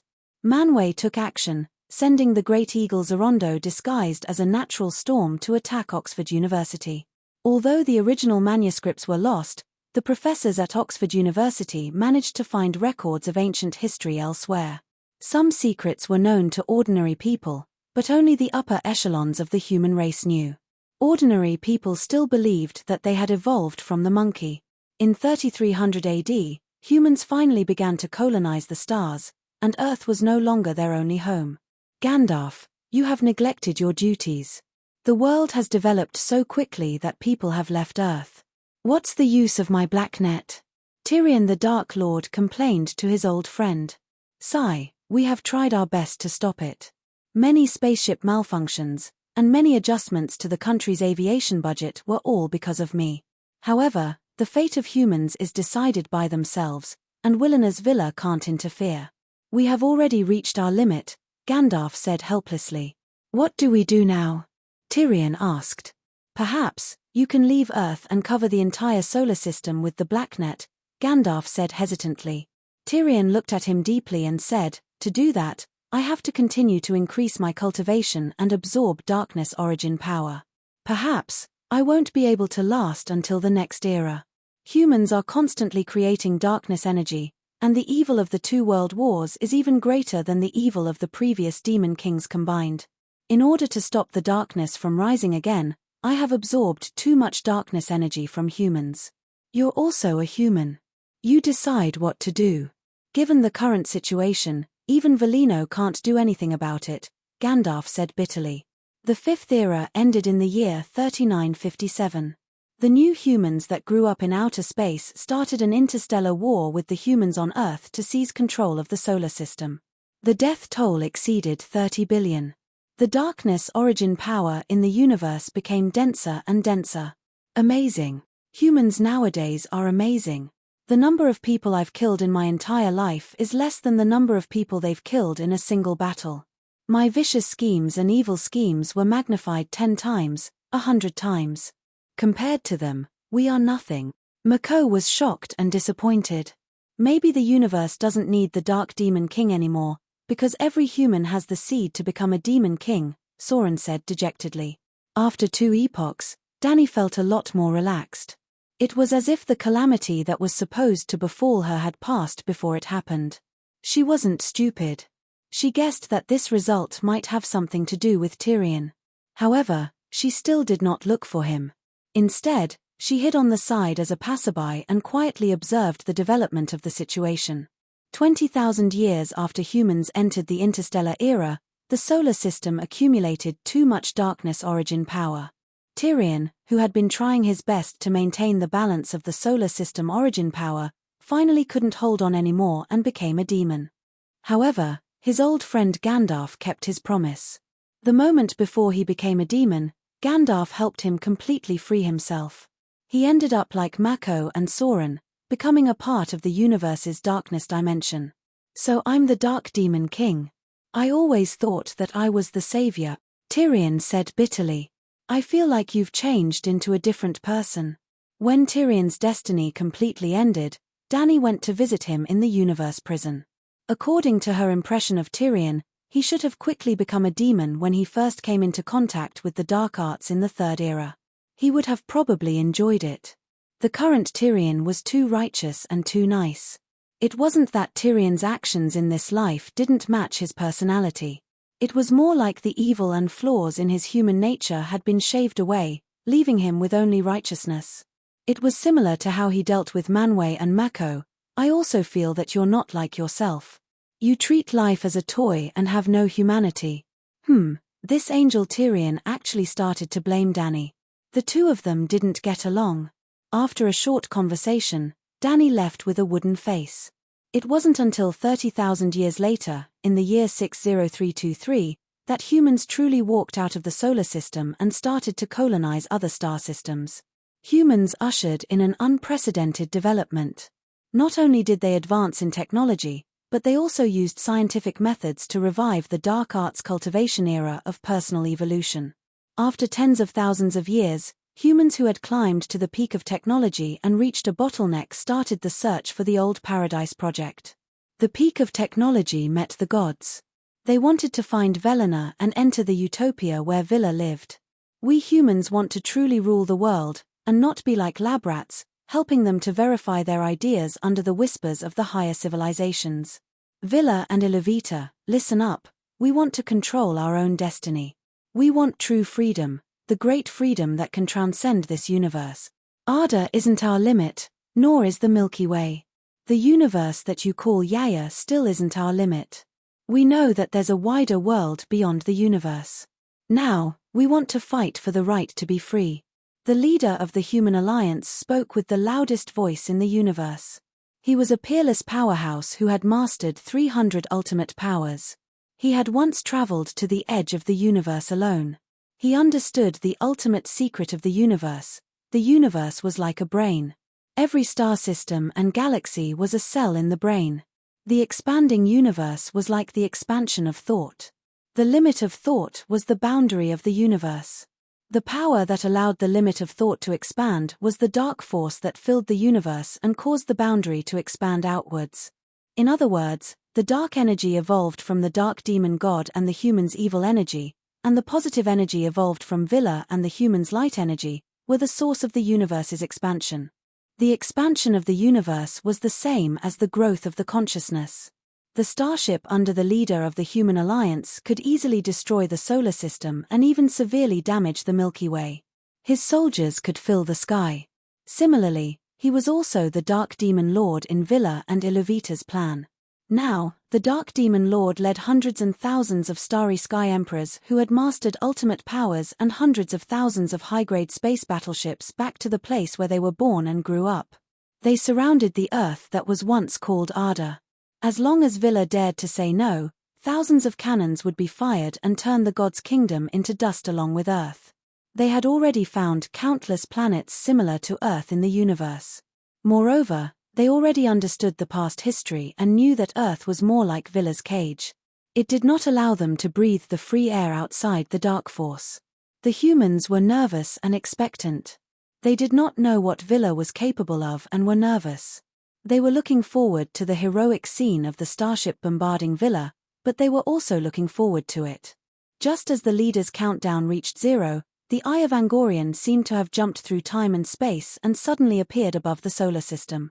The brilliant bloodlight ignored the starship's neutron armor and landed on the faces of the human interstellar troopers who were full of excitement.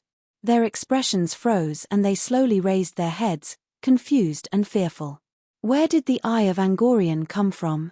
It seems to have jumped through time and space. No wonder we did not find any traces of it and the Great Hope Star for tens of thousands of years. They are Villa's weapons, a spaceship that can jump through space. Ah, that was not wrong.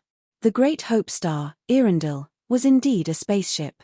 Earendil wore the Silmarillion on her head and piloted the wooden shell spaceship that found Velino, was canonized by Manwë, and was blessed by Villa. Not only was the Lucky Star a spaceship, the Sun and Moon before humans entered space were all spaceships piloted by Maya. Later, when humans began to enter the era of interstellar colonization, Volda created 2 ordinary stars to replace the Sun and Moon. The Sun and Moon spaceships from before still existed. They only flew around the outer ring of the Amen continent. However, the Eye of Angorian was not a spaceship. It was a ball of dark fate that represented curses, tragedy, and blood. You will only be able to see and feel your destiny when it comes to you. At other times, it was unpredictable and unpredictable. Planet Destroyer, Level 1 Energy Cannon, 3 rounds of fire. The commander pointed at the blood-red star above his head. His face was twisted as he roared at the top of his lungs. He was afraid. Even in the interstellar era, the legend of the Eye of Angorian did not disappear. On the contrary, news of the appearance of the blood star came from various galaxies from time to time. That's right, it was not limited to the solar system where Earth was located. Every time it appeared, there would be a great tragedy in the galaxy where it was located. Without exception. Therefore, "May the Eye of Angorian never meet you again" had always been the most common verbal blessing between the crew and the captain when the spaceship left the spaceport. With the commander's order, thousands of colorful energy beams streaked across the Eye of Angorian. It was like a spear piercing through smoke. Without waiting for the interstellar fleet to adjust their attack mode, an inconspicuous black dot suddenly appeared in the sky above Earth. The next moment, all the light rays distorted toward the black dot. All the spaceships, no matter what material they were made of, were instantly crushed. It was like a giant crushing a scallion pancake. It's a black hole. The leader of the Federation, who had mastered 300 laws, lasted the longest.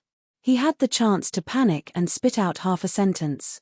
The others, along with the spaceship, were instantly crushed into atoms by the strong gravitational difference. Even the atoms were crushed. The era of the unified DA Federation, which had developed to the peak of technology, ended. Since then, Humans had never been able to find Earth in the Milky Way. No one knew how many tens of thousands or hundreds of millions of years had passed.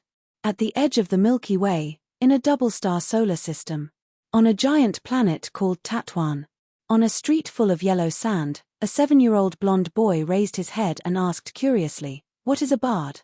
An ancient profession that specializes in telling stories to the audience with songs and poems. The hooded woman smiled. "If you want to listen to stories, I have a holographic projection wristwatch. It's more immersive." The boy raised his right hand with little interest. "Sigh, the electronic player can't give a story a soul." The hooded man shook his head. The boy scratched the top of his head, his cute little face scrunching up. "Listening to stories is boring. I like racing cars." "Oh, you're a racer at such a young age." The woman couldn't help but pinch the boy's face. It was chubby and very bouncy. "I like the feeling of flying at high speeds." The boy took a step back, avoiding her cold fingers. "So, you want to be a racer in the future?" "I don't know." The boy was conflicted. "My mother and I are slaves. I want to be free. I want my mother to live a good life. I want to win a racing car competition. I also want to be a Jedi Knight. There are so many things I want to do, but I'm just a slave now. All the money I earn belongs to my master." "You inherited the ancient human emperor's bloodline. You're a good seedling to cultivate the Force. However, you're not suitable to be a Jedi Knight," the hooded man said. "Are you sure I can cultivate the Force? If I can cultivate the Force, why can't I be a Jedi Knight? Also, what's a human emperor?" The boy was surprised and confused. The hooded man flipped his right hand, and an exquisite silver brooch appeared in his palm. "This is your ancestor Aragon's singing fee. I'm giving it to you now. In the future," after a pause, he said, "you have the strength to become a hero, but you don't have the determination to match it." "What is determination?" The boy held the silver brooch, his little face full of confusion. "Why don't I let this second elf singer sing a few songs about ancient heroes for you to let you feel true courage and fearlessness?" The hooded man pointed at the handsome man with white hair and pointed ears. "Is he an elf?" "I've never seen this race before," the boy said curiously.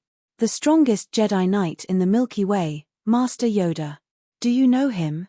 He is a mixed descendant of a hobbit and a dark elf. Perhaps he has some half-orc blood as well." "It's been a long time." The hooded man thought for a while. "About 3 billion years ago, a new race was formed. Do I need money to listen to the songs?" "I don't have money," the boy said hesitantly.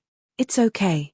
When I write your Song of Anakin in the future, I won't pay any copyright fees," she said with a smile. Chapter 1203. My lady, have you found out? What is the background of the new Demon King? Lalo asked in a fawning manner. Cersei glanced at him and said calmly, "Instead of worrying about others, why don't you focus on improving yourself?" "My lady, I can't not pay attention. To tell you the truth, my position as the great Demon King has been shaken." "Do you know what this means?" Lalo asked anxiously. Thousands of years had passed, and Cersei was no longer a novice. Her expression changed slightly when she heard this. "Are you saying that Mako might replace you?" The great Demon King of Hell quickly asked. "His name is Mako? What's his background?" "That guy is arrogant and cold. My seduction spells did not work at all. I could not get any secrets out of him." Cersei sighed.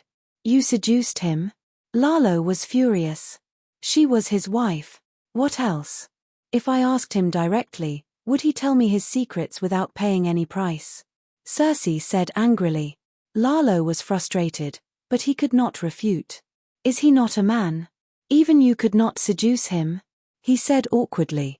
He was not happy that his wife could not seduce Mako. "That guy only wants to recruit soldiers and buy horses. He wants to gain territory in the 7th layer of hell and develop his own power. He doesn't care about love at all. When he sees me flirting, the first thing he thinks of is not lust. Instead, he scratches his chin and ponders. What can I do under him?" Cersei said angrily. "Focus on his career. That's a huge problem," Lalo shouted. After that, Lalo was relieved. Mako did not put him in his place and had offended Circe. He did not have to worry about the adulterous couple plotting against him. Circe looked at him deeply and said, "If I'm not wrong, the 7 gods are very dissatisfied with your slacking off. Mako, Soren, and the other evil gods were sent to hell by the 7 gods to provoke you. The silver carp effect. Do you understand?" "Of course I understand, but I did not slack off. Haven't you seen my efforts all these years?" Lalo said, feeling wronged. "What's the use of just working hard? It depends on the result. You still haven't sung a complete song of laws. In this new world that is developing faster and faster, what makes you think you can be the great demon king? It's only been 8,000 years, but my Song of Shadows has already reached 25. 1,478,319% progress. The Song of Poison Fire has also begun. In the entire infernal realm, aside from you, who else can cultivate faster than me?" Lalo said arrogantly. "I'm afraid the Black Goddess won't think so." Circe sighed softly. "You know how fast our world has developed in the past few thousand years. There are even 5 true gods among the humans who can sing the complete Song of Laws. Including the non-humans, there were more than 10 true gods in the astral plane. But what about the hell that corresponded to the astral plane? There wasn't even a single true god. If I were the Black Madonna, I would also feel dissatisfied. Actually, you and I should be glad that there isn't a single true god in infernal realm. Otherwise, you would definitely lose your position as the great demon king." Lalo pulled his hair with a pained expression. "This doesn't make sense. Our world is still at the bottom level of the universe. In theory, there shouldn't be any true gods. In theory, our world should have been destroyed by the White Frost, but how prosperous is the world now? You've lived for tens of millions of years. Tell me, compared to the upper level of the universe tens of millions of years ago, has the world become stronger or weaker?" Circe said impatiently. Lalo was stunned. He suddenly stepped forward, grabbed her hand, and begged, "We can't just sit here and wait for death. I don't have the confidence to fight Mako head-on. You know how black-hearted the Black Goddess is. Visitors from another world who can be accepted by the world of the 7 gods are all gifted and beneficial to the world. The 5 human true gods in the astral plane, other than the bald donkey Chizang, the other 4 are all immigrant. Even if Jon Targaryen and Jaime Lannister were extremely gifted, they wouldn't be able to perfect the Song of Laws in 10,000 years. But those guys are all children of destiny. They have the support of the world's will. The true gods of other species are even more terrifying. There isn't a single native beast god. They all come from another world. I'm afraid that Mako and Soren are similar to Thunder God Dennis. According to the dwarf's plan before he left, Saladin and the Silver Targaryen woman gave birth to a son who has half of the bloodline of another world. They have powerful gifts and extraordinary bloodlines. What plan do you have to deal with this?" Circe was worried. For the past few thousand years, her original body had been tortured in a mountain of knives and sea of fire. The pain didn't lessen at all. However, her spiritual projection was the boss in infernal realm, ordering people around and showing off. If Mako replaced Lalo as the new great demon king, would the demons in infernal realm still respect her, Demon Queen Circe? If Mako was lustful, then so be it. After a few thousand years, she was already sick of Lalo. She wouldn't mind having the Black Goddess as a witness to dissolve the holy marriage and go to King Mako. But that guy couldn't get hard. How are we better than the immigrants? Lalo asked softly. Circe frowned.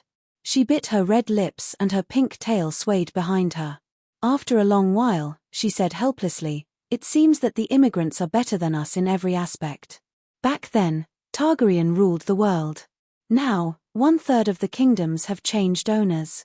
Even Targaryen can't withstand the attacks of the immigrants. We are even weaker. But we have connections. You're alone. What connections do you have?" Circe rolled her eyes at him. "Your family is also my family. You can ask my brother-in-law for help," Lalo said matter-of-factly. Circe looked incredulous. "You want me to ask Jaime and ask Jaime to help you? If it was in the early years, he would definitely cut you in half. But now?" She sighed. I don't know what kind of charm that ugly woman Brittany has. They are still together. No matter what, he won't help you. I'm his brother-in-law after all. And Tyrion. Seeing the displeasure on her face, Lalo stomped his foot and said, We're in a pinch, and you're still thinking about the bad things in the early years. I've almost forgotten what Tyrion looks like, Cersei said with a bitter smile. In front of the gate of the first layer of hell. The human torches of the betrayers were lined up on both sides. There were hundreds and thousands of them. There was no end in sight.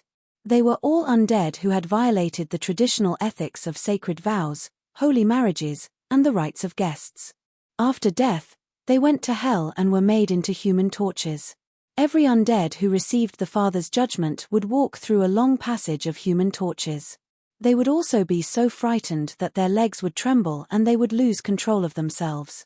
At this moment, under the orange light of the torches, a silver-haired old man who was bound by chains was tugging at the sleeves of a girl in a black dress and pleading. I'm doing this for Targaryen. Great-grandmother, I even attended your 3000th birthday banquet. You must help me, the old man begged. I'm just a ghost servant who suppresses evil spirits. I'm not a judge. I have no say in front of the Father. I can't help you. The pale girl with a huge bloody scythe on her back said awkwardly. After the old man was pulled into the gate of the tribunal, Cersei approached the girl and said with a fawning expression, Lyanna, is your mother Arya here? There's a demigod necromancer in the Far East who uses the souls of living people to refine a ghost flag. My mother just rushed over, the girl said calmly. Cersei nodded and asked, That old man just now seemed to be Terp Targaryen of the Revival Society. He offered you a blood sacrifice? The girl's eyes were cold. Cersei did not comment. She chuckled and said, I think his idea is good. Resist immigration and make Targaryen great again. It's not just Targaryen. Many of the old families in the great world of 7 gods have deep feelings about this. Tell that to the Holy Mother. The girl's expression was still cold. I'm also here for immigration. However, it's not immigration from the world of the living. It's the new group of demon kings from another world in the 7 levels of hell, Cersei said seriously. My mother and I are both grim reapers with scythes. We don't care about such things. Cersei thought for a moment and said, Can you go to the Northern Ice Kingdom and call your father over? My father is in seclusion. He won't come out until he breaks through to true God. No one will see him for the next 2000 years. Even he feels the pressure. Cersei was surprised. Tyrion is back. Not only did he break through to true God, he also comprehended the Song of the 5 Laws, Lyanna said with a complicated expression. What? Cersei was so shocked that her mouth was crooked. That guy's talent is mediocre. Even his ascension to demigod relied on connections. How can he recite the Song of the 5 Laws in such a short time? Granduncle went to the upper universe. It's easier to comprehend the laws there. It seems that Mako and the other demon kings from another world were also brought back by him, the girl said. Cersei's expression changed several times. She asked bitterly, Where is he now? Granduncle came back 50 years ago. He should be at Sky Dragon Temple now. Cersei was silent. I'm innocent. I sacrificed the demon kings. I was full of nonsense. I didn't keep my oath. I instigated a riot. I admit it all. But it's all to make Targaryen great again. The old man squatted on the ground and was dragged forward by 2 hellspawns. He kept crying out for his innocence. Cersei and Lyanna watched from the side as the hellspawn dragged him to the end of the fleshly torch and sealed him inside the stone wall. The hellspawn then used an iron clamp to pull his tongue out and tied it into a knot to prevent it from retracting. After that, the hellspawn nailed a red-hot iron drill into his head. Flames spurted out from the hole and another fleshly torch was formed. So tragic, so cruel. Even Targaryen didn't give him any preferential treatment, Cersei muttered. The world belongs to the people of the world, not Targaryen, Lyanna Targaryen sighed. Cersei's eyes flickered. She said, Can you help me send a message and ask Tyrion to come over? I can tell the Northern Ice Lord's residence. But I can't guarantee whether he will come or not. Tyrion was very surprised that Horse Sis would look for him. This meant that she was admitting defeat in a disguised form. So, he immediately rushed over when he received the message. Circe did not change much. She was still a slutty succubus, but she did not flirt with him. "You've changed a lot." Instead, it was Tyrion's appearance and temperament that surprised Circe greatly. "I've witnessed the rise and fall of a universe. For billions of years, I've lost the concept of time," Tyrion sighed. Chapter 1204. After that, Tyrion recounted his experience. "Iru was so strong, how did you escape?" Circe asked in disbelief. Iru was strong, but she was not weak either. She even deliberately, Tyrion thought for a moment before saying, "When the universe dies naturally, the last theme of the Great Movement begins." All the living beings that existed in the first subspace were part of the chorus. When they finished singing their part of the music, they turned into a message and merged into the black hole at the center of the universe. The entire universe was collapsing towards one point. The message was recorded in the black hole, and the consciousness became a brand new thought of Iru. What a great move by Iru! At this point, the dwarf could not help but exclaim, "All living beings were born from Iru, and will return to Iru in the end." In the end, the most ordinary mortal was no different from Manwë, the ruler of the gods of Welinor. The so-called heroes and demons, whether they lived a glorious life or were cursed by thousands of generations, they were all meaningless. They were all the same, they only provided Iru with a different way of thinking. Just like a candy and a pepper, the candy and the pepper thought they were completely different from each other, but in the eyes of the customer, they only provided him with a different taste for a split second. There was no difference between a hero and a demon king to Yi Rong. Compared to the seven gods' great world and the first subspace, we should be thankful. Compared to Yi Ru, my younger sister is much more humane. Oh, before she left, she did not forget to help Mako, Soren, and the other old friends out of their misery. Although there was some suspicion of revenge, at least she gave them an independent personality and an unpredictable future. Circe was in a daze for a moment before asking softly, "She brought so many people with her," but Iru did not stop her. I had already turned into a message and was recorded by the black hole. I do not know the exact process, but I vaguely felt." Tyrion rubbed his nose, looking a little embarrassed. There seemed to be dozens of halos around her, and 4 swords that roared like Megalosaurus. They should be the 4 dragons other than Blackie. She was like a beam of destructive light that suddenly jumped into the choir of the Grand Symphony of Armageddon. The endless suction took away a large piece of it. It was like using a large spoon to dig out a large piece of fruit cream cake. I only heard Iru's angry roar. Later, she told me that after she successfully stole the chicken, she couldn't resist the urge to fight with Iru. The battle between the two of them shattered 7 or 8 worlds nearby. It even alarmed the nearby realms, and a few more creation gods joined the chaotic battle. "It's very tragic. You're back. Does that mean she's won? Defeated a group of gods of creation?" Circe asked in surprise. Tyrion sighed. "In terms of overall strength and understanding of the first flame, she's definitely not as good as I am, but in terms of understanding of black holes and destruction, she's most likely better than I am. Most importantly, she was very good at running. She had developed the ancient blood of the elves to its limits. Traveling through time and space was like an instinct to her. It's just like how those creation gods chased her through tens of thousands of worlds and lost her. You're so lucky to have such a powerful backer. You've comprehended 5 laws in one go," Circe said enviously. "You have no idea what I've sacrificed." Tyrion was a little agitated. Circe shook her head. "No matter the price, there are countless people willing to take your place. The path of cultivation is so difficult. Most of the time, you've paid an unimaginable price for nothing." Tyrion was stunned. He sighed. "That makes sense. You're looking for me this time because of Mako?" "Lalo said that Mako might take his position as Demon King," Circe said.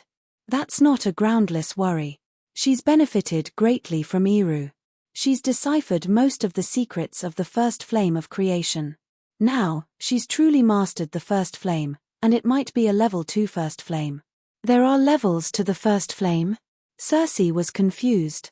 A god of creation might sound powerful and rare, but there are countless gods of creation in the universe.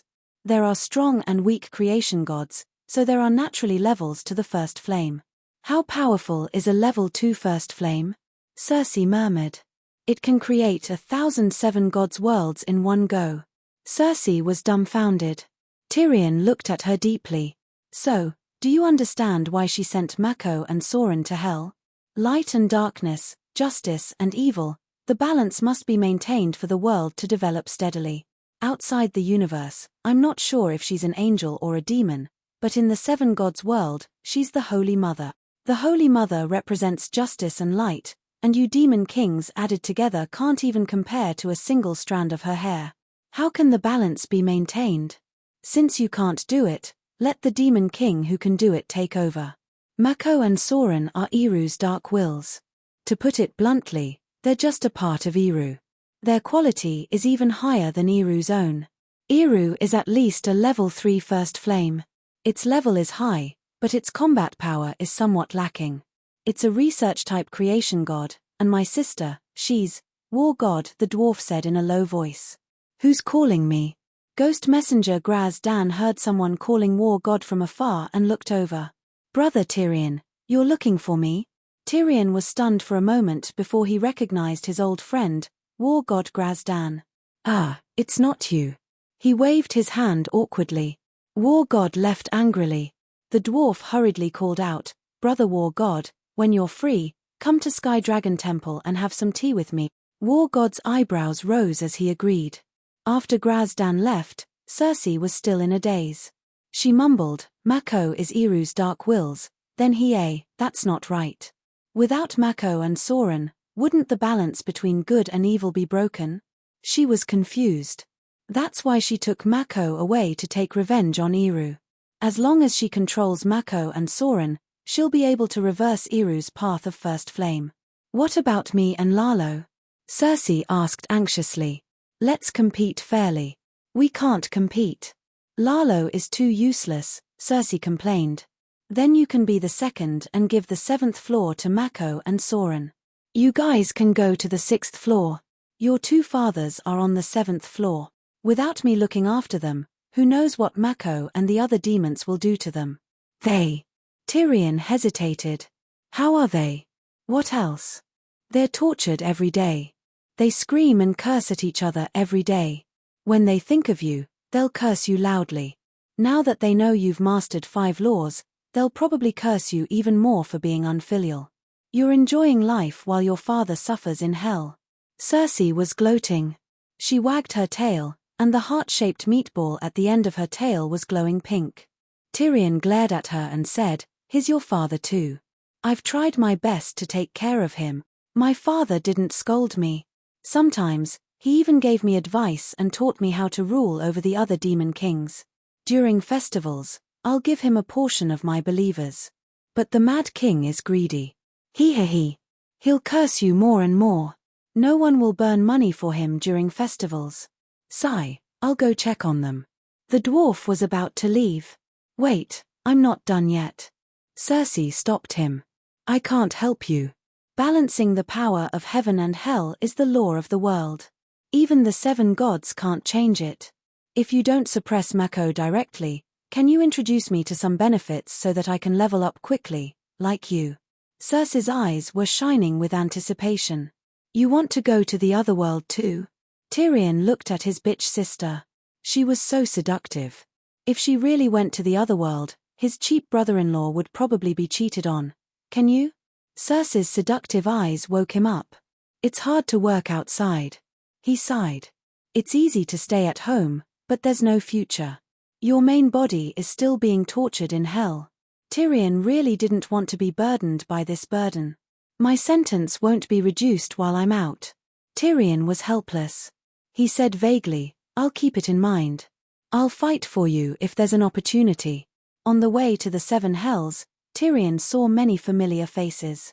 Some of them were being tortured in fire or boiling oil. Some of them were managing the evil spirits as reapers. The dead spirits who were being tortured asked him for help. If he ignored them, they would curse him and curse him viciously. The reapers weren't that hostile. They would greet him excitedly when they saw him. He also greeted his old friends one by one. Other than the evil spirits, there were many strange natives in hell. In the ice hell, the pale other ghosts looked at him coldly. In the endless sea, he saw Yulun's giant octopus and the seductive siren with sharp teeth and claws. Hell's species have become so plentiful, he muttered. In the distance, a sailboat was sailing quickly but silently. A familiar female voice smiled and said, "Every time the stars converge, there will be hellish creatures joining in. In the past few thousand years, from 600 to 700 years to 1,000 years, there will be large-scale star converges." As soon as she finished speaking, a white boat that seemed to be made of white bones stopped in front of him. Asher! Tyrion was surprised. The woman in leather armor standing at the bow of the boat. Wasn't she the valiant female pirate? Ha ha ha, I knew it. My acquaintances will be surprised when they see me for the first time. Asher laughed. Didn't you go to heaven? He asked curiously. Asher didn't even live past 120 years old. She had received an atonement scroll long ago and went to heaven. Asher waved at him. When he got on the deck, she said, "Heaven is too boring, especially for Tiemin. 5,000 years ago, the Grey Sea King decided to reincarnate. His divinity and divine power were given to me. A few years later, the Nether River was born in Hell, separating the 6th and 7th layers. I thought it was an opportunity, so I applied to be a ferryman." Nether River. Tyrion lowered his head. As expected, he saw a vast black river of floating grey skeletons and vengeful spirits. Why is there the Nether River? I didn't see it in the first 6 layers of Hell. He was puzzled. The Nether River is the blood vessel of Hell. It's still growing. One day, it will connect the entire 7 layers of Hell, and even take root in the unpredictable abyss. Asher approached him, bringing with her a cold aura. She whispered, "Hell is alive. It has life." Tyrion was deep in thought.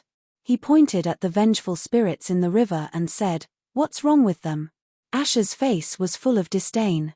She said, "They are all oathbreakers. If they violate the Nether River oath, they will be devoured by the Nether River. As long as it's reasonable, there's a possibility of a holy oath being broken. However, the Nether River oath can't be changed. Humans who know this characteristic are more and more fond of swearing in the name of the Nether River, especially the evil contract that summons Hell's devils. They think that they can perfectly control Hell's devils through the Nether River oath, but they don't think that any oath is directed at both parties." When they reached the other side of the river, Asher even invited her old friends to her house. On the cliff by the sea, there was a dark castle shrouded in black smoke. It was very similar to Pike City in the world of the living. Burning human heads above the door were candles. Deformed and ugly devils were male servants who specialized in manual labor. The beautiful female deviant ghosts served as maids, serving their masters and guests. There were also singers and poets who fell into hell. They played musical instruments and babbled, playing beautiful music for them. Other than Asher herself, her grandson, granddaughter-in-law, and several great-grandchildren lived with her. They are all reserve ferrymen of the Nether River. When the Nether River spreads to the upper 6 layers, they will need ferrymen to enter Hell or cross layers in Hell. Some of them came down from heaven, some are successful wizards, and some have finished their sentences in Hell and came here to seek refuge with me. Asher introduced them to the dumbstruck dwarf. Tyrion's mouth twitched. You Greyjoy monopolized the job of ferryman? Sigh, this job of ferryman is hard and tiring, and there's not much profit. Other than us Tiemin, no one is willing to do it. Asher sighed as she asked the female servants to bring up plates of delicacies and jars of agar. In a short while, the nearly 20-meter-long wooden table was filled with dishes. There was roasted suckling pig, stewed beef brisket with tomatoes, baked snails with cream, red fish sashimi, steamed pork with preserved vegetables, braised five-flour, Western, Chinese, otherworld delicacies, all kinds of dishes, more than 100. The dwarf could not help but gulp. These dishes were all of the highest quality and the purest power of incense. They were the manifestation of the faith of the people. They were more delicious and nutritious than real delicacies. Where did you get so much power of incense? He asked in shock. Asher said casually, it's fine if you're familiar with it, But of course you have to pay if you're unfamiliar with it. If we meet a fat sheep, we'll increase the price when the boat reaches the center of the river. If they don't pay, we'll throw them into the river. Anyway, those who go to hell are not good people. Sometimes, we meet a dead person who swore an oath of the river Styx wailing in the river. We'll smash his head with an oar and pick up his magic power, divinity, and magic device. These can be exchanged for a large amount of power of incense from the messengers. Tyrion was stunned. Didn't you say it was hard and tiring, and there was no profit? Isn't this illegal? This is hell. The rules and laws of hell are different from the secular world. Think about it, there are so many true gods in the world of the living. Why do you want to bring in Mako to compete with Lalo? Asher said meaningfully. You know a lot. The dwarf was shocked. Hihi, we locals are not as talented as the geniuses of other worlds, but we have many connections. Many angels, many true gods, they're all my old friends. For example, you. For example, now, tell me about the upper universe. Asher smiled proudly. After feasting at Asher's house and recounting his adventures, Tyrion waddled down to the depths of the seventh hell, his belly bulging, and his body swaying. In the desolate desert, he saw Mako using his magic power to raise a hill on the ground. He stood at the top of the hill and gave a speech loudly. The dwarf did not go up to greet him. Mako, Soren, and a large number of fallen mayors who had entered this world had their memories refreshed. They did not remember their old friend who had accompanied them for tens of billions of years. It was not that the more vicious one was when they were alive, the stronger one would be when they fell into hell after death. It was also not that the stronger one was, the better one's life in hell. Hell was essentially a place of sin, pain, and punishment. The more evil one was when they were alive, the more painful their life in hell would be. The stronger one was, the greater the shackles of hell. Even the Mad King and Rhaegar were no exception. In a long row of caves in the prison, Tyrion met his father, brother, and adoptive father again. Where have you been all these years? Where's the incense? Where's the merit? Second brother Wei shouted from afar. Get lost. I won't give you any incense. The Mad King scolded his son and shouted at the dwarf, You've earned a lot of merit in the outside world, haven't you? Give it all to me, give it all to me. Hell is too bitter, I can't take it anymore. They were not burned by fire or fried in oil. Instead, they were locked in a dry cave of 100 square meters. Their necks and ankles were tied with a chain of pain. Like a data cable, the chain of pain transmitted all the punishments and pain in the world to them in turn. This included but was not limited to the pain and sin they had inflicted on others when they were alive. Now, it had multiplied by several times. Year after year, it never stopped. This was a special treatment given to them by Dany. The pain was no less than the others, but they did not have to show their faces in public. They barely managed to retain some dignity. The main thing was that they did not want her to lose face. Among the three of them, only Rhaegar's performance was better. He could still maintain the elegance and etiquette of a crown prince. He squeezed out a smile on his pale face. Tyrion, where have you been all these years? Have you been well? There has been wind and rain, but there have also been gains. I've become a true god now. As he spoke, Tyrion secretly glanced at the stone prison opposite him. Tywin's father was sitting cross-legged and was also looking at him quietly. He was expressionless. Did he feel proud of his achievements? As soon as their eyes met, Tyrion inexplicably withdrew his gaze timidly. What's the use of being a true god? That unfilial daughter is a deity king. Quick, take it out. How much merit? How much incense? I only want merit. I only want to be free. The Mad King's face was filled with madness. Tyrion shook his head. There's no merit. How can there be merit after robbing someone else's god of creation? Following the will of the heavens in the other world could also earn merit, just like how Mad Prince Brandon sought the help of the Child of Destiny back then. However, Tyrion definitely could not get merit from Yu. Thousands of years, no merit at all? Second brother Wei's handsome face twisted into an evil spirit. Tyrion sighed inwardly. He now understood why his sister did not show mercy to these people outside the law. Some people deserved to go to hell. Robbing a god of creation? There should be a lot of benefits, right? Give me some of the profits, the Mad King shouted. The Song of Laws and Divinity cannot help you relieve your pain, Tyrion said. I want to be a demon king. I want to be like demon Circe and derive joy from looking down on all demons. Give me the laws and let me be crowned as a king. I will build a new iron throne with bones. Although the Mad King was crazy, he was not stupid. Second brother Wei's eyes glowed. He shouted excitedly, Dear brother Tyrion, give me a law. I want to be a demon king too. The word brother gave Tyrion goosebumps. Once you become a demon king, you will never be free, Rhaegar advised. The Mad King pointed at Tyrion and cursed. Relying on this unfilial son, I will never be free. I might as well sink completely. There will at least be some joy. After scolding Tyrion, he began to scold his eldest son as usual. I must have been blind to think that you were the savior and put all my hope on you.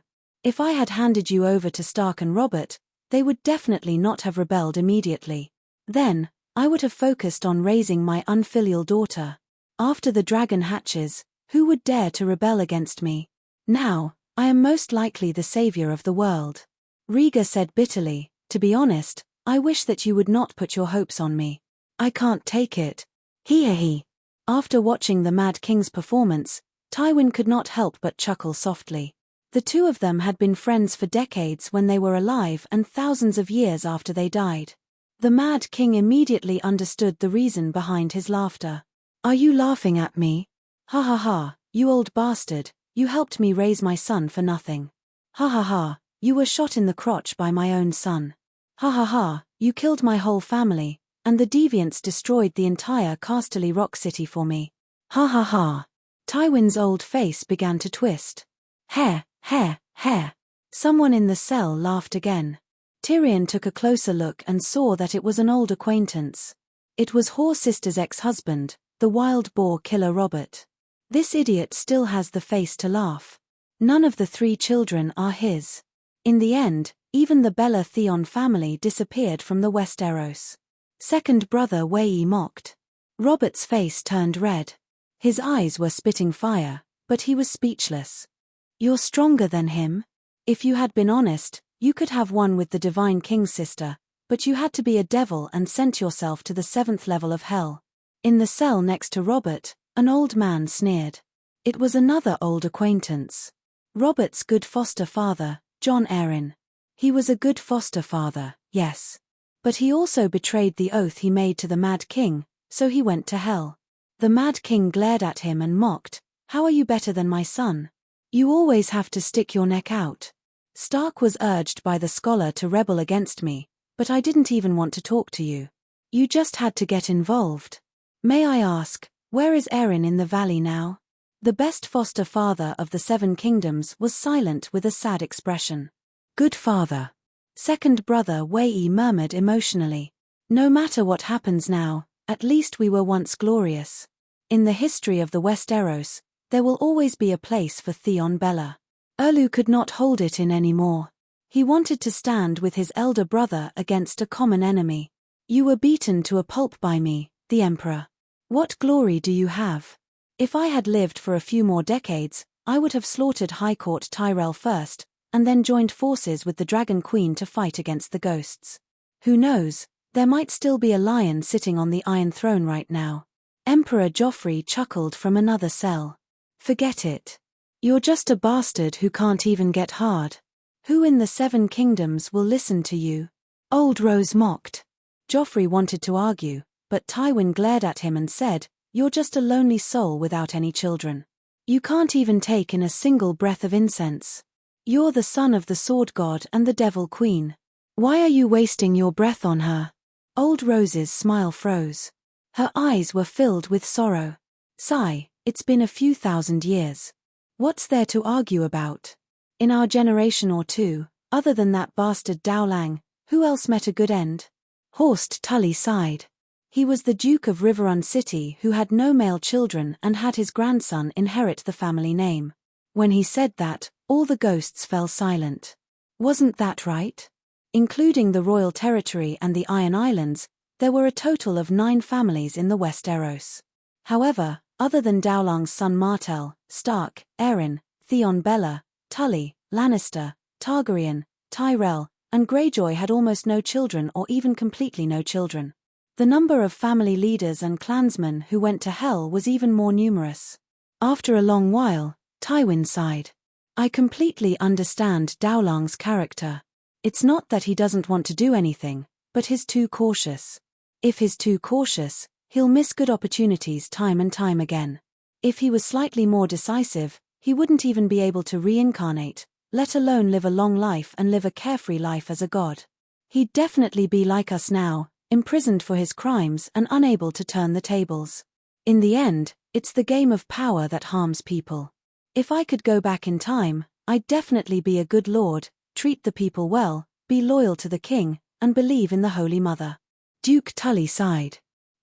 Rumble without any warning, hell shook like a sieve. The sky cracked open and closed. Flames and purple lightning flashed in the cracks. At this moment, the great Tao seemed to be crying in sorrow and joy. The ghosts were confused and did not know what was going on. Tyrion was shocked and doubtful. He sank his consciousness into the sea of laws. After a while, he exclaimed, "She's transforming into the way." "What?" Rhaegar said in confusion. "I seem to hear the Megalosaurus crying in sorrow." "You can hear it." Tyrion was shocked and smiled bitterly. "You didn't hear it wrong. Our god of creation is dying." "What?" The Mad King jumped 3 feet high and almost broke free from the chain of pain. "Don't be agitated. This isn't an accident. Her death is different from your understanding of death. She's probably leaving." "What's different? Where is she going?" Rhaegar approached the prison door and asked worriedly. "The one who died is God King Dany Rise of the Great Seven Gods world, but Tao Seeker Dany Rise obtained great freedom," Tyrion said. "Unfilial son, speak clearly," the Mad King shouted. "To put it simply, she can't get anything from this world. Cutting off all ties with it will make it easier for her to integrate into other worlds, higher and more wondrous worlds, worlds that can benefit her greatly." Cutting off all ties with the world. The Mad King was stunned. He roared, "What about me? I'm her father, but I didn't get any benefits. She only came to see me a few times in all these years. How can she cut off all ties? Sigh, even if she doesn't leave, she won't give you any benefits. Also, cutting off ties doesn't mean we won't see each other again. I'll go out and take a look. I'll visit you another day." Tyrion said this and disappeared from the 7 hells. In the 9 heavens, Dany was saying goodbye to her 6 children. Yes, 5 dragon babies and 1 cheap son. This world is like a box. It can't contain me at this level. Rhaegar, you're the sun god. I'll leave the light of creation to you. Dany's body became partially transparent, about 1/50th of her body. Rhaegar's body shone brightly, and his aura increased. His aura was so strong that it far surpassed the total number of true gods in the 7 gods world. "Mother." His eyes were filled with tears, and he couldn't speak. Dany sighed and turned to the 5 children. "You're not talented enough. I can only give you more inheritance." Her body became partially transparent again. The songs of the 4 elements were given to Little White, Little Green, Little Red, and Little Gold. There were also 40,000 choruses, 10,000 for each dragon. The great path is endless. A mere 10,000 songs of the laws is only the starting point for the god of creation. Work harder in the future. Tyrion and the Targaryens, who had rushed over, felt their mouths twitch. Even Rhaegar stopped crying. He looked at the Megalosaurus brothers in a daze. "Blackie, you're the boss. You have to take on the responsibility of the eldest son." Dany gave him all the remaining power. A complete path of first flame, a complete path of spacetime, the path of slaughter that was comprehended from the 4 celestial slaying swords, and the path of abyss, black hole, that was close to first flame. Dany was really clean. There was nothing left. Even her body and thought waves had completely disappeared. However, her voice came from beyond time. White Knights, Bloodguards, hear me. Beristan, Bran, and the others hurriedly stepped out. The sacred oath will never be broken. I hope that you will continue to walk with me. This is our highest honor. Their voices were trembling. At this moment, they felt more at ease than ever. They also felt happier and more satisfied than ever.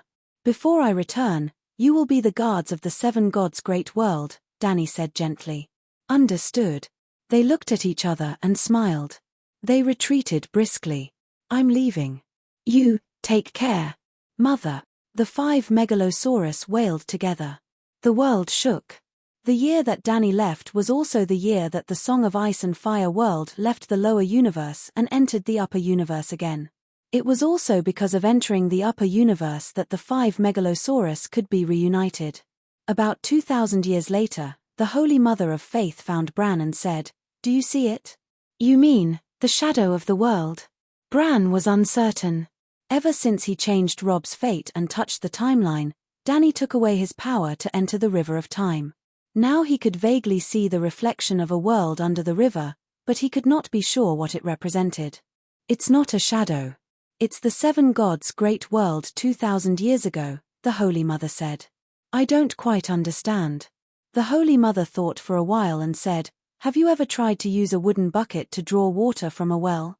The bucket would be lowered, filled with water, and lifted up again to complete a water draw. If there was a gecko on the wall of the well, it could see the bucket pass by twice in the process, go down, and come up. Now, we are in the gecko's perspective, standing on the river, and seeing the other side of the river, another 7 gods' great world passing by us." Bran thought for a while, but then frowned and asked, if the world is the bucket, and the rise and fall of the world is equivalent to the bucket rising and falling in the well, then, who is the gecko? Without the observation of the gecko, how can we see the reflection now? Who do you think is qualified to be the gecko? The Holy Mother of Faith sighed like a human. I don't understand the purpose of this. Could it be that her future self chose the best path for her past self? Bran asked. If she had mastered the level 1 first flame, she might have done that, but at a higher level. Do you think she only mastered the level 1 first flame now? She went to the endless cold abyss to pursue the source of the white frost. I'm afraid, her level must be beyond our imagination. Bran the White Knight said bitterly. No, you can still imagine. The past can't be changed, the past can be changed, which is more beneficial to her. Of course the past, but Bran was stunned before he could finish his sentence. No. Only the losers want to change the past, she is the big winner, the past never being changed is the best for her. He muttered. But the past has been changed. He held his head and howled. The Holy Mother took out a rope, tied one knot after another, and then cut the rope twice. The knotted part fell and burned into nothingness. Then, she gently wiped the 2 broken pieces of rope, and reconnected them into a perfect rope without knots. Do you understand? The past can't be changed, the past can be changed, neither is the best choice for her. Whatever she wants, she will do, that is the best for her. The Holy Mother held up the rope for him to see. When change is beneficial to her, she will change. When the process and the ending are good, she will make it irreversible. Bran's mouth twitched a few times, but he couldn't refute. After today, the world will completely lose the history of falling into the bottom of the universe. That time period, like the knot, was cut and destroyed. The breakpoint was 2,000 years ago, when we first entered the upper universe. The Holy Mother said. Bran murmured, in other words, the long night, the eve of the Battle of Smoke Sea, you saved the world at the critical point of falling into the bottom of the universe. That is the true timeline of our world. Yes, in the future, we will enter the top universe and meet the powerful gods of creation. When they observe our world, they will see this timeline. The Song of Ice and Fire, from the next moment, will never appear. But At this point, the believer hesitated for a while, then sighed, I have feelings. I see, I am the God of creation. As the God of creation of the 7 gods' great world, how can I not have feelings? She disappeared, completely disappeared from existence and time. She said, she will come back for us. She will never break her sacred oath. Bran said excitedly. Of course she will come back, she only cut off the karma with the 7 gods' great world, you will still know her as her White Knight, your history with her will always be there. The believer said sadly. Only it, completely cut off from her. I don't understand. Bran murmured. Do you know the transmigrator? She is not a native of the Seven Gods' great world, but a transmigrator from Earth. She replaced Dany Rise at that point in time, and that is how you came into contact with her. And before she transmigrated, the Seven Gods already existed. Think carefully, didn't Dany Rise first call herself the child of the Seven Gods, and until the end of the long night, she was the spokesperson of the Seven Gods? Bran held his forehead, his mind in a mess. It seems so, but he didn't know how to say it. This is history, this is the truth. Because I am indeed the creator, and I was the one who helped her end the long night. The believer, the Holy Mother, said faintly. Countless years ago, the Seven Gods appeared, and discussed with the old fish Liang Mu, and taught humans to believe in themselves. But it wasn't until a few years before the long night that Dany transmigrated. But, I remember, could it be that my memory has been altered? Bran said in a low voice. No, your memory has not changed. The Holy Mother opened her palm, and a bright flame rose in front of Bran's eyes. This is. Bran was mesmerized, and stared at the orange flame in a daze, as if he could see the entire world inside. Give it to Dany Rise. The Holy Mother said. What? Bran was confused. Give it to Dany Rise 2,000 years ago, let her survive the Smoke Sea crisis, and use this flame to reforge the world. The Holy Mother said. Why me? Bran mumbled. Because 2,000 years ago, you owed Dany Rise your life, so you are the one who received the flame, because you made a mistake, and tried to use my power to change the past, Rob's incident, so I punished you, and ordered you to send the flame to the past. This karma sequence. Bran's mind was in a mess. A complete karma is a closed circle. Can you tell the beginning and end of the circle? A circle has no beginning and end. The Holy Mother said faintly. Bran tried to grasp the last bit of clarity in his mind, and asked loudly, what about the true gods from the lower universes? The Holy Mother pointed at the sky, and said faintly, why does the Seven Gods' great world have the word great? Because in the astral world, every star represents a small world, and small worlds can also give birth to true gods. The so-called other worlds are all misconceptions and illusions of mortals, they are only worlds in Middle-earth, but they have always been a part of the Seven Gods' great world. Don't believe it? The origin of the first flame can testify. Those worlds are like different fruits on a big tree, but in the end, they were born from the same first flame, which is the one in your hand. Bran was speechless. In the next instant, karma formed a closed circle, and he began to instinctively accept the truth of history. End.